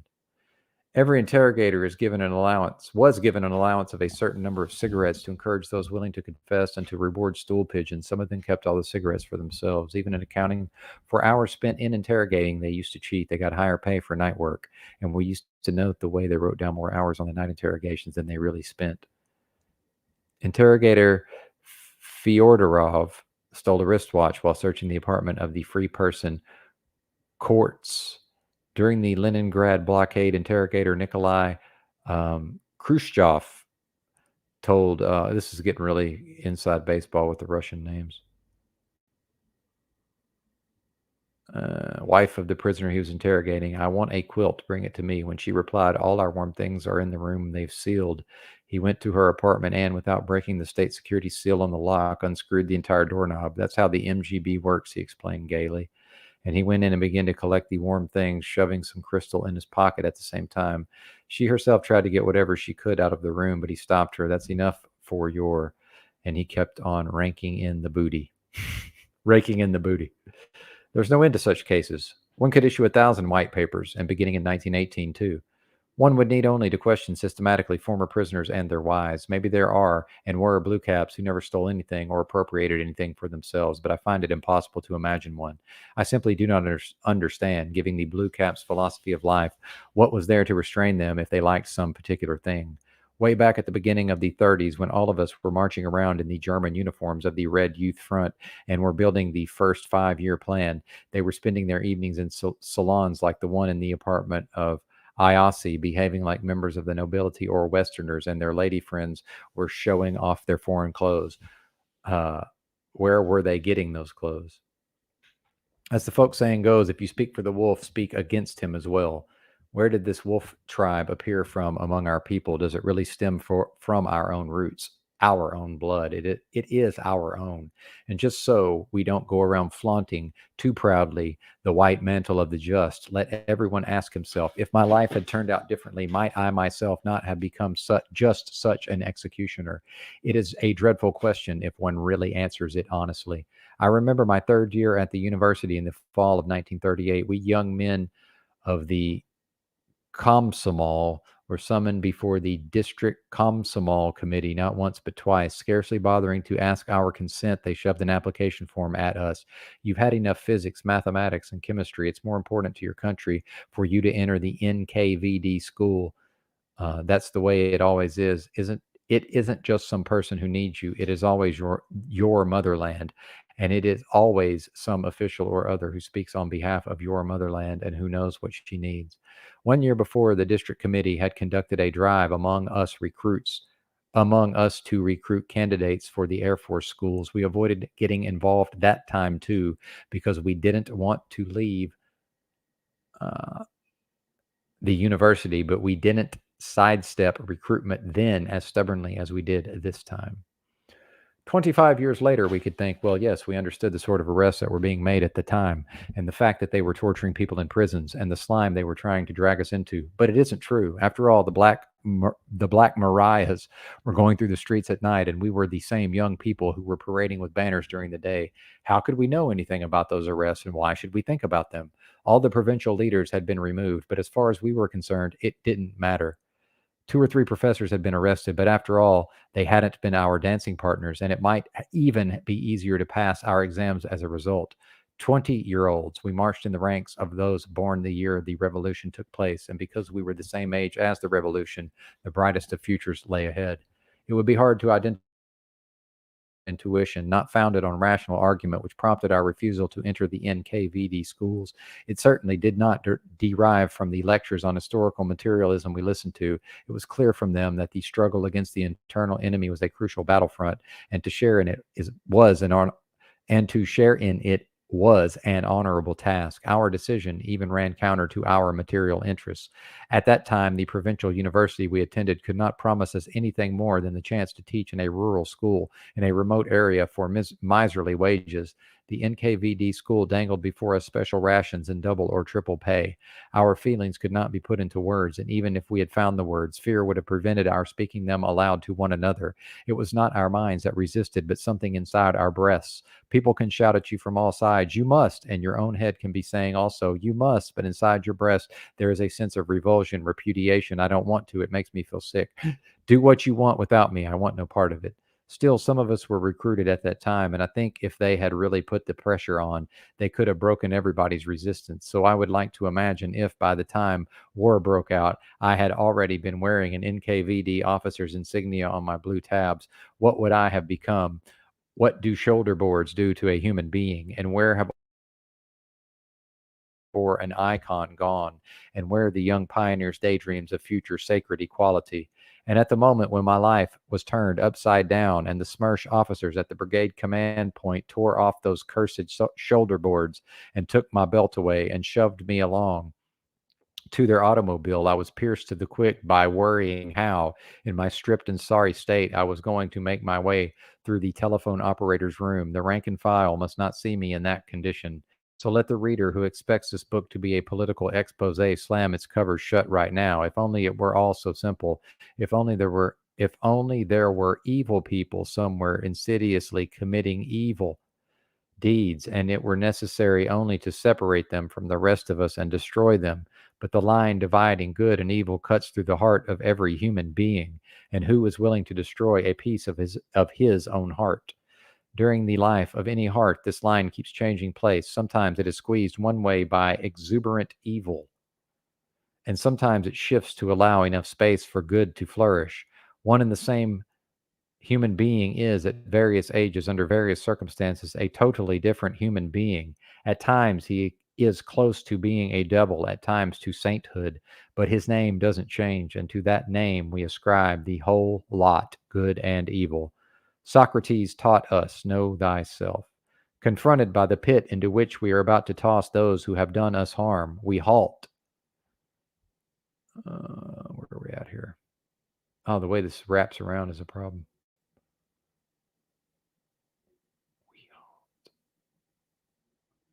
Stricken dumb, it is after all only because of the way things worked out that they were the executioners and we were not. From good to evil is one quaver, says the proverb, and correspondingly from evil to good. Whoever got in by mistake either adjusted to the milieu or else was thrown out or eased out or even fell across the rails himself. Still, were there no good people left out there? In an area of Russia, a young lieutenant Gabiist went to Father Victor somebody or others a full month before he was arrested. Get away from here. Go away. They plan to arrest you. Did he do this on his own, or did his mother send him to warn the priest? After the arrest, this young man was assigned to Father Victor as an escort guard, and he grieved for him. Why didn't you go away?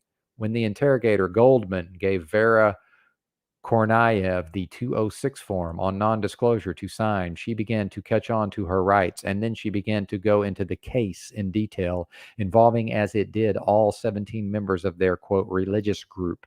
Goldman raged, but he had to let her study the file. In order not to be bored waiting for her, he led her to a large office where half a dozen employees were sitting and left her there. At first she read quietly, but then a conversation began, perhaps because the others were bored, and Vera launched aloud into a real religious sermon. One would have had to know her to appreciate this to the full. She was a luminous person with a lively mind and a gift of eloquence, even though in freedom she had been no more than a lathe operator, a stable girl, and a housewife. They listened to her impressively, now and then asking questions in order to clarify something or other. It was catching them from an unexpected side of things. People came in from other offices and the room filled up.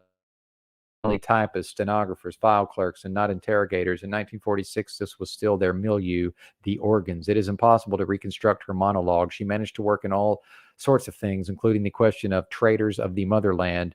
Why were there no traitors in the 1812 War of the Fatherland when there was still serfdom? It would have been natural to have traitors then, but mostly she spoke about religious faith and religious believers. Formerly, she declared, unbridled passions were the basis for everything. Steal the stolen goods, and in that state of affairs, religious believers were naturally a hindrance to you.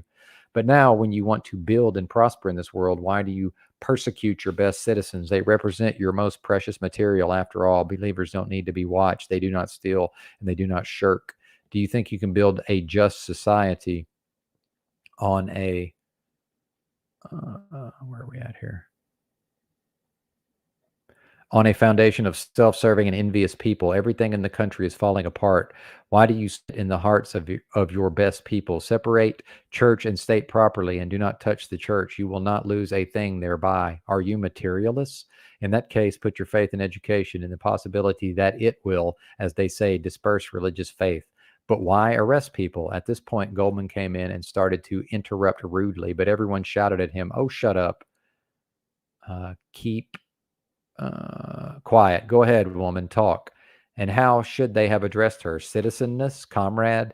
Those forms of address were forbidden, and these people were bound by the conventions of Soviet life. But woman, That was how Christ had spoken, and you couldn't go wrong there. And Vera continued in the presence of her interrogator. So there in the MGB office, those people listened to Kornaev. And why did the words of an insignificant prisoner touch them so near the quick? And why is it that for nearly 200 years, the security forces have hung on to the color of the heavens? That was what they wore in Lermontov's lifetime, and Jew blue uniforms. Then came blue service caps, blue shoulder, and then they were ordered to make themselves less conspicuous, and the blue brims were hidden from the gratitude of the people, and everything blue. Is this only a masquerade, or is it that even blackness must, every so often, however rarely, partake of the heavens? It would be beautiful to think so, but when one learns, for example, the nature of Yagoda's striving towards the sacred, an eyewitness from the group around Gorky, who was close to Yagoda at the time, reports that in the vestibule of the bathhouse on Yagoda's estate near Moscow, icons were placed so that Yagoda and his comrades, after undressing, could use them as targets for revolver practice before going in to take their baths. Just how are we to understand that as the act of an evildoer? What sort of behavior is it? Do such people really say that such people cannot exist, that there aren't any? It is permissible to portray evildoers in a story for children so as to keep the picture simple. But when the great world literature of the past, Shakespeare, Schiller, Dickens, inflates images of evildoers of the blackest shades, it seems somewhat farcical and clumsy to our contemporary perception. The trouble lies in the way these classic evildoers are pictured. They recognize themselves as evildoers, and they know their souls are black, and they reason, I cannot live unless I do evil, so I'll set my father against my brother. I'll drink the victim's sufferings until I'm drunk with them. Iago very precisely identifies his purposes and his motives as being black and born of hate. But no, that's not the way it is. To do evil, a human being must first of all believe that what he's doing is good, or else that it's a well-considered act in conformity with natural law. Fortunately, it is in the nature of the human being to seek a justification for his actions. Macbeth's self-justifications were feeble, and his conscience devoured him. Yes, even Iago was a little lamb too. The imagination and the spiritual strength of Shakespeare's evildoers stopped short at a dozen corpses because they had no ideology. Ideology, that is what gives evildoing its long-sought justification and gives the evildoer the necessary steadfastness and determination. That is the social theory which helps to make his acts seem good instead of bad in his own and others' eyes, so that he won't hear reproaches and curses, but will perceive praise and honors. That's how the agents of the Inquisition fortified their wills, by invoking Christianity, the conquerors of foreign lands by extolling the grandeur of their motherland, the colonizers by civilization, the Nazis by race, and the Jacobins early and late by equality, brotherhood, and the happiness of future generations.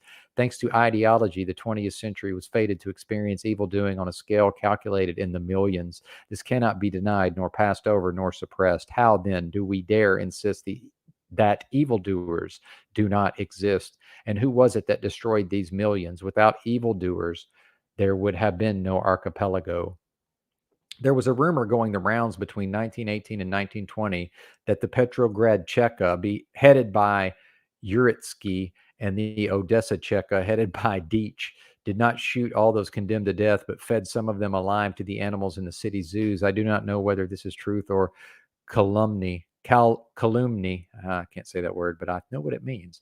Or if there were cases, how many, but I wouldn't set out to look for proof either. I would propose that prove to us that this was impossible. How else could they get food for the zoos in those famine years? Take it away from the working class. Those enemies were going to die anyway. So why couldn't their deaths support the zoo economy of the republic and thereby assist our march into the future? Wasn't it expedient? That is the precise line the Shakespearean evildoer could not cross, but the evildoer with ideology,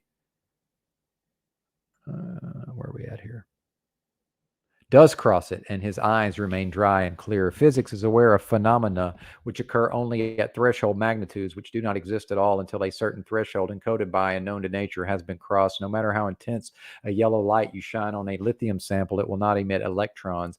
But as soon as a weak bluish light begins to glow, it does emit them. The threshold of the photoelectric effect has been crossed. You can cool oxygen to 100 degrees below 0 centigrade and exert as much pressure as you want. It does not yield, but remains a gas. But as soon as minus minus 183 degrees is reached, it liquefies and begins to flow.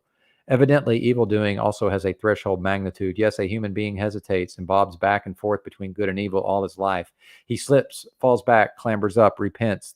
Things begin to darken again, but just so long as the threshold of evil doing is not crossed, the possibility of returning remains, and he himself is still within reach of our hope. He himself is still within reach of our hope. But when, through the density of evil actions, the result either of their own extreme degree or of the absoluteness of his power, he suddenly crosses that threshold, he has left humanity behind, and without perhaps the possibility of return. And I will pause there to eat some watermelon. It's going to be lovely. I don't think I'm going to while doing so. So BRB, folks.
Well, that was some tough reading, to be sure.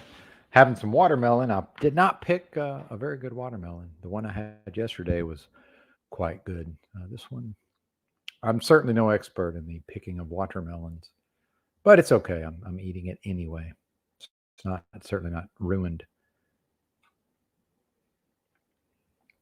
What else could I read? Shout out to 13 in the house. Almost 5 hours in.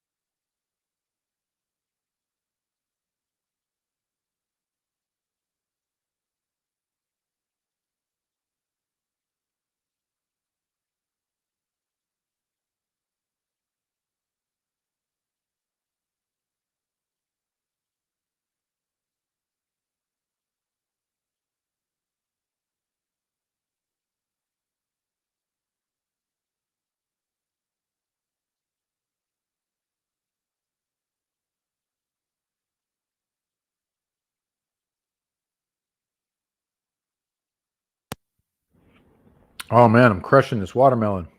Fantastic. Shout out to the chat. Let's where's the chat at? I dropped it earlier, Christos, but I'm pretty THC'd out. In fact, I think I'm gonna have to go outside and hit the vape. Actually, probably gonna have to take another break, Christos.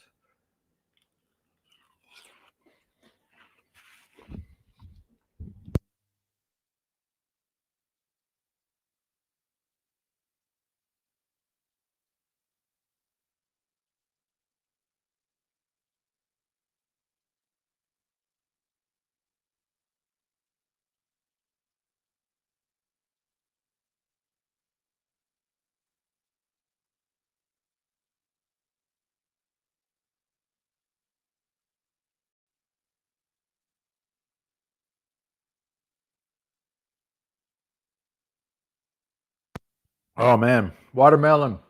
I love it. Great, good stuff. Oh yeah, it's all the rage.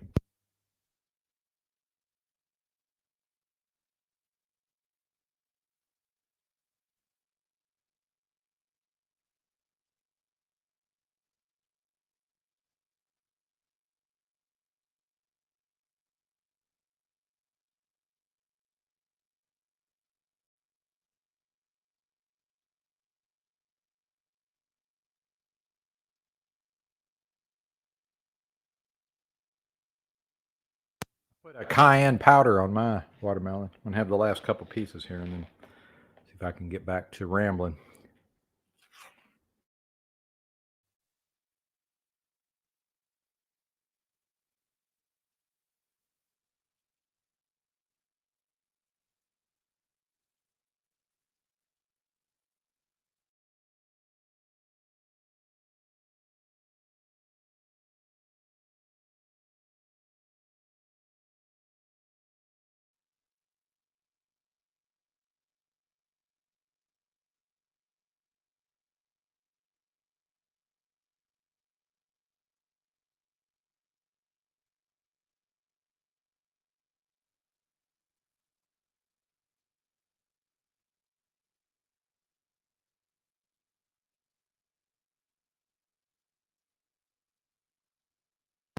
Cayenne's going hard in the paint. I wonder if these guys are coming back because they got the AC to start working temporarily, but now it's not working again. So I wonder if they think it's fixed. I don't know. Think I'm going to have to go pay them a visit. So I think I'm going to declare victory. It's 13-13. Thanks for watching. Bye.